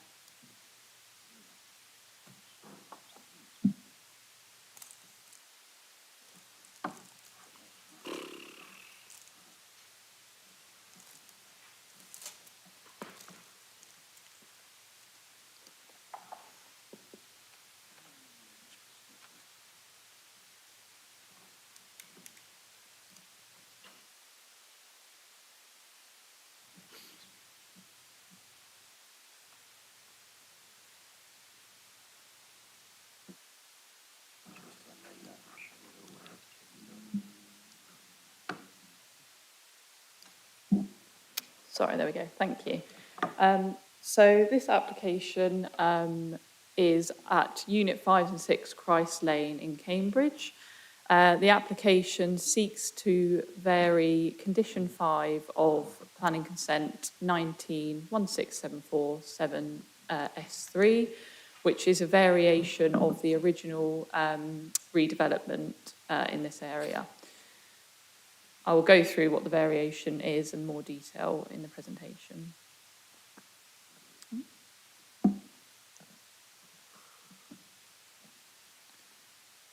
So just to give members the updates to start with. So the amendment sheet has been sent round to members yesterday, I believe.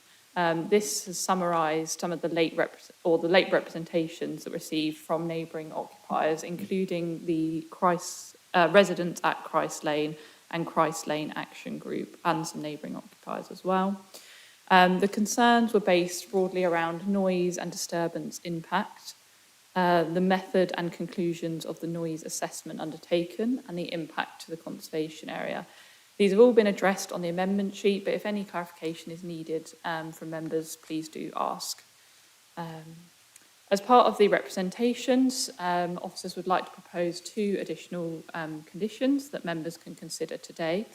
So the first condition is a delivery management plan. So this condition would secure a delivery management plan to help manage the deliveries for units 5 and 6, to address some of the concerns that residents have set out, such as clustering of vehicles and noise and disturbance from the delivery activities. The second condition proposed is a vehicle delivery limit. So this condition suggests that no more than 3 vehicular deliveries to serve units 5 and 6 would take place on each day, Sunday, bank holidays and other public holidays. The applicant has agreed to this condition and they're very comfortable with that limit.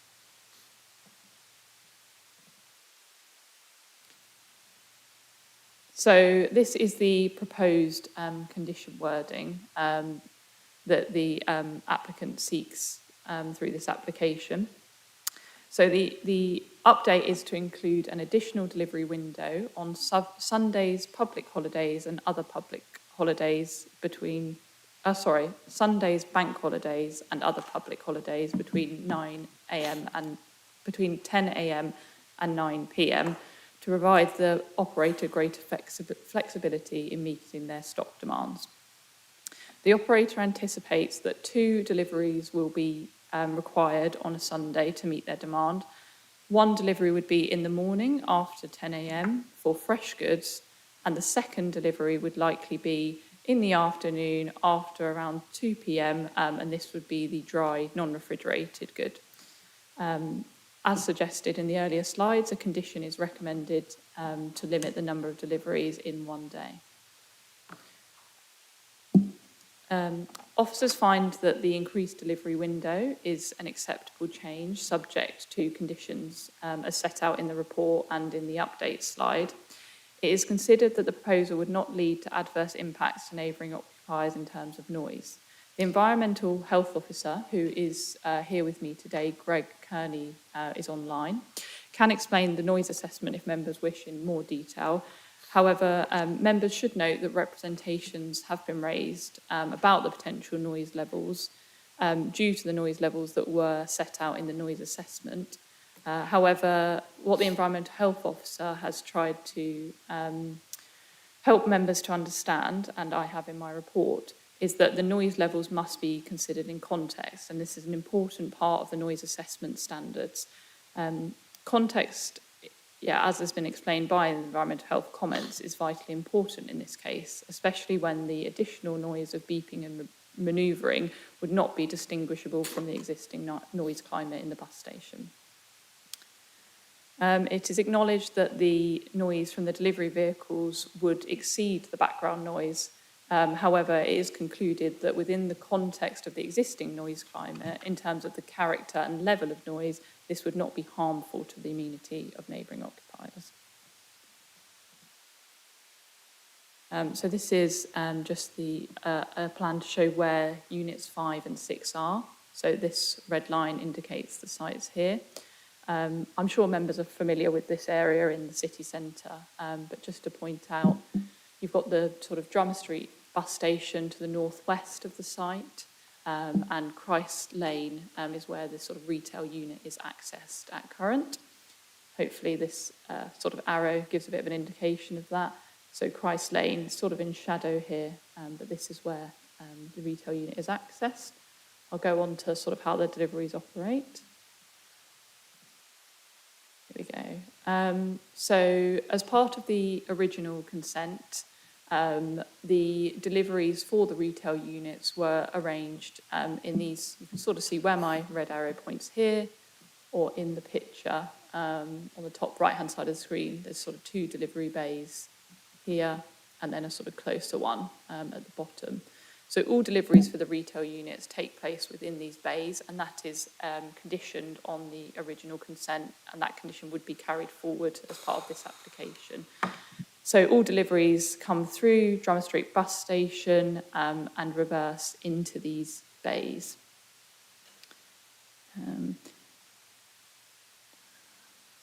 As I'll explain a bit further when I go through the site history, the redevelopment of this area as part of the original consent was designed so that the residential units above these delivery bays were designed to be protected from excessive noise, and a noise insulation condition was attached to secure this.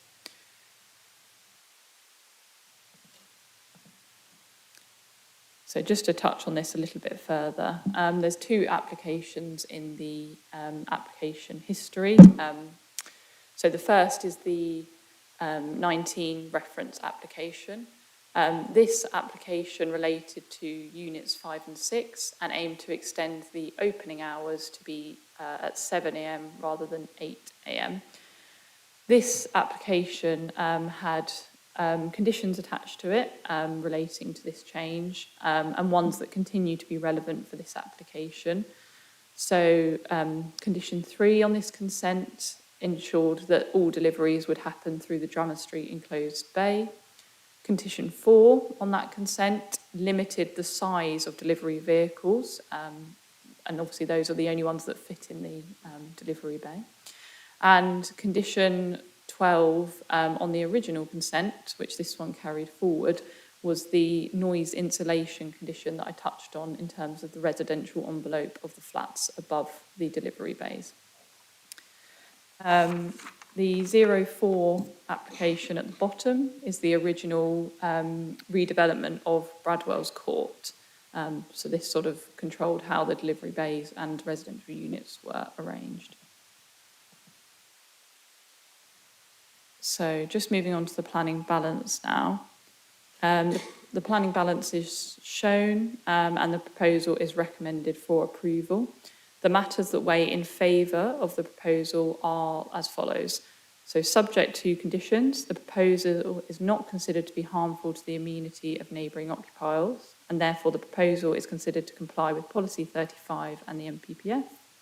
The proposal does not result in harm to the character and appearance of the central conservation area as to comply with Policy 61, NPPF and the Listed Building and Conservation Areas Act. And point 3 is that the proposal is it's in compliance with Policy 10 in terms of supporting the viability of the city centre. Officers feel that there's no harm amounting from the proposal. Thank you, Chair. That's my presentation. Thank you, Charlotte. So speakers, first one is Prish. Are you here or? Hello, hi. If you want to come to one of those seats just behind that councillor there, you've got a public speaker, a microphone, and when you're ready. Hello, so welcome. So just press the button on the right-hand side and it will light up red. That's it. Yep. Okay. So you've got 3 minutes to speak when you're ready. Thanks. Thank you. Good afternoon, Chair, members, officers, and the applicant. My name is Prish, and I live in one of the 15 flats directly above and next to Tesco's loading bay at units 5 and 6 on Christ Lane. With respect, the officer's summary and responses don't properly address the harm. This application shouldn't be adjusted with conditions. It should be refused to protect residential amenity in line with the development plan. The officer's summary suggests that existing bus noise means Sunday deliveries won't cause significant harm. But Sundays are much quieter than weekdays, especially in the evenings when bus functionality becomes extremely limited. Tesco's own noise assessment, BS 4142 assessment, shows this. It records an increase of 11 decibels during deliveries compared to normal background noise on Sundays, which their own guidance classifies as a significant adverse impact. Policy 35 requires these impacts to be properly mitigated. Saying the area is already noisy is not policy compliant. And secondly, sensitive receptors, officers refer to Emmanuel College windows, but our flats are directly above and beside the loading bay with very different exposure. There's been no noise assessment BS 4142 that has been carried out for residents on Christ Lane, and Policy 35 requires assessment at the actual affected homes. And thirdly, we're now being told that delivery caps or an operations plan could be added later, but that's not what you're deciding today. The application allows 11 hours of Sunday and bank holiday deliveries with no limits on timing and numbers. Imagine deliveries on Easter Sunday. And fourth, Christ Lane serves multiple commercial premises. Granting unrestricted servicing here would make it extremely difficult to refuse similar requests elsewhere. Cumulative impact has been dismissed, which goes against Policy 56. Fifth, there is also a fully suitable alternative nearby, another Tesco less than 2 minutes of a walk away in Lions Yard, which is a fully commercial retail center designed for continuous servicing throughout the week. And lastly, Policy 61 and Section 72 require preserving conservation area character, and this includes Sunday rhythm. 11-hour servicing erodes this. Members, refuse this application, protect your residents, uphold your plan. Thank you. Thanks very much. Yeah. Great, thank you. So next up is Matthew, you're the agent. Are you here or online? Matthew, hello. Yeah, if you want to take a seat by one of those speakers, that's great. So like I said, if you press the button, it will light up on the right-hand side.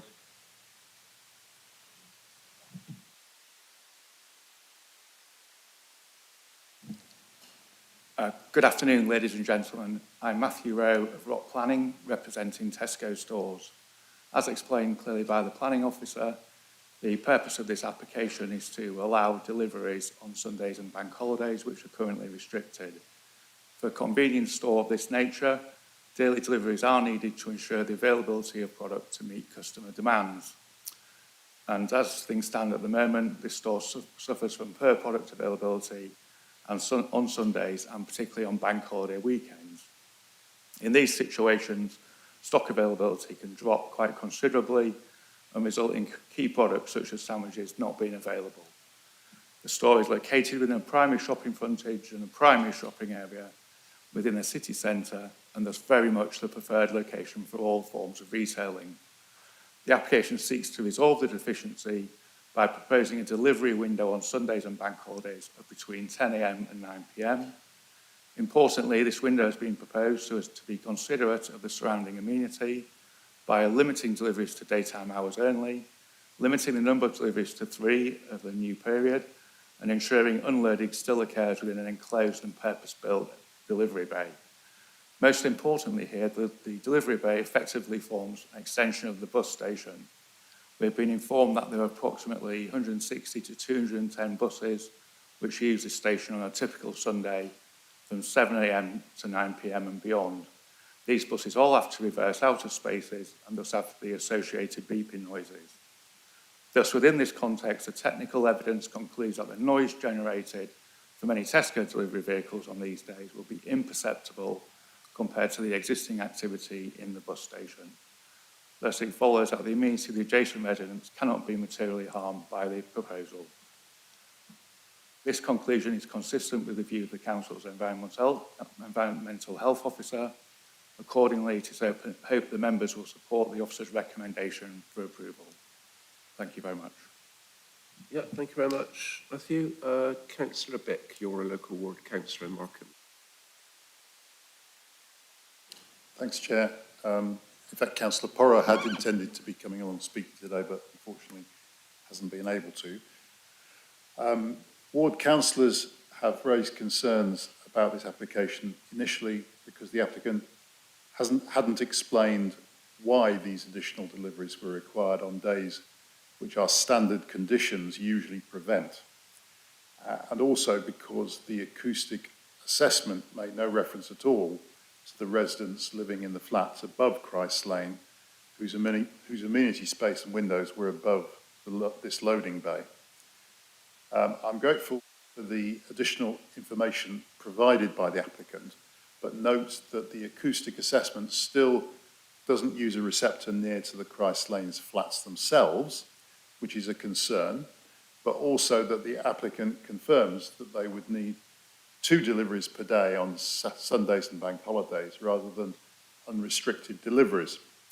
I also note that these standard conditions that are already in place are imposed on all shops routinely, and to allow condition 5 to go unrestricted does cause a huge amount of concern to us as ward councillors, and if agreed, what is to stop other businesses asking for the same?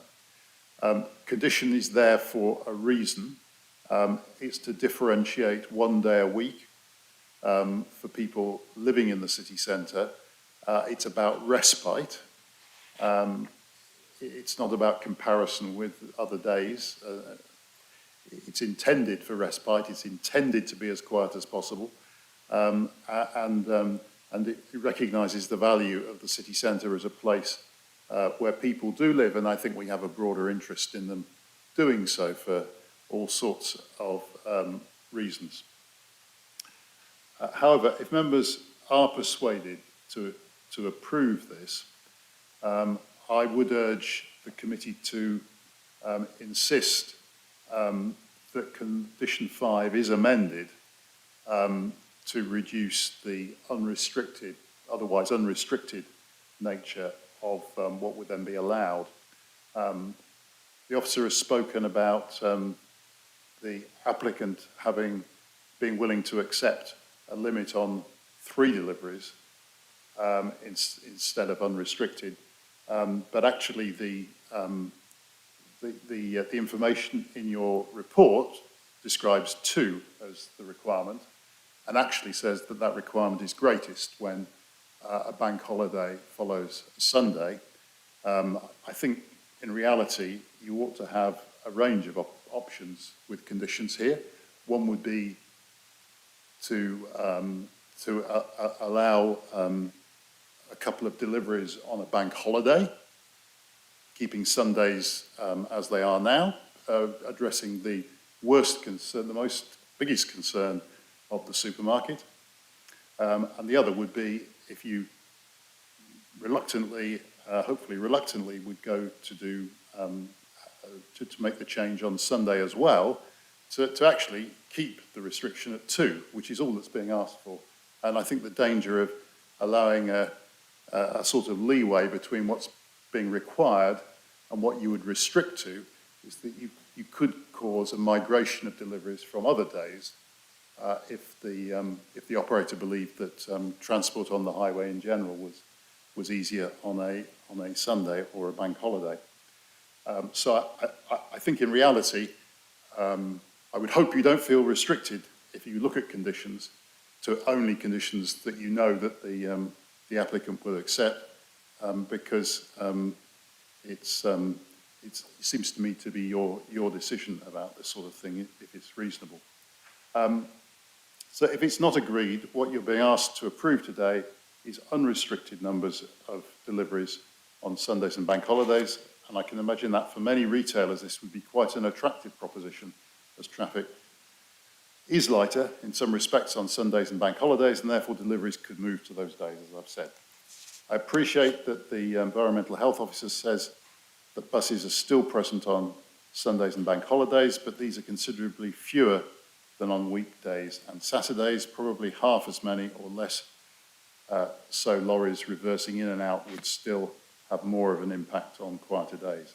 So I would urge the committee to consider primarily rejecting this application. But if they are minded to make a move, to consider the conditions, the possibility of conditions, not only the one that you know the applicant has already agreed to, but also to actually reduce what you allow to what's required, or to reduce it still further to bank holidays only, when we know from what we've been told that that is the really worst case scenario for the supermarket.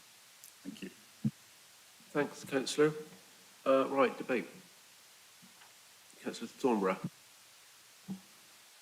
I think when the residents moved in, it was on, they knew, well, the situation is there's none on Sundays and bank holidays, and it seems a bit tough to change it now. And also the same with the supermarkets that there, when they went there to occupy that space and use that space, it was set out very clearly what the terms were. And I think particularly hard on residents who might have relied on this information about the deliveries and not having them on bank holiday Sundays and bank holidays. So, and I know from other residents in other situations, there is real disturbance about deliveries, and I think the disturbance has been downplayed by what actually happens with the beeping and the gates going up and the people being round. And the more deliveries there are, the more waste needs to be removed. And when the supermarket moved in, they knew what the situation was, and I'm not sure that I would support a change to what they knew when they took the lease. Thank you. Councillor Bennett. This is really just a request for clarification. I'm assuming that if you're delivering to a supermarket, that it's not just like when somebody drops off an Amazon parcel and they're there for a minute, that it lasts quite a long time, that if refrigerated goods are being delivered, the refrigeration unit has to be running and making a noise. So I'd sort of like to know what are we talking about? Because 3 deliveries doesn't sound like a lot, but if they each take an hour with associated noise, that is quite an imposition. And I'd also like to ask whether we could do what we've done with some other applications where there's concerns about noise to residents. And if minded, go for a trial period with continued noise monitoring for a reasonable period to then be confirmed if residents are comfortable with that, because one of the problems with it is we're asking residents to take a step into the unknown and they don't really know what they are being signed up for. So I would welcome looking at the option of some sort of test period, unless obviously councillors are minded to reject completely. Okay, back to you then, Charlotte, I think, and maybe you might have referred to Greg maybe to give us some info on it. Yeah, thank you. Yeah, sorry. So yeah, just sort of coming back on that. Yeah, so I get what members are concerned about, and I think, you know, I do sympathise with the sort of perceived disruption that would happen on a Sunday. There is that change for the residents who live there. I think what we've put forward as part of the officer report and what Environmental Health have tried to say is that in, you know, real terms, the actual noise impacts to residents wouldn't be significant in order to be sort of adversely impact them. What they've talked about is that the noise sources that will be perceivable to residents potentially at Emmanuel College and the Christ Lane flats come from the manoeuvring and sort of reversing beeping of vehicles. The actual unloading itself happens within an enclosed delivery bay, and the residential flats are designed so that there is suitable noise insulation to kind of protect them from that interaction. I mean, Greg, I don't know if you want to sort of talk any more about kind of the noise sources and how that would be perceived by residents at all. Yeah. Thank you, Charlotte. Can you hear me, Chair? Yeah. Yeah, we can hear you, Greg. Yeah. So, the main noise source is it drives along, turns around, reverses into that delivery bay. It takes maybe less than 5 minutes, but when it's inside, it's all enclosed. So it's only that temporary period for 5 minutes where it can be a potential issue. But they've done the assessment in accordance with 4142, which is the British standard for noise assessments, Chair. And it's a two-stage process: initial assessment, and they have said it's significant. But we've got to realise context is so important, and that has to be considered. And you've got to look at various factors, such as the level, the residual noise level, the pre-existing acoustic environment. And I've been there like 3 times in the last week, because I knew I was coming to this, and every time I visited, I was there 5 minutes, and there was 3 or 4 buses reversing with their bleepers, which is, it's not incongruous for the area. So what is proposed is not out of character, it's not a new noise source. So in our view, it's a very low risk impact wise. The council recommended temporary approval. That could be considered for 1 year to allow residents to report to us complaints. We wouldn't actively monitor the noise levels, but that could be considered. I'm sure Charlotte will give a view on that. But we have considered the most recent representations, and Charlotte has recommended with ourselves those additional conditions, which I think add additional controls and mitigation that really do minimise it to acceptable levels. But we have no objection on this matter whatsoever. It's difficult since there's disbenefits, there's benefits living there.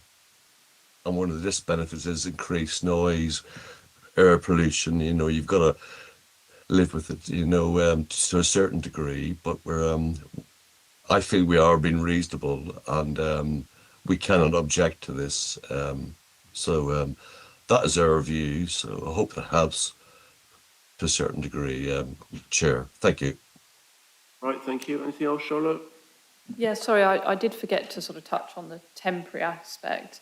I think our position is we'd like to sort of determine what we've got in front of us, and we feel that, even through a permanent change, the proposal wouldn't be harmful. That's not to say if members were concerned, they could consider a condition to limit the time period of the consent. But we, as officers, are comfortable with it as a permanent change. Thank you. Councillor Thornborough? If it makes almost no difference, I don't know why the original timescales were put in. When this development was built, consideration was made regarding residents and vehicle movements and deliveries, and the protection was put in place for residents. I don't feel that having some having fresh sandwiches on a bank holiday is enough reason to change this. And there must have been a reason why the protection was put in. And I feel that the residents who've moved there were relying on what was put in place, and which was very clear. And I think the business knew what restrictions were when they moved in. And I think it's really to do with the management of their own deliveries within the existing frameworks, which they should work on. And I do not feel they've made a case to change the protections that are there. Thank you. Any more? Councillor Illingworth. Microphone, please. All right. Looking at Google Earth or Google Maps, the windows in the flats do appear to be much closer to the right-hand loading bay than the ones in Emmanuel College. So I'm just concerned that the noise assessment wasn't done from the flats rather than the college buildings.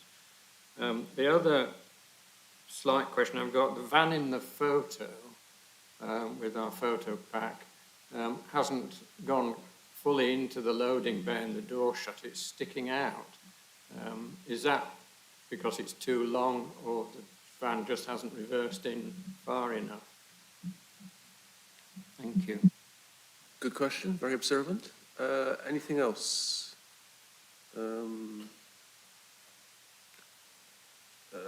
In terms of deliveries, Charlotte, are we interested in what they're delivering, like sandwiches, which it says in 3.4.2, or is whatever they want to deliver up to them, and that's not a planning matter? I'm not sure.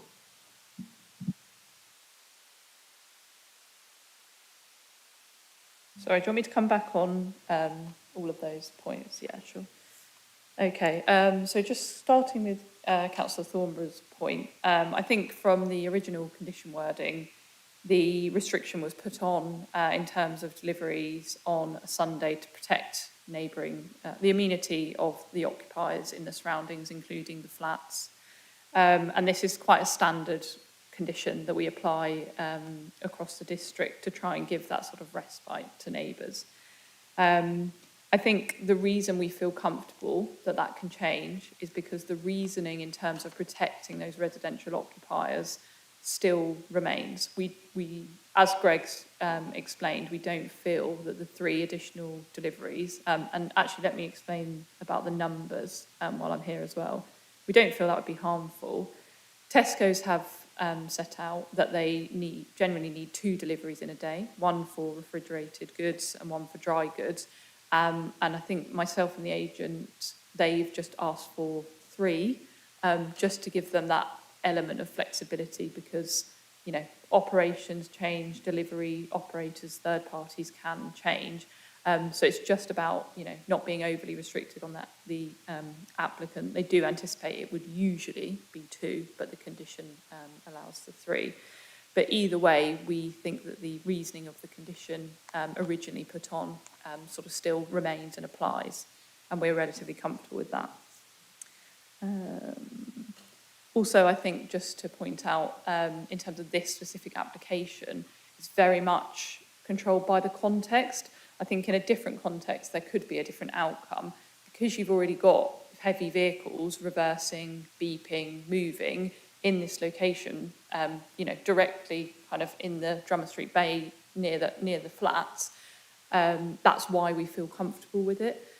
So in a different context, there may be a different impact, and that would be for any future applications to consider.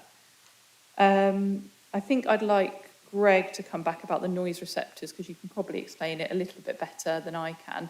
just about how the noise assessment was done and how the receptors are chosen and kind of what that impact that has in terms of the flats, if that's okay. Yeah, just to say, they're very similar, to be honest with you. Emmanuel College is just immediately to the left, if you know what I mean. If you look at the rear of the premises, so in my view, the assessment is robust and is applicable to both receptors. The external area on the flats above are well shielded, so you could say, well, the noise levels will be even lower up there. And the condition was put on, how long is a piece of string? We try and resolve these with conditions at the start where, like, it's not just here, it's a general approach. But we have to consider every application, on its merits. And in our view, in this case, what is proposed, in our view, will not be like different to the character of the area. It's already quite noisy, prevalent, the similar noise sources. Unless you saw the vehicle going in my view, you would not tell the difference between a bus and the delivery vehicle unless you saw it. That is our view, and that's the reason why we do see it as an objection or a concern. Thank you. Thank you, Craig. So yeah, I think the Environmental Health team have sort of put across that they're comfortable with the receptor location being Emmanuel College. If we kind of, if you think about how it's arranged, Emmanuel College and the flats are both kind of fronting the Drummond Street bus station. They've sort of explained to me that the flats were designed with this noise insulation scheme. Emmanuel College actually don't have the benefit of that, but in terms of distance to the noise, they're similar enough that Environmental Health are comfortable with that assessment taking place. In terms of the delivery vehicle and the one sort of hanging out in the photo, I don't know the exact circumstances behind that photo. That's taken from the applicant's technical noise note. I know that the delivery bays are, I think, 11 metres and 13 metres, so that they are able to accommodate the vehicle sizes that will come to the site. I'm not sure which way around they are and don't know that photo, but just to give that comfort that they are, suitable for what's being delivered. In terms of the deliveries, I think, so Chair, your point, just to say, I don't think it would be necessary or for us to sort of control what the deliveries are. The applicant has sort of set out to us that they tend to deliver dry goods and refrigerant goods separately, probably due to the vehicles that are involved and the conditions that those sort of pieces of stock needs to be kept in. But I don't think we really need to understand any more information than that. The condition that I have proposed in terms of operations can look at kind of, keeping noise and disruption through unloading different goods to a minimum, and we can include that in the wording if necessary. Yeah, Toby? I think the difficulty you've got here, members, is that, the conditions there not necessarily to I think say that nothing else can happen, but if something else does happen in terms of delivery arrangements, it needs to be subject to a planning application in section 73. And your policy, the key policy here is policy 35.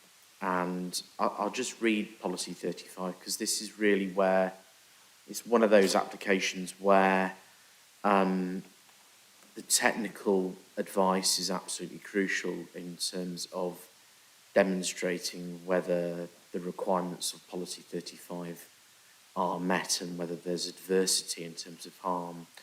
So policy 35 is protection of human health and quality of life from noise and vibration. It says development will be permitted where it is demonstrated that A, it will not lead to significant adverse effects and impacts, including cumulative effects and construction phase impacts, wherever applicable, on health and quality of life / amenity from noise and vibration. And B, adverse noise effects / impacts can be minimised by appropriate reduction and or mitigation measures secured through the use of conditions or planning obligations as appropriate, in brackets, prevention through high quality acoustic design is preferable to mitigation, close brackets. So the first test is whether there is kind of significant adverse effects.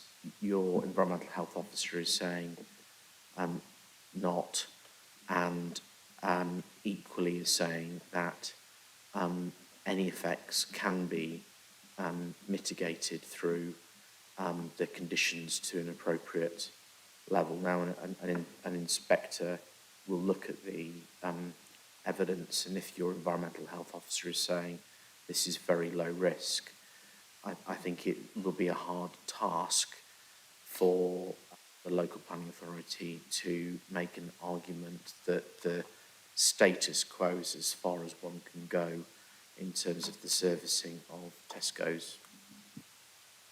Thanks, Toby. Any more? No? So we've got, like you say, Charlotte, you said there were up to 3, but in the text I thought it said 2, but it's 2 but could be 3. What are we voting for, 3 or 2? So the wording of the condition I've proposed is 3. This is because the applicant normally anticipates 2, but it's just to allow a little bit of flexibility, not to be overly onerous on them. And this is an additional condition that I've proposed as part of the updates to committee, so they can choose to include them or not. Right, and the applicant has kindly put an application in. We've had various other applications chucked around. From Councillor Bick has suggested we just deliver on bank holidays, I think. Councillor Bennett has suggested that we give it a trial for 1 year. I think there might have been 1 or 2 other permutations. So do you want to suggest any of that? Do you want to vote on it as an option? Yeah, Councillor Bennett first. I would like to formally propose temporary approval. Did you have a period in mind, or are you willing to have officers help? I'm happy for officers to decide, but a year seems quite reasonable. Yeah, we've done it before. What would that be, do you think, Charlotte? A year, or that was mentioned just now, or? Sorry, do you mean in terms of the time frame that would be suitable? Yeah. I suppose a year would be a relatively normal period of time, and it would give plenty of time to pick up if there were any complaints or issues. Yeah.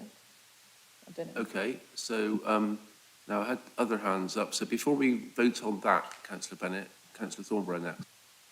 I'd like to suggest that this extension is only on bank holidays. And if we exclude Sundays, this, as suggested by Councillor Bick. Hello, only bank holidays, right? Is that possible, Charlotte? Is that something we can? I don't see why not, but you could change the wording of the condition to reflect that if you wished to. I'm sort of just trying to think if it would achieve the aims of the application, but there's no reason the condition can be changed if we wanted to. those bank holidays are always or tend to be on a Monday, don't they? So that's the problem. You have 2 days with no delivery potentially sometimes. Is that what we're getting at here? Yeah, so I think it explains in the statement that stock levels go down on a Sunday, and there's particular concern when there's... Sorry, Toby.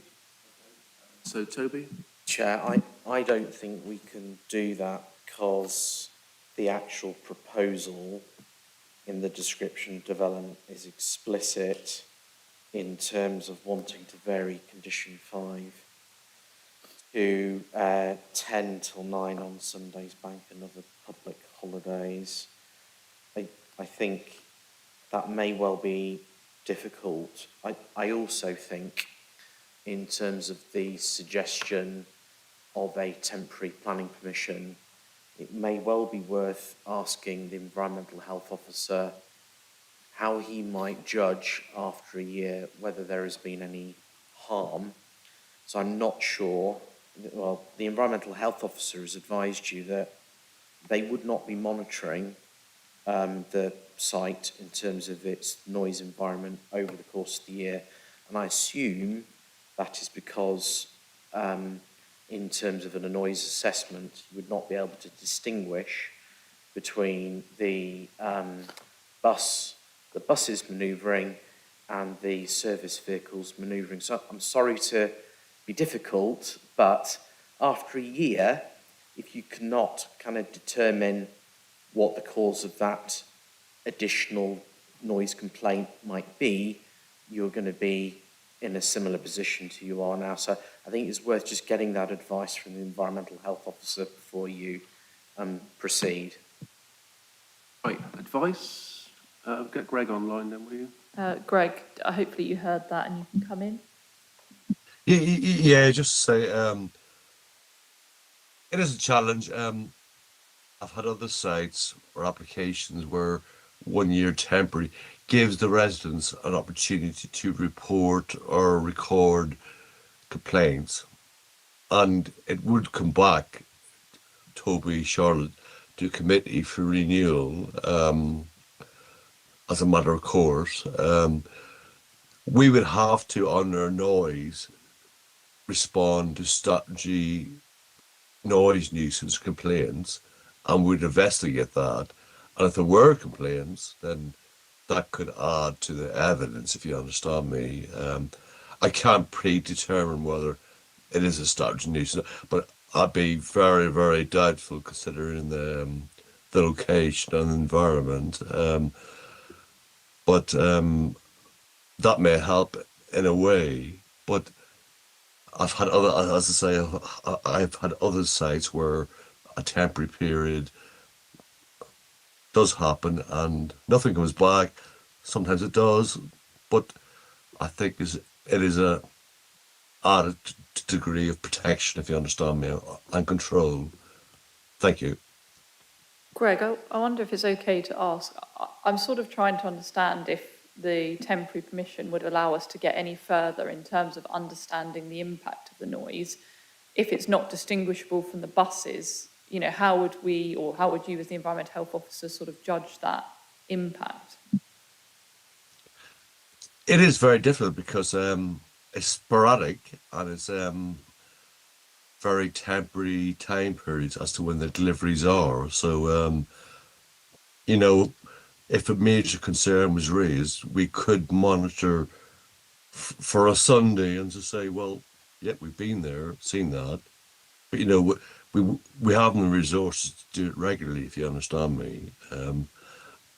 And there's, you know, it's goodwill on the part of the residents above, you know, if they are effective, we will investigate any complaints, and that will be evidence for any renewal in terms of planning and or statutory nuisance. That's the best I can say, members. Thanks, Greg. Okay, that's that then. So obviously, Councillor Thornborough, if you want to propose that, you still can, but officer advice says it won't be so good. And the third hand up was, I think, Councillor Illingworth? Yeah. Yeah, Tesco's have indicated they'd like to deliver dry goods at around about 2 o'clock on Sunday and bank holiday. And yet they've asked to go up to 9 o'clock. Could we not reduce their window to 5 o'clock?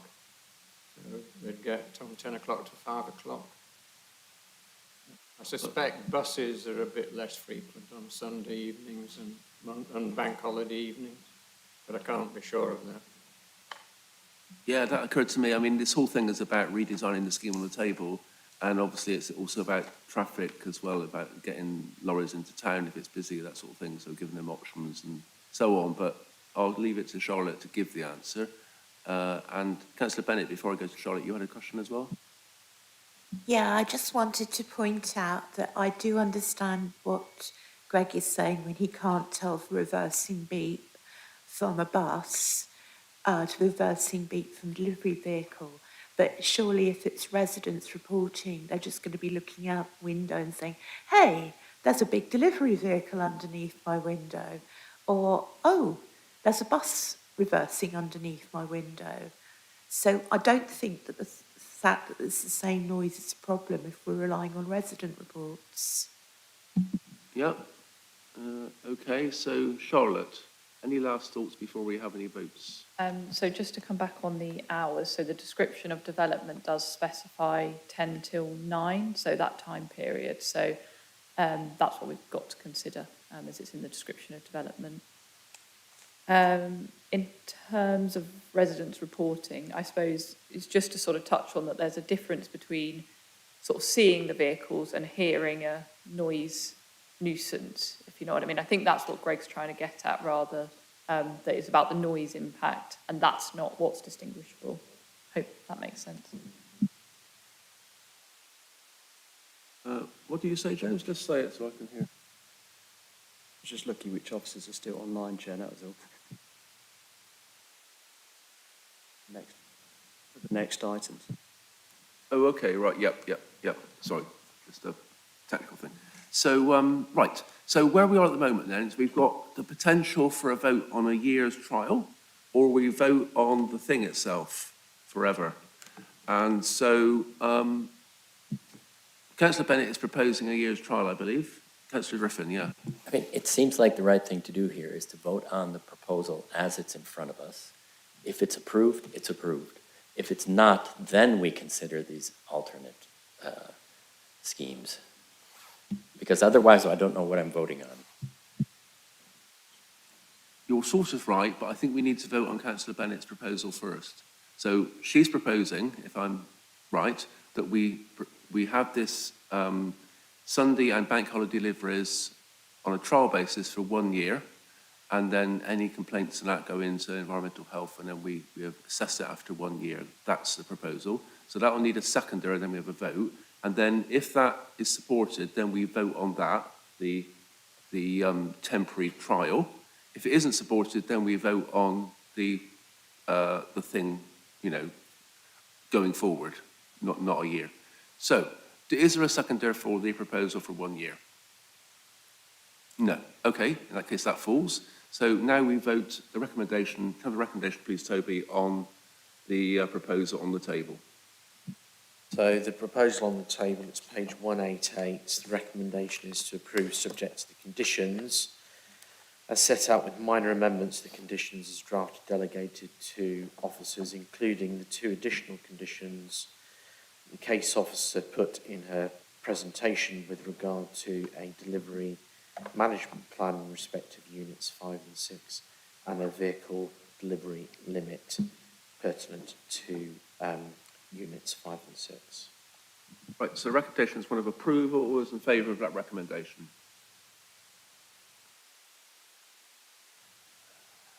Three, Chair. Okay, against? Okay, 3 split against. vote. So I support the vote, so the item is approved. Thank you very much. Another difficult one. Thanks very much, members. So we've got Chris online to give his report, his compliance report. So let's just get that. And just to say, everyone, I've got a meeting at 5 o'clock. It'd be nice if I wasn't too late. So compliance report. Chris, are you there? Good afternoon, Chair. Yeah, Hi, I am. Chris. Yep. Hi there. Just a quick update this time. Not a huge amount of changes, but beginning of the year we had 454 open cases. That's actually now down to 416 since the report was drafted. Last year, just for members' information, total amount of complaints received was 667, so around 30 cases less than the year before. And just to let the members know that currently I do have a vacancy in my staff, so it's just a little bit of pressure on us in terms of new cases coming in, but we're working through, and statistically we're still meeting our targets, and that's about all I've got, I think. If there's any questions. Thanks, Chris. When you said about a vacancy, I thought you were looking for us to join your team, maybe. I don't know. But if you feel like it. Okay. Right. So, joking aside, Councillor Thornborough. Thank you, Chris. Have any enforcement being taken out against Airbnbs? Not recently, no, there hasn't been. Right, any more questions? No? So you've got the paper there in the pack. I don't know if any, presume you've seen that. Okay, good luck with the vacancy then, Chris, and thanks for hanging on to report to us. Apologise for keeping you waiting. Not a problem, and I should have just said, as always, if there's any questions about specific matters, to contact me directly, and I'm happy to help, Chair. Yeah, okay. All right, thank you very much. Cheers then. Thank you. Thanks for that. Yep. Okay, and going back, we've got finally the, oh, that's it, is it? Ah. Item 9, if you would please, Chair, to note. Oh, I missed that. Sorry, I went the wrong way around. Appeals, Toby, sorry. That's just a note, Chair. There's not much on there from what I could see that was relevant. Well, there might be a question, you never know. Is there any questions on the appeals? No. Okay. All right, that's it then. So thank you very much, everyone. Thanks for sticking with it today. It's been a bit of a slog, I feel, but we got there in the end. So thank you. And before 5 o'clock as well, so that's good. Right, thank you, everyone. Take us offline.